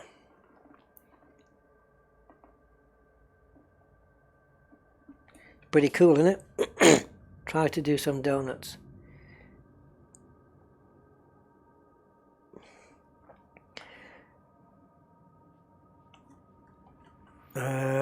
Well, do some bagels.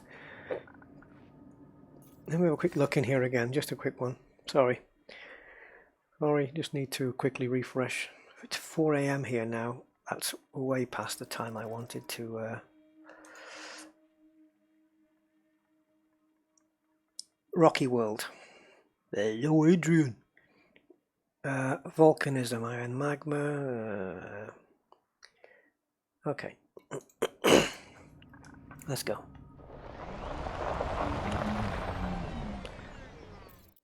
No. Ship dismissed. See ya.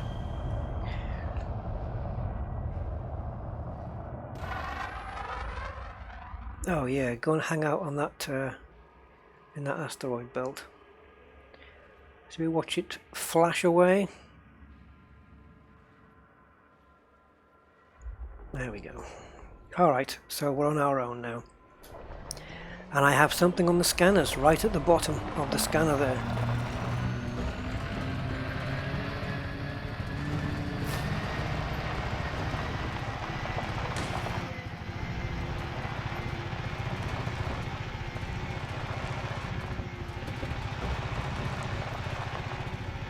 Just going to check what this is. Whoa. I will donut it once I get this. I don't even know if you can donate it, can you?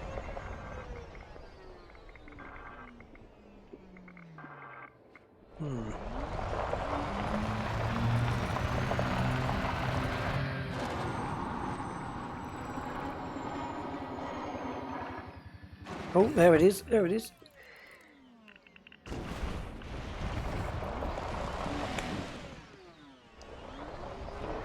Oh, Poxy Nora, just... Did I lose it? No.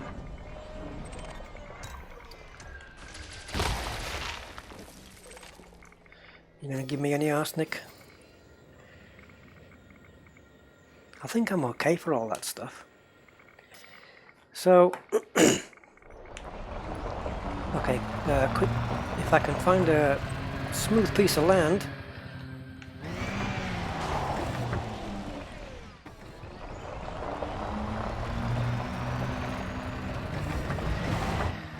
I don't know, can you donut an SRV? I guess so.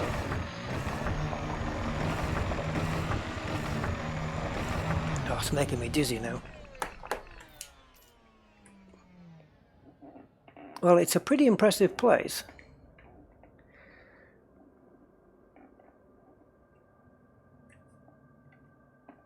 I mean, there's a lot going on. There's a lot. Yeah, there's a lot up in the sky there, and nebulas and ringed stars. There must be a planet as well that you can get to here, where you can also see the Orion Nebula too in the same sky. I can't get any closer to the SRV. It's ridiculous.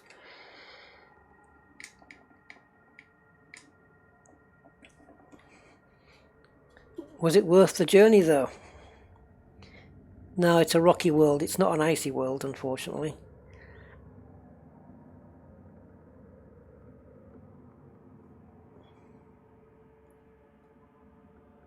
No, my clocks went back yesterday. This morning, I should say. It's genuinely 4 AM here.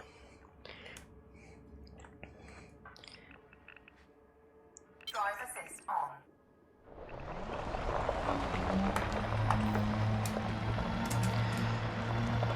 Autopilot mode. Don't want to go too fast. See, the camera jumps all the way over here. Depending on what the SRV is doing. It's like a picture of me like running after it. Hey! Oh, is it gonna... Oh.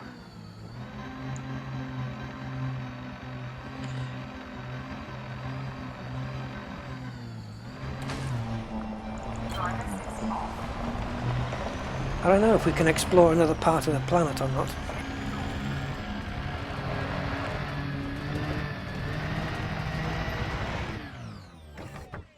I got the handbrake on already.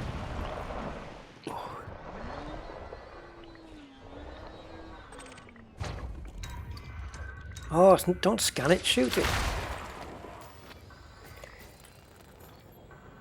Nah, rubbish.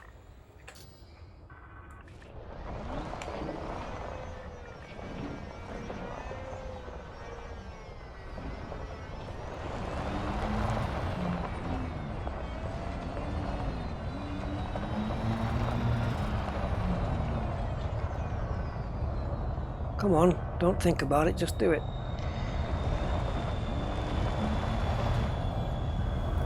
Oh, go back, go back, go back, go back, go back. I like the way the suspension goes back up again after it lands.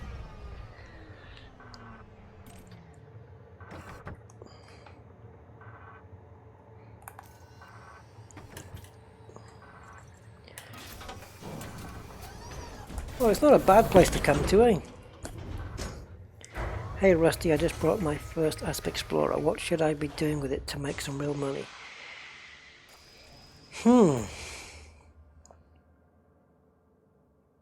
Well, it's a very good exploration ship if you don't mind spending a lot of time going out scanning stuff. I used mine for going to all those stations that have got rares, rare commodities. I had an 80-ton cargo hold and I just stocked them up with rares and then just go to like another place that's 100, 200 light years away from all of those systems and sell them off. Skimmer missions if they're not nerfed, yeah. Go to the big mountain. Yeah, okay, we'll have a look at that. If I can find the bloody thing. Here we go. It looked like a big nipple from where I was, like. I suppose I've got to get a bit higher to find it. I'm not quite sure where it was.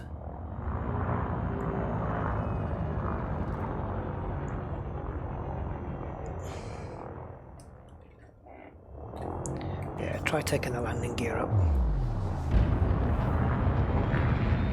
Well, there's the graphics glitch. I think it was...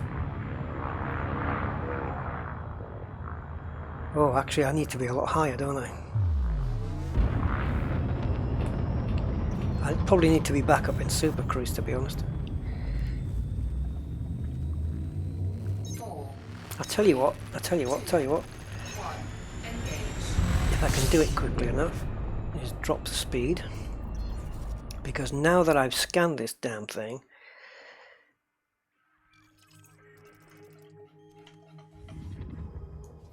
oh, I've taken off, so it won't tell me where that thing is.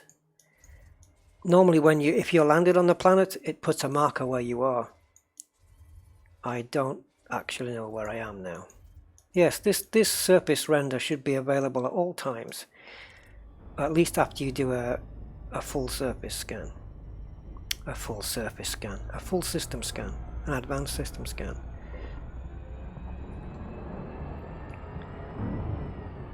Right, is that it? I don't know. Let's have a look around first. There it is. Right, that was it.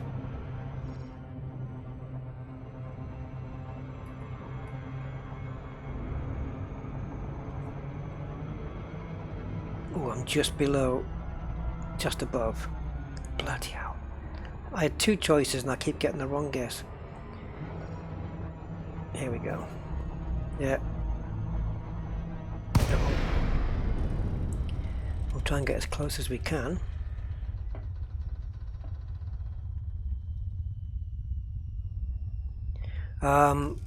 Commander 00 Steve H. I am at more or less 38.1 minus 20. Forget it, it's changing all the time. Right. Roughly 37.7 and minus 22.8. So if you can find me, I'll tell you more precisely when I land. I'm going to try and land down there if I can. Imagine trying to get the SRV up there. It's not going to be possible. I don't think it's way too steep.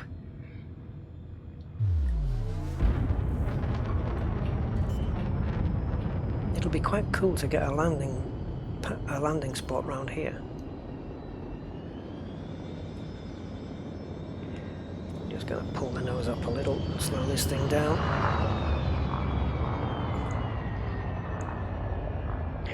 Right, judging by the land formation underneath, If anything lights up in blue here, I'm going to be very surprised. But I'm way too high up before that happens. I'm going to drop to under 150 first. And there we go. Okay, now we'll find out whether we can land.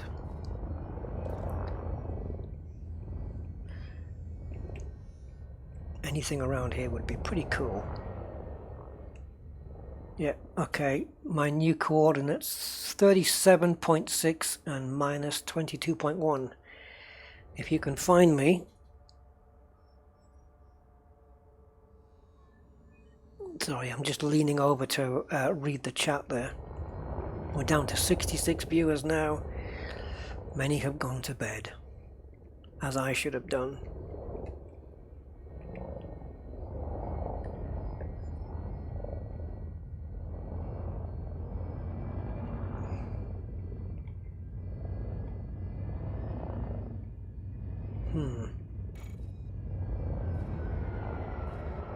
Nothing around here at all? Nothing? I'm trying to... Yeah, you see my height has changed now.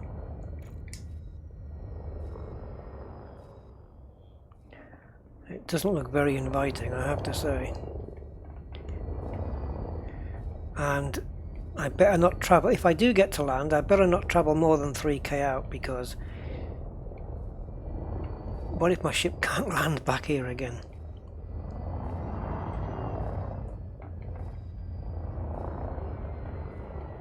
Oh, come on, something. Just a little patch of flat ground.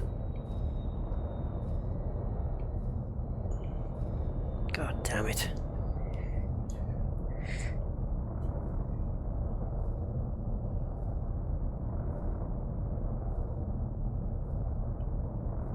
See you, Giza, and ZXZ ZZZ. There's that people going to sleep while I'm trying to land. Let's try and pick up the speed then, shall we? See if we can pick up a blue dot. This is probably a very bad place to come and try, actually. But I thought maybe if I could get a landing somewhere around here, we could have some fun with the SRV. But to me it looks like I'm flat, but judging by, I mean, look where I am. I'm on a very inclined plane here.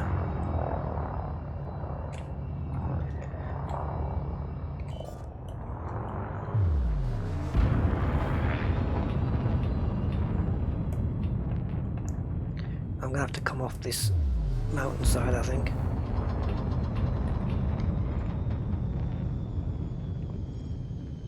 The graphics do look a lot better now than they used to. There's no two ways about that.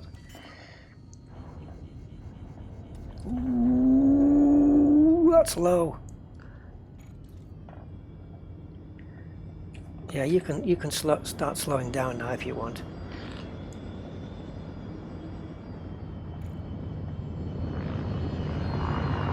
Right, at least the ground is fairly flat here. Oh, we got a blue, we got a blue, we got blues, we got blues. Come on, come on, come on, come on. Stop, stop, stop, stop.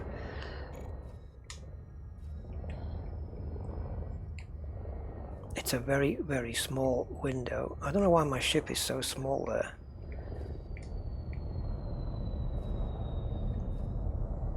Come on, I know it's... Ooh. Oh, come on. Only 30 meters off the ground, come on.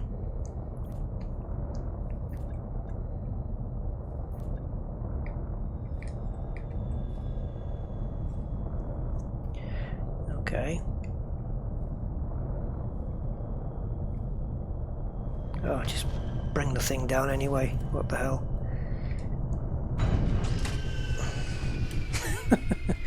Just force it down. Bloody hell.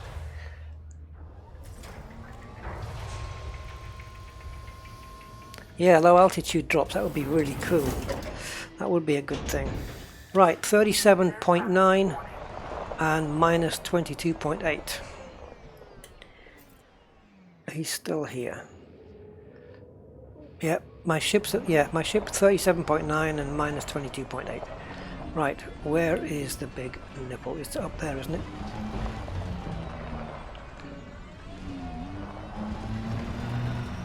I don't know how high I'll be able to get, but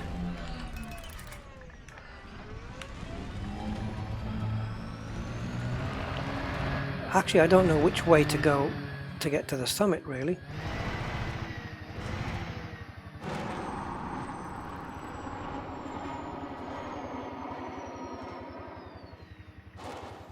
I wonder what kind of algorithms they've used to improve all the surfaces of all the planets to make them all look really decent.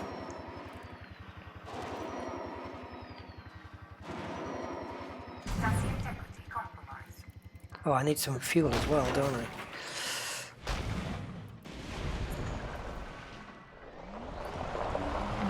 That's the way. So it's 150 I need to be heading to. Heading 150.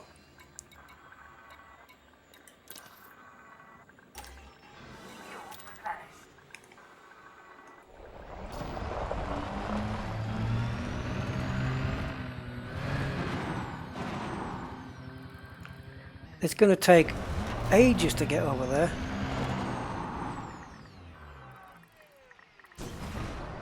It's okay when you've got a ship, but... Oh my god. Okay, note to self, don't read chat while going flat out in an SRB.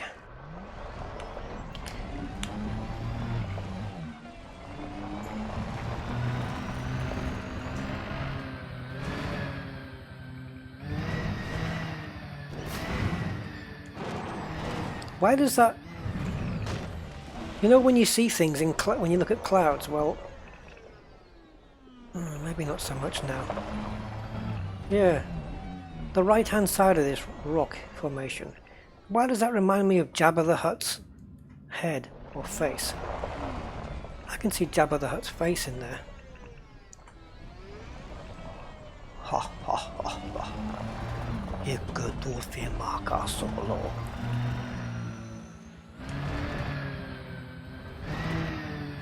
That's another Star Wars reference. Ooh. Losing it, losing it. There's the old rusty dog ship.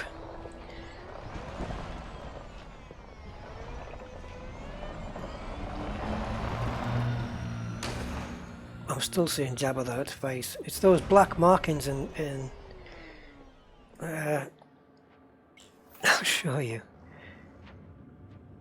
There.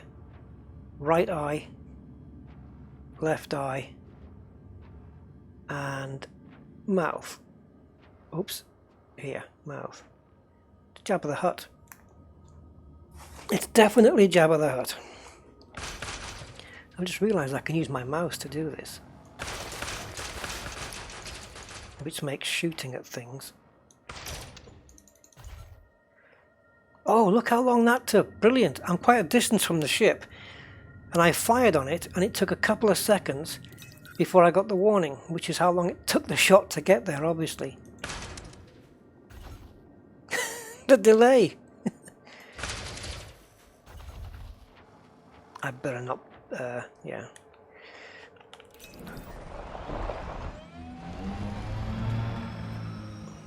Wow, what an amazing surface this is.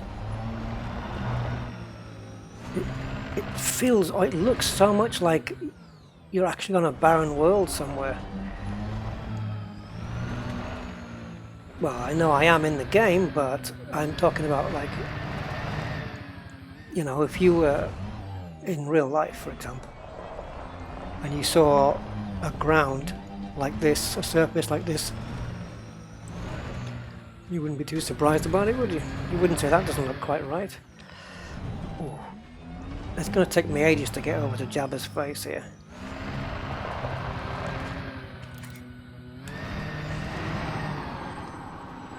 I suppose we can jump a lot of it, but I think it's going to take too long.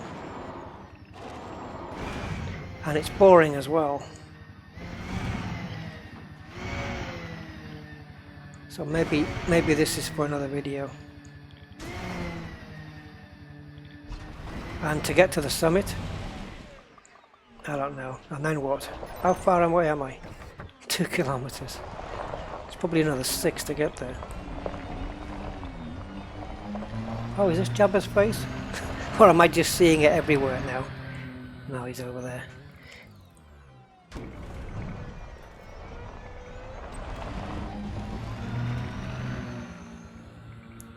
Well,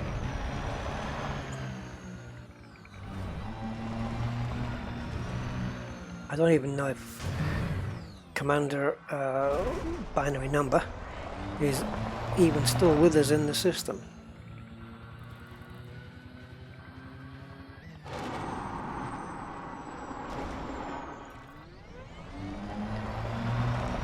Okay, let's go for this. Oh, late boost. Doesn't matter. There's Jabba's face.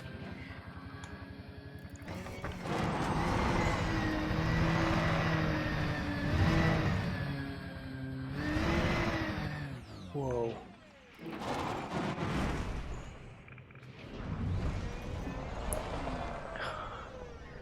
Well, I've kind of committed myself now because my ship's gone. So, yeah. Now, okay, he's here. Now, if you're there, I've just sent my ship into orbit. Are you able to see that? Can you see my ship floating around, or is it lying to me? Again, great. Look at the cracks on the ground there.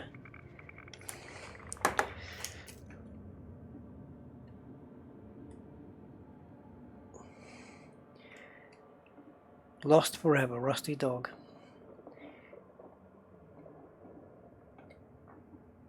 Yeah, they really made a good effort on this. He says for the 50th time. True though.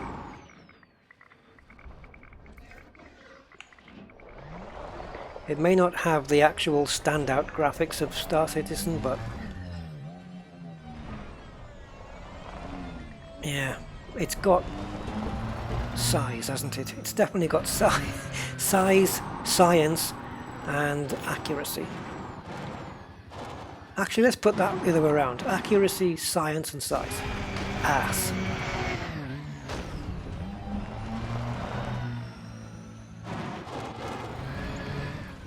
Oh, jeez.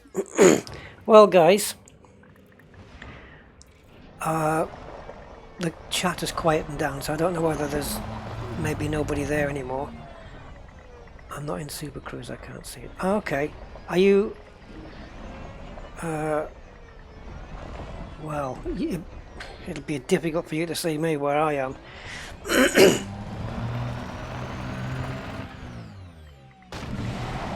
But I am down on the surface. I can give you my coordinates, but good luck. Oh, you're in a ship-launched fighter. I tell you what, if you were to fly past me, because that happened when I was at the alien crash site, or the alien ruins.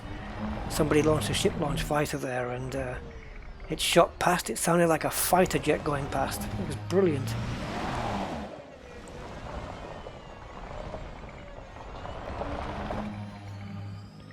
Oh,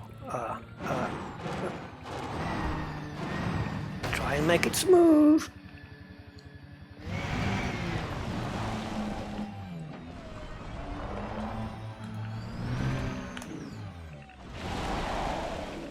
Wow.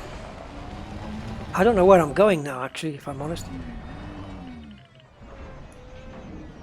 But it does kind of feel like I'm sort of lost in a barren wilderness here.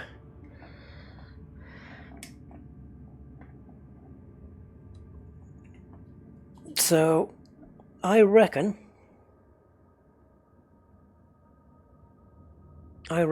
this is the end of the live stream, guys. Because it's nearly 4:30 and it's a 5-hour stream, which is nuts.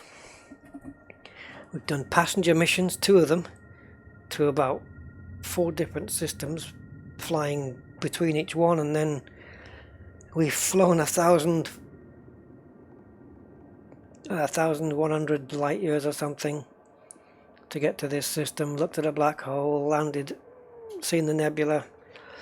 Wow.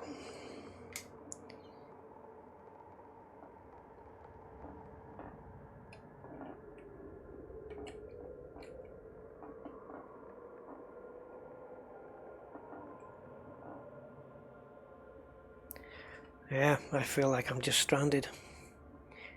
So, unless my chat is broken, try on top. Yeah, that's what she said. Right, so this is going to be my parting shot then, I think. It looks pretty good, the lighting looks good. That's a fantastic shot.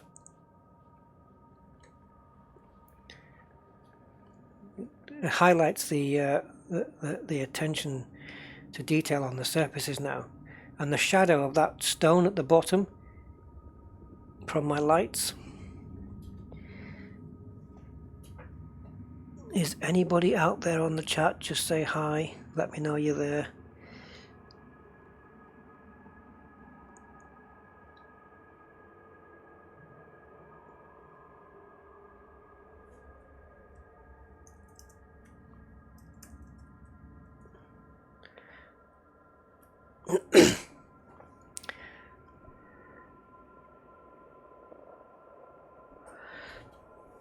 My chat isn't moving, so I'm gonna refresh my my page just in case.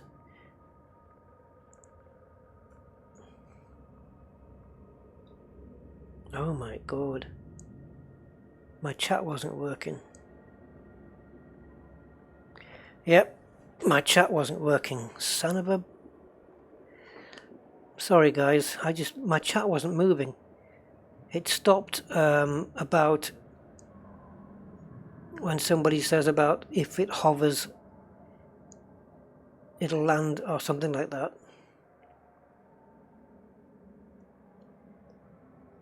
I'm going to catch up with this chat now. Does it let you enter the hangar hovering? I don't know. We're still here.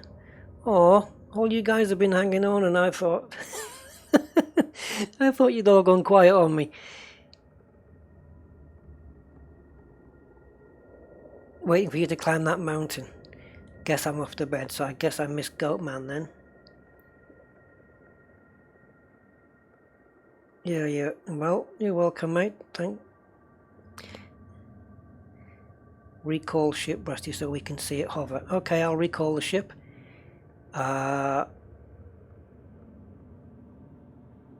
Okay. I now have your... Day 135, yeah. I'll do that in the Big Brother voice, should I? With the Geordie accent. Day 135.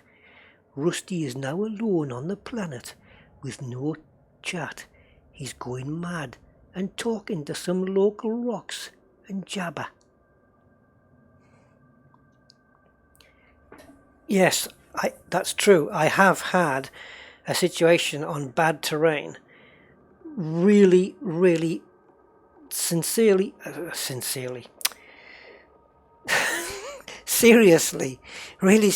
bad terrain, to the point where I could barely move my SRV. I had to keep using the boost, and there was one point I got stuck there for about 20 minutes, couldn't move. I recalled the ship, which was my Python, and indeed, that's when I found out it just hovered above me, and I was able to get in. What a brilliant shot that is, though. So yeah, I'm not far from you. I have to go. It's past 3 AM in the UK. Oh, what a shame. Well, I'm going to be parking here for the night. I don't know about you, but I'll park here for the night, and we can always catch up tomorrow. I don't know. I'm going to be here. Let's get the ship. Ship recalled. Bing bong. She does say ship recall, doesn't she? I mean, I don't hear the P. To me, that's shit recalled, which is what I do a lot of. Knowing my ship, it'll probably find a place to land.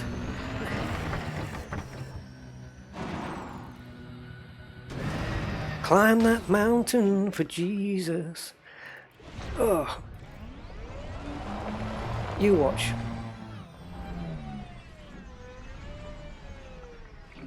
Or she'll land on the other side of the planet.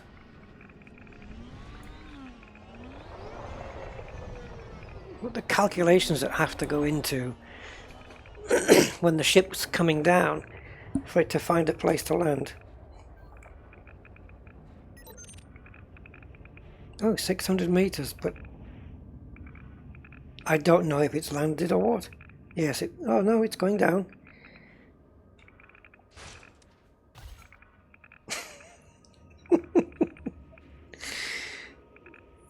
Yeah, it's landed.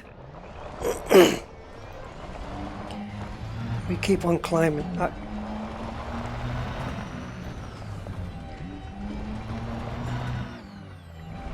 There's no... Oh. You can't really measure it against... like, you can't do altitude, can you? Because there's no sea level. And where do you measure it from? What's your base? So if the altitude said, I don't know, 2,300, that would be completely and utterly meaningless. Oh God, this is going to be some rough stuff here. What are you doing?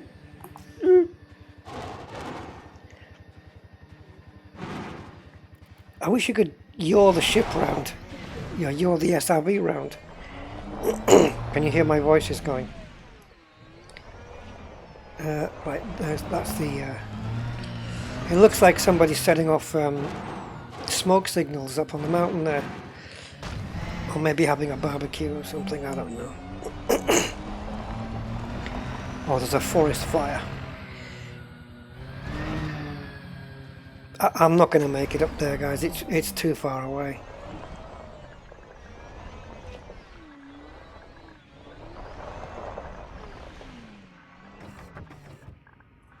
Yeah, I'm too far away. So, it just looks like another rock, doesn't it, from here?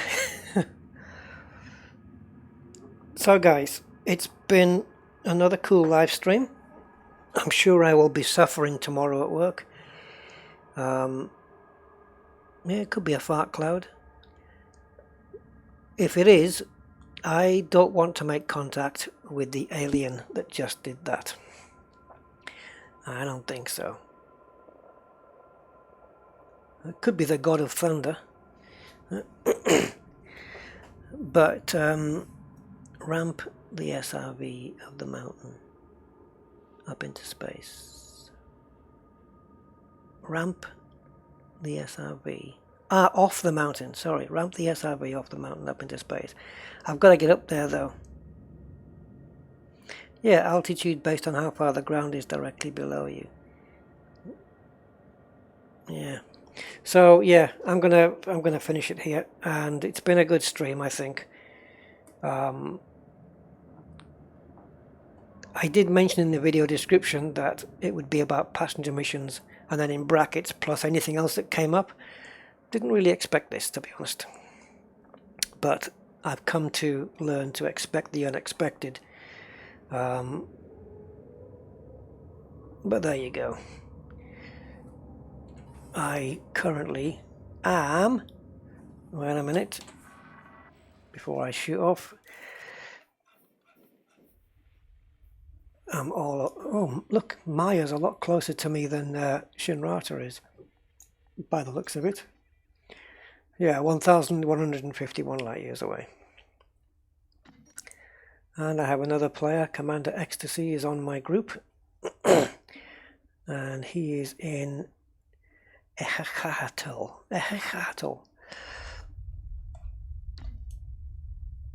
Okay. There we go then. So, we're done. And yeah, key you later. The mountain looks suspicious. Well,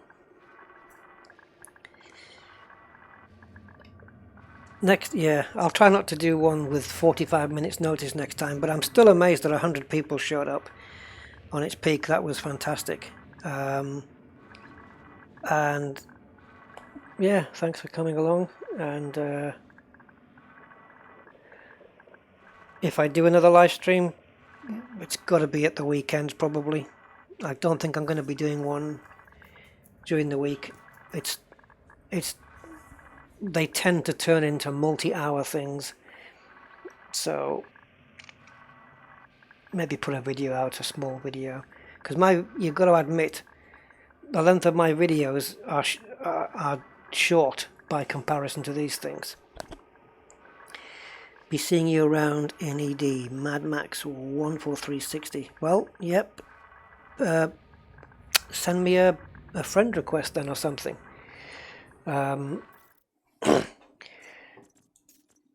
Oh, I don't want to go out yet.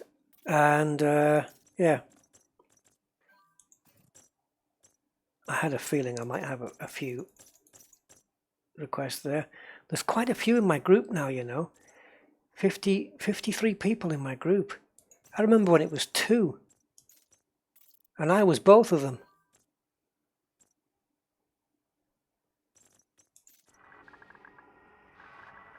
Two.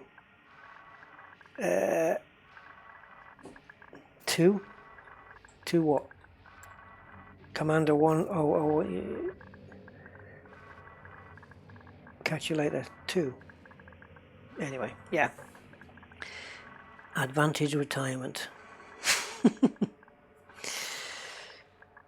Alright then, guys and girls and aliens. It's been a blast. And this is Commander Rusty Dog signing off. Good night, good evening, good afternoon, and goodbye.